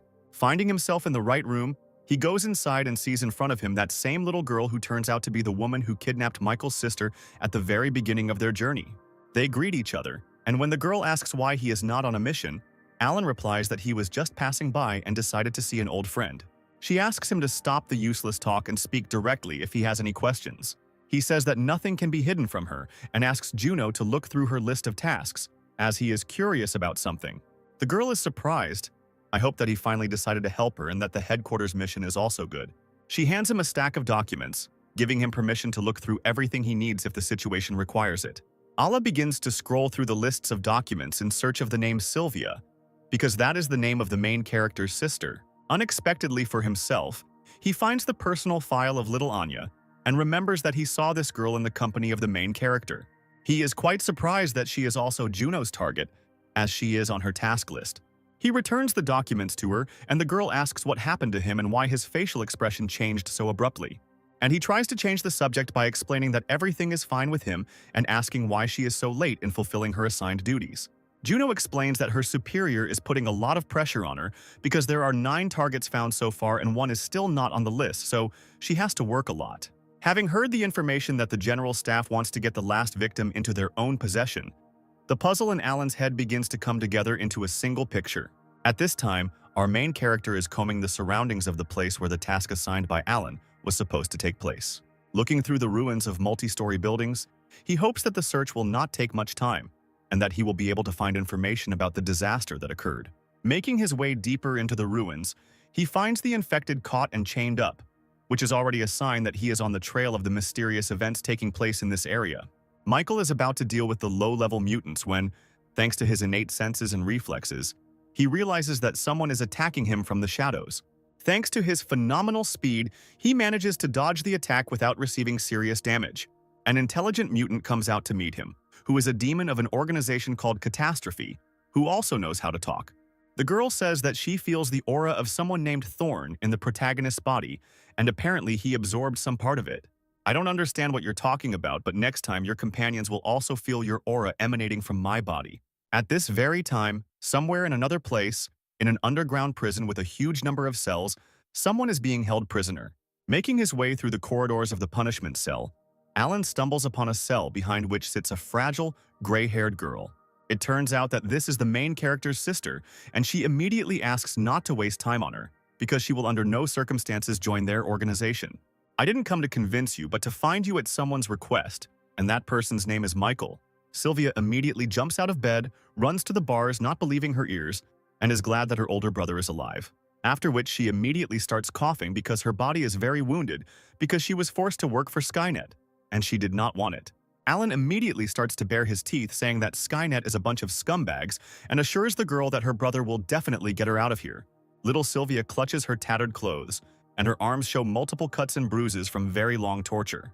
Alan says that he will try to inform her brother as soon as possible that he has found her and where she is at the moment, asking her to be patient for a little while.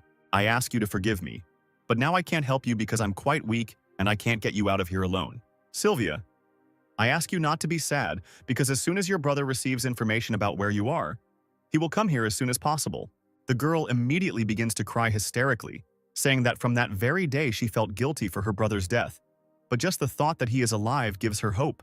Alan hears the sounds of footsteps coming from the depths of the prison corridors and says that he needs to leave because he should not be seen here. The sounds come from two lab technicians discussing that they have been given permission to use a puppet drug on a test subject girl that will make her obey any orders.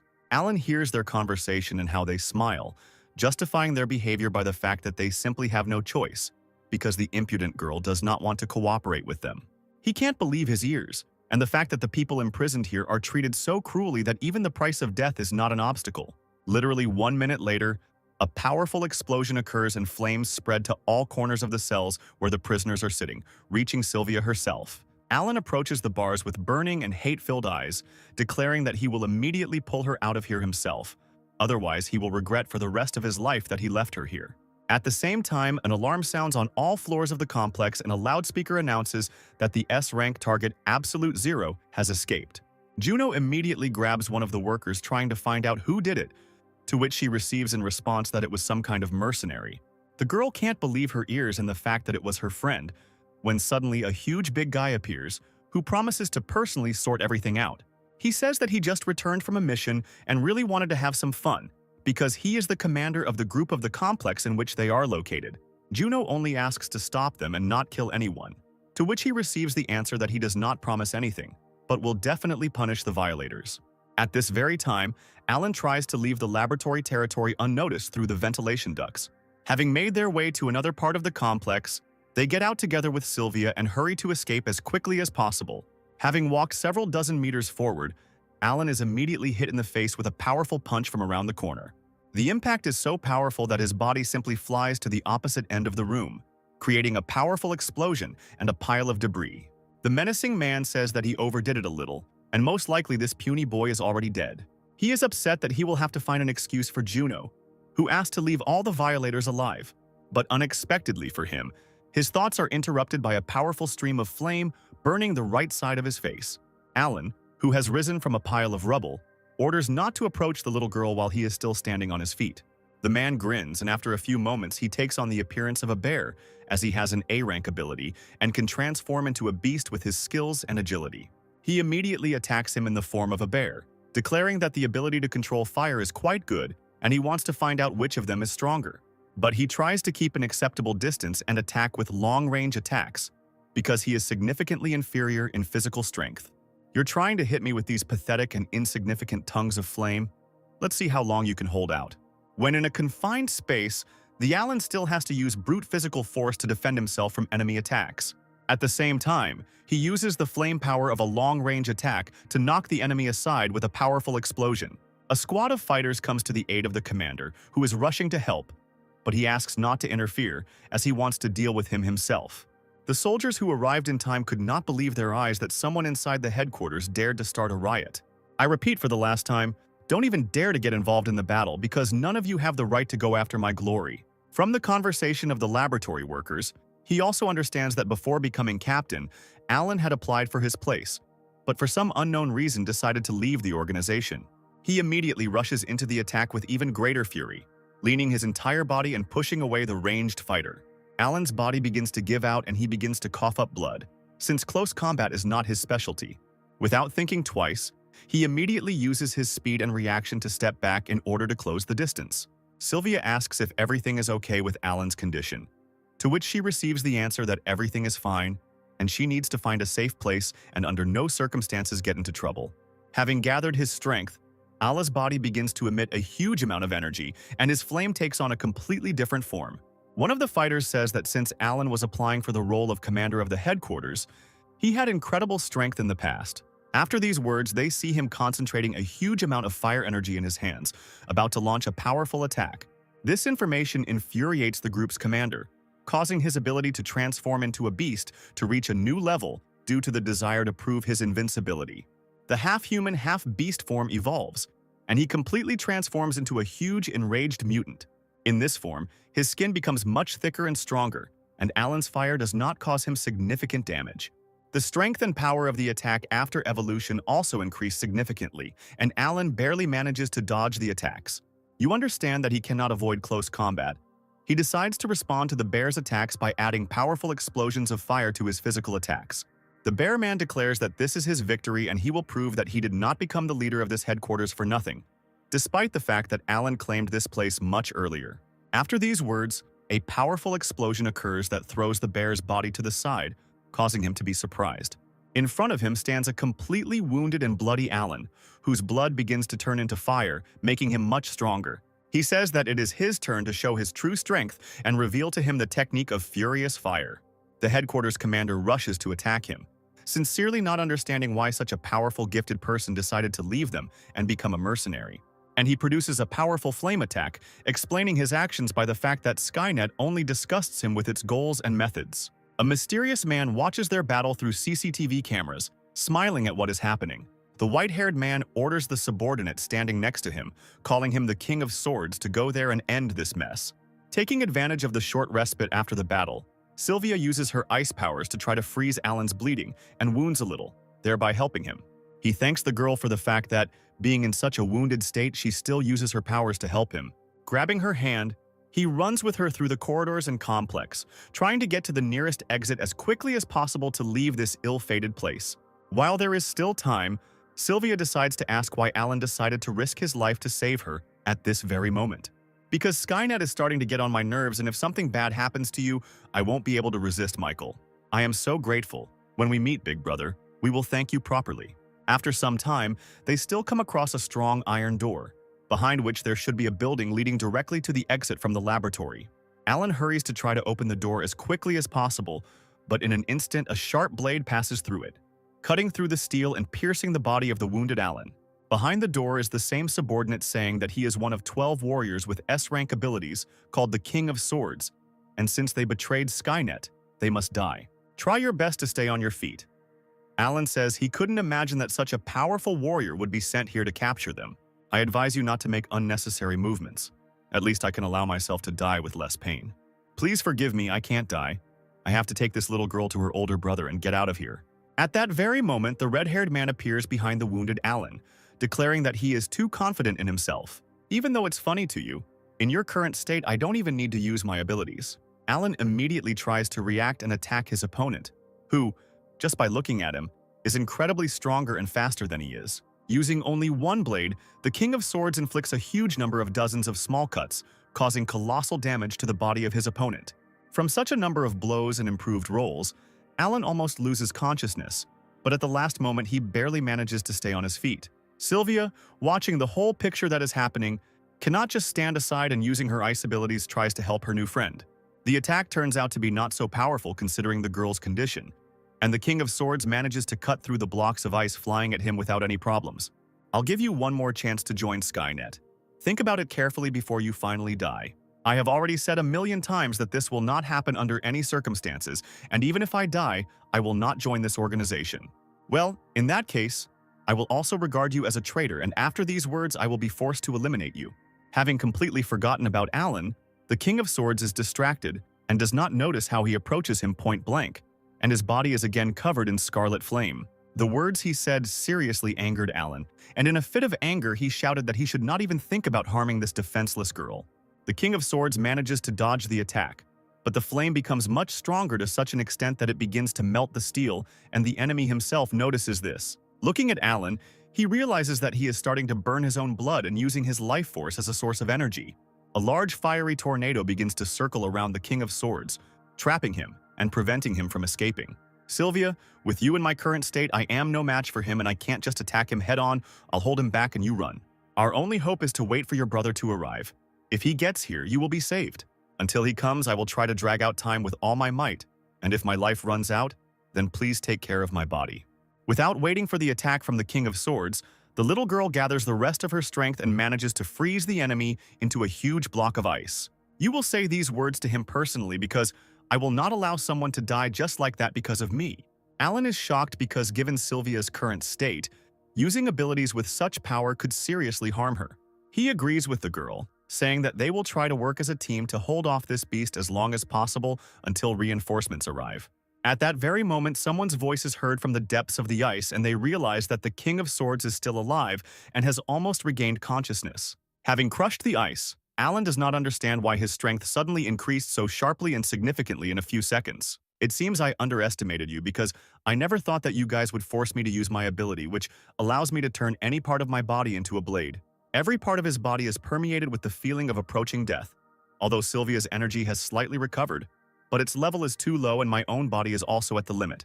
You understand that there is not much time to think.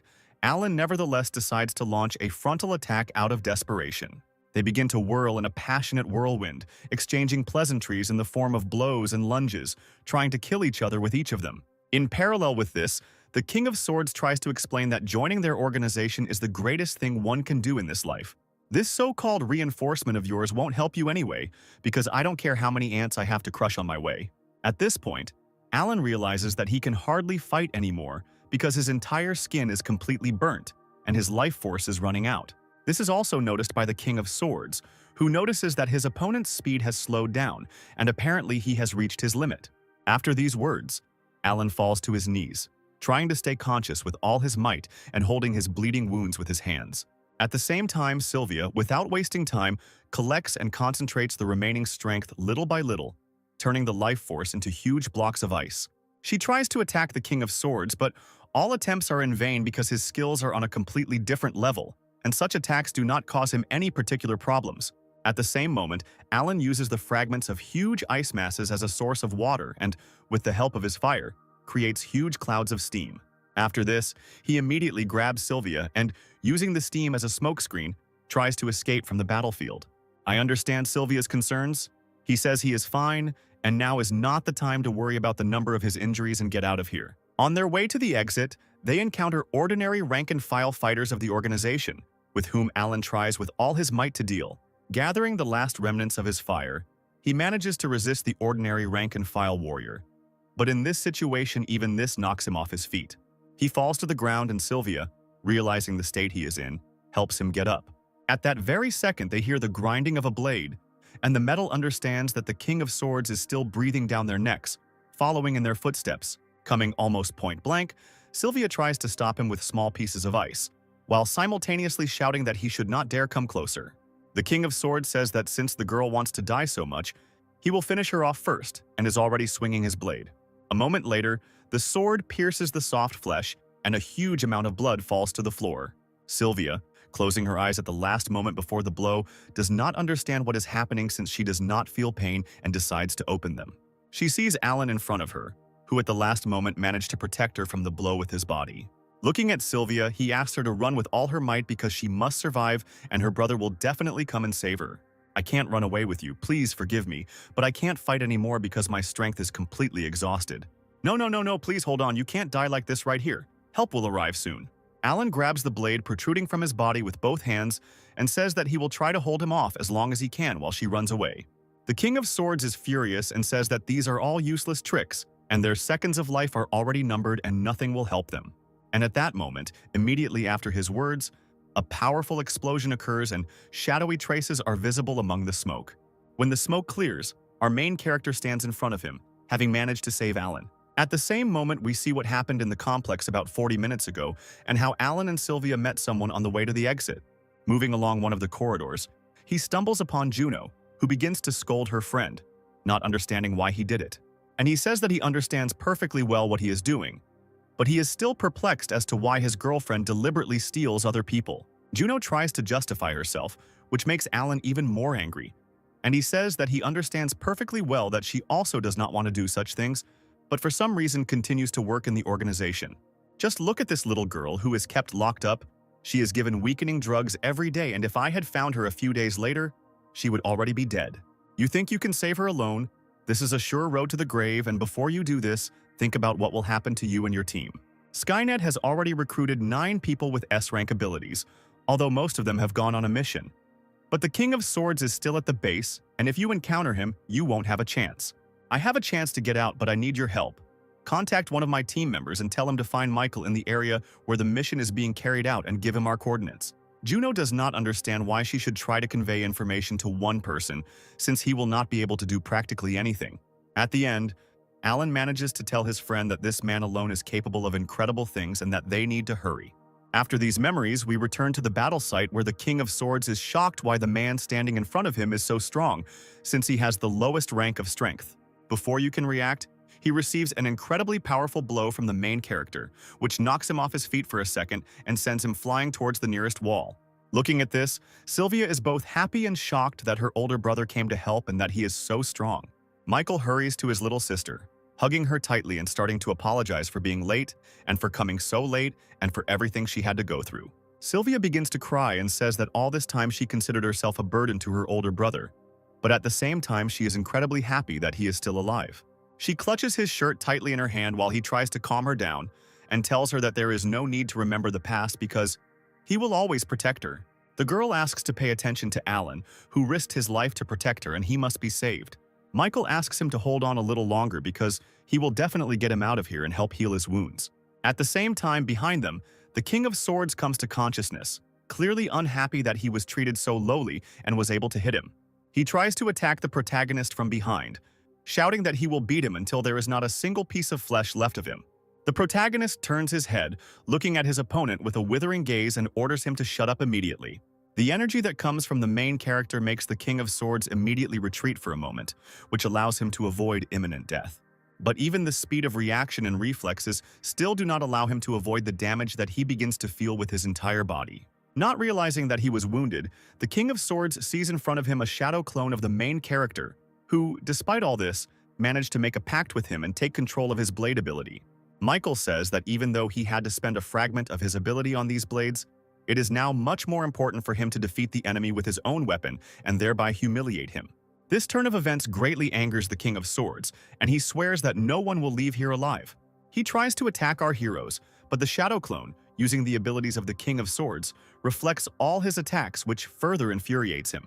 At the same time, Alan finds the strength to come to consciousness, and Sylvia manages to notice this. The main character is very happy about this, realizing that if he regains consciousness, they will have a chance to save him. With the last of his strength, Alan tries to warn the protagonist that this man is very dangerous and is a warrior of the highest category of Skynet. Say nothing more and just rest.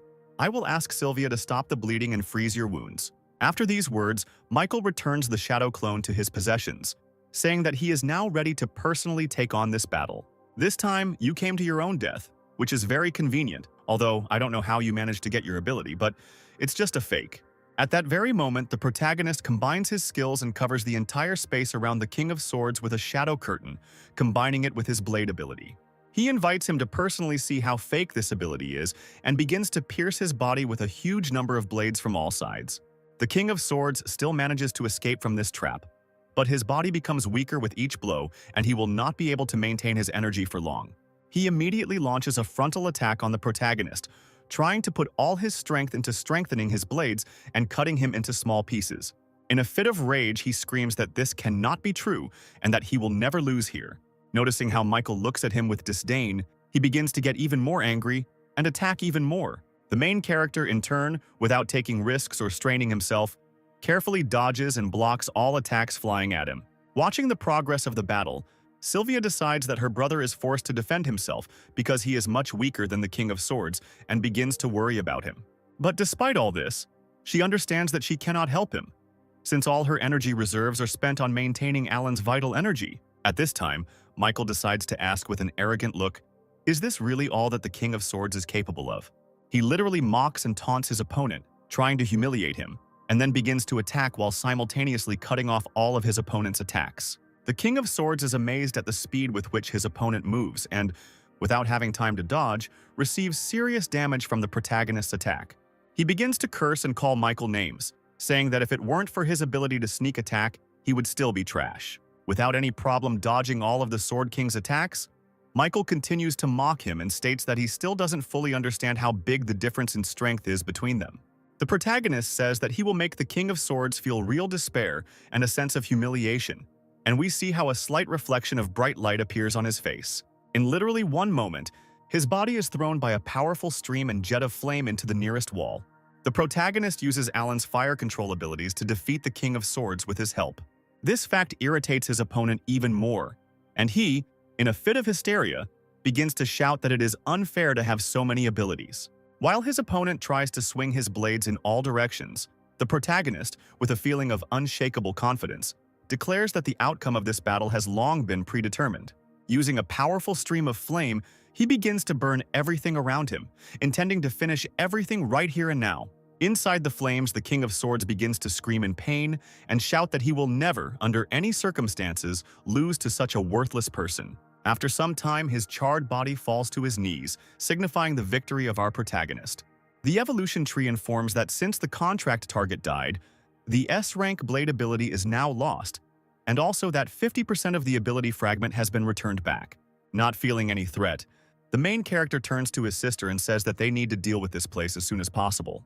When suddenly the system starts informing Michael that he needs to leave immediately, the main character starts to panic. But the evolution tree says that there is no time to explain and they need to get out of here. It feels the approach of a crisis that has never happened before. Such powerful and strong energy is capable of simply consuming all living things. Michael immediately follows the tree's order. A few minutes later, the same gray-haired man comes to the place of their battle and is saddened that they simply ran away. Meanwhile, Michael manages to deliver the wounded Alan and his sister to the very bar located several kilometers from the place where they just were. Alan's entire team, as well as Juno, who escaped with them, have gathered around the table, and the protagonist is trying to outline the course of the current situation. Sylvia says that during her rescue, Alan was very badly injured and it was all his fault that he had to sacrifice himself. Juno also tries to take responsibility because it was because of her that he decided to do all this.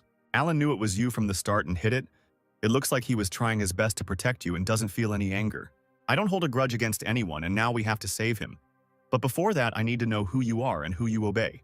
Juno says that she and the rabbit will never return to Skynet again and she will definitely avenge her friend at any cost. In this case, Michael asks her to tell him the information that she knows about this organization so that he can be sure of everything.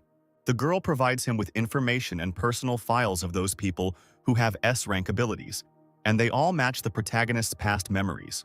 Looking at the documents, Michael cannot understand how they know this information, because it seemed to him that only he knew about his past life before reincarnation. Juno says that 8 possessors of powerful abilities have been found, and they all obey Skynet, and Michael tries to extract information about the disaster and intelligent monsters. The girl says that they know little, and she can tell practically nothing until strange events occur somewhere in a remote part of the forest. In the mysterious cave, there is a huge number of silhouettes that look like people, but are most likely monsters, and one of them sits on a large stone throne. A wounded girl with whom Michael fought enters the cave, carrying out Alan's task, saying that something careless happened to her, and some boy is to blame for everything. The other intelligent monsters begin to laugh at her, but she says that their friend Thorn also died at his hands and barely managed to escape from there. She also adds that they can't just let him develop like this because he could become a serious threat, and everyone present is surprised that their sister is dead. At that moment, the figure sitting on the stone throne orders everyone to immediately shut up and remember what their main duty is. An image of little Anya appears on the portal behind the stone throne, and he says that they need to find the key in order to remove the seal from their king. At this time, at our hero's base, Sylvia begins to feel dizzy and Michael assumes that she is simply very tired. "Forgive me, big brother. I haven't fully figured out the situation yet because too much has happened lately. Please don't worry, because from now on, I will always be there and I will never let anyone kidnap me again." After some time, Megan, waiting for the main character to return, hears someone's footsteps outside the door. Opening the door, she is glad that Michael has returned and unexpectedly sees a small wounded girl in front of her. The main character introduces his friend and younger sister to each other, and Megan is incredibly happy that Michael managed to find her after all. Megan immediately invites them all inside to rest, but the protagonist declares that he will not lie on the bed because it is too small, and he will be on guard outside ordering them to rest. Finally, Sylvia says goodbye to her brother, asking him to be careful and hoping that they will see each other again in the morning. Having finally gotten some free time, Michael immediately transfers into his consciousness in order to talk to the Tree of Evolution. Tree, tell me what you know about Skynet, and why that time you hurried me to retreat, not wanting to continue the battle. The tree appears before him in the form of a girl and says that she feels his amazing aura, but at the same time his body seems very familiar to her. Michael begins to build various theories and asks if Skynet could be the same as him and reincarnated from a past life. I can't give a precise answer now, but there is something unusual hovering in the cloud of this organization, and we must raise the level until my memory is restored. We are powerless. My friend is close to death now. He needs life energy, and I wanted to ask if you feel any plant monsters nearby. Yes, I feel the presence of one of them, but it is very weak and is located somewhere in the east. In this world, there is a lot of plant energy and monsters that store it. Thanks to this, you can not only save a friend, but also increase our strength. Meanwhile, Megan and Sylvia are trying to sleep, but not before exchanging some information. Michael's sister asks how he and Megan met because she is very interested in what he did in her absence. The girl explains that she has known the main character for quite a long time and remembers very well how she first saw him when some kind of animal was chasing them. At that moment, she thought that he would be eaten immediately, but literally a few hours later she realized how strong he was, and after a long time after they met, he got himself a faithful companion in his companion. He received the nickname God of War because he saved an entire shelter from a horde of monsters. Hearing all this, Sylvia promises to become stronger at all costs because she does not want to be a burden to her older brother and is obliged to help him. Another night passes and the morning of the next day arrives, marking the beginning of new events. Michael knocks on the girl's door, handing Megan a bag with breakfast and new clothes for his sister, and then asks her to go outside where he will be waiting for them. Thinking over his plan of action, he suggests meeting at that very bar and heading to the place that the evolution tree mentioned. After a while, the doors open and Sylvia, already dressed, comes out to him and thanks him for the new clothes. Looking at her, memories of a past life and what the owner of Absolute Zero looked like pop up in Michael's head because it was based on her image that he chose his clothes. Having made sure that everyone was gathered, including Anya and the two familiars Goldie and Booga, he suggested that they set out on their journey. Finally, Michael remembers the promise he made and removes his sister's hairpin from his neck, returning it to its rightful owner. A few hours later, the whole group reaches Alan's base, where Juno is surprised that Michael knows a way to save her friend's life. The girl says that she will stay here and guard his body, considering that the rest of the team went in search of medicine. The main character agrees with this, saying that he does not need help, and someone must protect Alan's body because they will return soon. After which, our protagonist's team begins to make their way through the ruins of the city towards the place where, according to the evolution tree, the source of plant energy is located. On their way, our group of heroes meets a small group of zombies, and Michael gives the opportunity to deal with them to his sister so that she becomes stronger. Sylvia herself understands this perfectly well, so she begins to improve her fighting skills and, using her abilities, deals with a huge number of zombies. Watching the battle progress, Michael is quite surprised that his sister's abilities are so strong and destructive even with her minimal combat experience.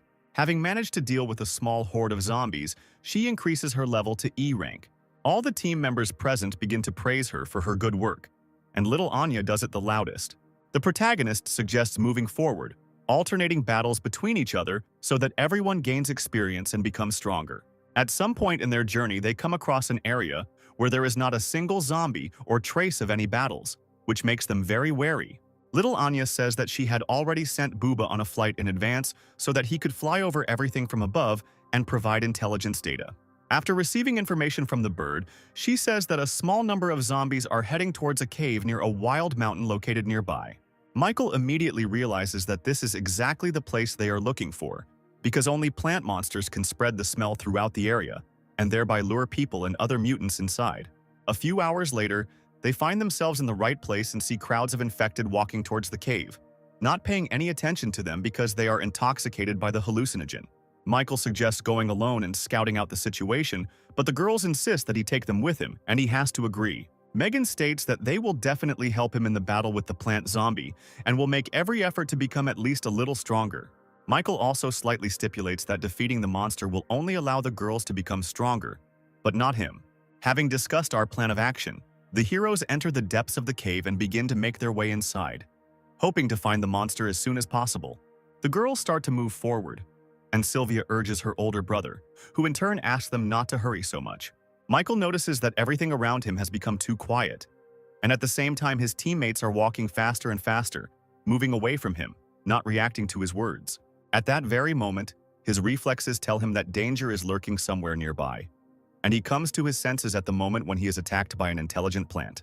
Thanks to his shadow abilities and speed, he is able to dodge the attack and survive. Behind Michael stands little Anya, who does not understand why the main character just stood there and almost allowed himself to be voluntarily eaten for lunch. The main character says that he fell under the influence of an illusion, and at that very moment the plants begin to talk to them, promising that no one will leave here alive. He also notices that Megan and Sylvia are unable to fight because they have been affected by the same hallucinogen and need to be rescued. Michael takes out his blade, saying that he is going to sort this all out as soon as possible because he doesn't have time for it. The plant monster says that it will kill the protagonist first because it senses a huge amount of both plant and natural energy in his body, and that it will soon become his. It tries to attack with vines, but Michael's blade is too sharp and easily cuts through them. At the same moment, the plant begins to splash out of its mouth some kind of mica with acidic properties. But the main character manages to fill the plant's belly with a huge amount of flame using the ability of fire. The monster starts screaming that it's all useless because he's immortal, and a huge mouth appears from under the ground into which he's going to swallow the main character. But instead of fighting from the outside, Michael dives inside the substance in hopes of finding the core inside. At the same moment, the girls watching everything that is happening from the side are in shock, not understanding what is happening and assuming that their commander has lost. Looking at the plant, they hear it begin to grin and boast of its powers, promising to destroy them just as quickly. But literally, after a couple of moments, the soil and the plant's roots begin to crack, and it does not understand what is happening because its gastric juice dissolves even metals. After some time, Michael comes to the surface and they say that although he can dissolve almost absolutely everything, he cannot dissolve a shadow.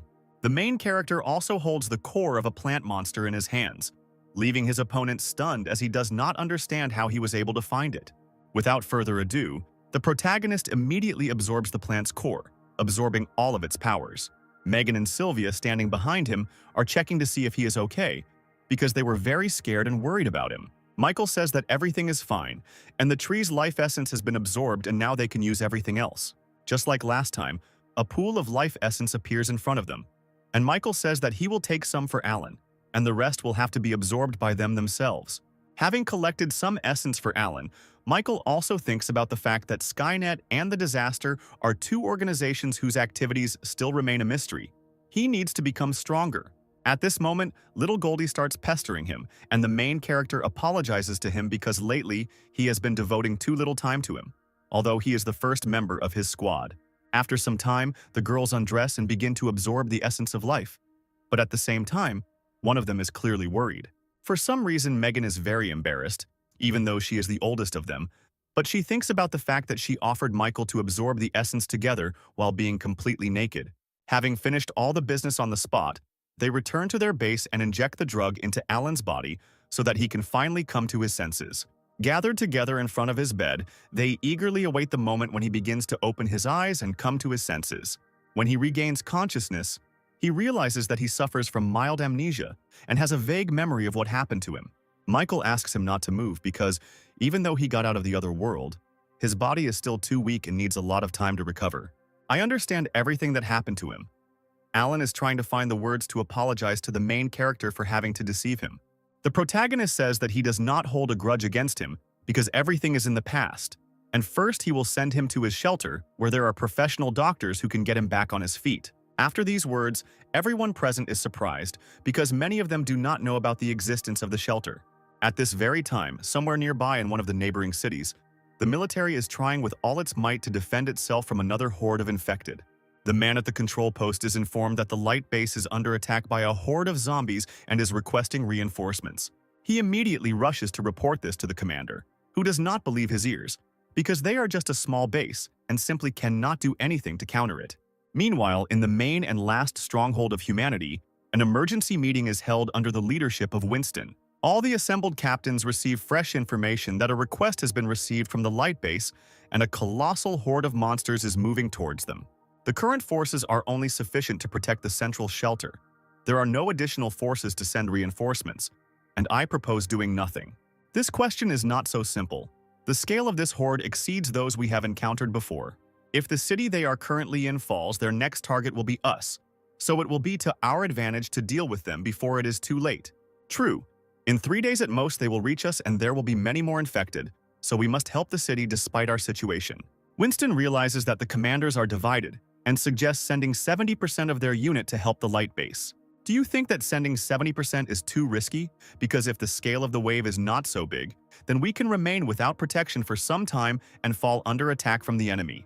An awkward silence hangs among everyone as no one is sure what the right thing to do in this situation is. Someone present starts to remember Michael, but Winston says that he is now in another place and has his own business. The captain says that he understands what everyone is worried and concerned about, but he needs to somehow find a solution and get by on his own without resorting to the help of the god of war. While heated discussions are taking place in the negotiation room, the cattle standing outside notices someone approaching the room. Monsters are very bloodthirsty and ruthless, and they should be our main enemies, so we need to help the light base in any case. At this point, their conversation is interrupted by the cattle, who says that he has something very important to tell them and that there is no time to waste. He says that Michael has returned home and our protagonist enters the negotiation room. All the captains present immediately begin to rejoice at this news and the fact that the god of war is with them again, and now it will be much easier for them. Winston is also glad to see him back and asks him to come into his office to talk and discuss the next course of action. After listening to him tell him everything that has happened recently, he also reports on the attack on the light base, and Michael asks him not to worry. I treat this and other shelters as my home and will help if any problems arise, but I have a small favor to ask of you. The captain asks not to call this a request, because if he needs any help, he will definitely offer all his efforts to this, to which Michael says that his friend is very injured and needs medical help. Of course, this shouldn't be a problem. I'll arrange everything right now because we have soldiers with healing abilities. Michael thanks him and also informs him that he does not need additional people to help the light base because he can handle everything himself. Winston is very surprised as he hears from the main character that together with his squad, he will easily deal with the horde, as he also managed to find his younger sister. Michael suggests discussing this later when he gets back, but now he doesn't have time and needs to get going. Meanwhile, in the utility room, Sylvia asks Megan why her brother is so late, and the girl explains that he is a very important person for all the survivors. Literally 5 minutes later, Michael comes down to his friends and says that they have an urgent task. They need to immediately go to the neighboring city, and he will tell them everything on the way. He also tells Alan that he and Juno are staying here and will be well taken care of until they arrive. Meanwhile, he, accompanied by Megan, Sylvia, and little Anya with his familiars, goes to help in the battle with the horde. At this time, the sounds of gunfire and explosions can be heard several kilometers away near the light base, indicating that the battle is in full swing. Even ordinary infantrymen are thrown into battle, using machine guns to try to stop the enemy advance, but their attempts are in vain. The armor of high-level monsters turns out to be too strong, and they cannot be defeated with ordinary weapons, which instills despair in ordinary soldiers. The military thinks that their base is finished, when suddenly the main character's squad comes to their aid. Michael says he needs to report to the command center that reinforcements have arrived and asks his friends to deal with all the enemies. He approaches the rescued soldier and asks where the commander is now, because he needs to be informed that reinforcements have arrived. The fighter immediately points to a nearby multi-story building, after which Michael immediately heads there. At this time, in the command center, there are heated discussions about what to do, because the defense is getting weaker with each passing minute, and soon they will all be dead. How long can the remaining forces hold out until reinforcements arrive is the main information now. This is practically impossible, because reinforcements from the neighboring city will arrive only tomorrow, and our forces will not last even an hour. At that moment, one fat captain jumps up and says that reinforcements should also come from the neighboring small shelter, because they have already somehow magically managed to repel the attack of the horde. Their heated conversation is interrupted by an ordinary soldier who bursts into the office and says that the horde of monsters moving in their direction has stopped, which raises questions from everyone present. He adds that there is no reliable information yet, But reinforcements have arrived from the shelter and are now outside the command post. The commander assumes that these are the people who were able to repel the horde and about whom there are rumors, and decides to clarify how many people exactly arrived. Understanding the absurdity of the situation, the soldier still decides to say that only one person arrived. This phrase immediately causes a wave of indignation, because those present do not understand how one person is capable of doing anything and assume that they are simply being mocked. At that moment, Michael enters the office, greets everyone present, and states that he has arrived on the orders of Commander Winston to help fight the horde. Things are so bad in your shelter that you are the only one like this? Or why did they decide to send you?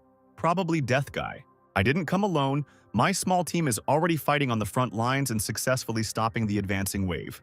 What the hell, team, are you telling me that the zombie horde was stopped because of your handful of losers? And how can a few people even pull something like that off? The fat commander begins to rage, pouring obscene language on the main character and telling him that they will all die soon. Michael is not going to tolerate such treatment and, using his shadow fetters, immediately grabs the impudent captain by the neck. The main character is immediately threatened and told to let him go immediately if he wants to stay alive. Without thinking twice, he grabs the other commanders, including the base captain, demonstrating to everyone his strength and confidence in his words. He is immediately surrounded by ordinary soldiers, pointing their guns at him and ordering him to immediately release the commander and all the captains to the ground. So this is how you all feel about reinforcements. If you treat me like this, I will not be kind, and you will all die in an instant. The captain of the light base orders all soldiers to immediately drop their weapons and offers to settle everything peacefully without bloodshed. Michael lowers everyone to the ground, and one of the soldiers reports that the command post sent information about the reason why the zombie horde stopped. The captains and all the commanders present, including the main character, immediately rush to the command center to watch the recordings from the surveillance cameras. They see one of the soldiers send a video of their soldiers fighting the horde approaching them. All the people in Michael's squad fight with all their might. Goldie uses her natural strength and fire breath to incinerate the infected. Anya uses Bugu to attack enemies with powerful gusts of wind and also provides aerial reconnaissance. Megan uses her telekinetic powers to unleash powerful volleys of rocks and metal from destroyed buildings on her enemies. Sylvia, using her ice magic, freezes any opponents, even high-level ones, turning them into icicles. Just look at this commander on the front lines. Only thanks to these 3 people and 2 beasts the zombie invasion was stopped. This is the best reinforcement one could imagine. The fighter also reports that the reinforcement leader was supposed to go to their command center to report everything in more detail, and this information stuns everyone present. The commander of the light base immediately tries to apologize to Michael for his behavior and that of his subordinates. The protagonist says that he doesn't need an apology and needs to be better at selecting people for high positions. But before he could finish speaking, our protagonist felt a strong aura emanating from the eastern wall of the shelter.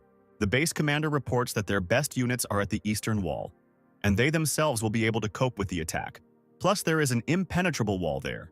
Before he could finish his sentence, the dispatcher reported that the eastern line of defense had been captured and that reinforcements were needed there immediately. He can't believe his ears and asks to immediately display the images from the CCTV cameras. The footage shows 2 huge, high-ranking monsters approaching the walls, and their size would simply allow them to pass through it. The East Wall strike team launches several helicopters into the sky to try to destroy the monsters from the air with powerful missiles. The armor of the 2 mutants turns out to be incredibly strong, and their innate skills and speed allow them to reach helicopters even high in the sky. The captains begin to confer and decide what to do next, because they cannot allow themselves to simply break through the defense. Michael interrupts their conversation by declaring that he will go there alone and figure everything out himself, and that he needs to sacrifice ordinary people. The commander of the light base cannot believe this again, nor can he believe that one person can cope with such a threat. After some time, Michael finds himself at the walls of the eastern border and realizes that, with the exception of 2 large monsters, all the other infected do not pose any threat. Without the slightest shadow of doubt, he immediately rushes into the attack with the desire to end this mess as quickly as possible. Finding itself next to one of the animals, a giant snake tries to swallow the main character in its incredibly large mouth. Successfully snatching his magic blade from his bosom, Michael makes a lightning-fast cut, depriving the animal of 1 eye. The commander watching from the command center cannot believe that this is an ordinary person and that the rumors about the god of war turned out to be true. At this time, there is also talk among the ordinary soldiers that reinforcements have arrived and that only one person is fighting 2 large beasts. Standing in front of two monsters, the main character once again notes that the speed of evolution is much faster than in his past life, but this will not prevent him from defeating them. I rely too much on my ability to fight, and my fighting skills have weakened, so I need to fix that. The protagonist does not use his abilities and decides to deal with the huge mutants only through his reaction speed and physical strength. Having waited for the right moment, he spins, giving his body inertia, and puts all the accumulated force into his fist for the blow. The power of the attack is so strong that it slams the lizard's head into the ground, breaking it into small pieces. People on the walls of the shelter notice a huge, colossal explosion that occurred after such a powerful blow. Did I understand correctly that he was just able to defeat a colossal, high-level monster with just one blow? This is probably some kind of mistake. Ordinary military personnel cannot believe that an ordinary person alone is capable of such a thing, because it is simply unthinkable. You understand that the monster was defeated with one blow. The second mutant in the form of a snake understands that most likely the battle is already lost. Frightened, he tries to escape from the battlefield using his colossal speed and size. But in an instant, Michael catches up with his opponent and humiliatingly ends up right on his head, after which he also ends the battle with one blow. After the battle is over, the protagonist returns to the walls of the shelter where all the soldiers thank him immensely. Returning to the command post, the captain of the light base immediately begins to thank him, and also confirms that the rumors about the god of war are not lying. I just contacted Winston and learned that you came from the very shelter that was able to resist the horde. Michael asks not to be called by this nickname, and they also want to tell him important information regarding the infected. The radars show how a large horde was split into two parts due to the main character's team fighting in different places. The protagonist says that it will be too difficult to cover such a large area, to which the commander says that a detachment of 1,000 elite troops has been sent from one large base and they just need to buy time. Michael suggests that these are the same people who at some point arrived at their hideout with the goal of taking it over, and also abused ordinary people. At this very time, the vanguard of girls and familiars had already exhausted their strength fighting the monsters. Michael returns to their aid, having finished discussing the further plan of action with the base commander.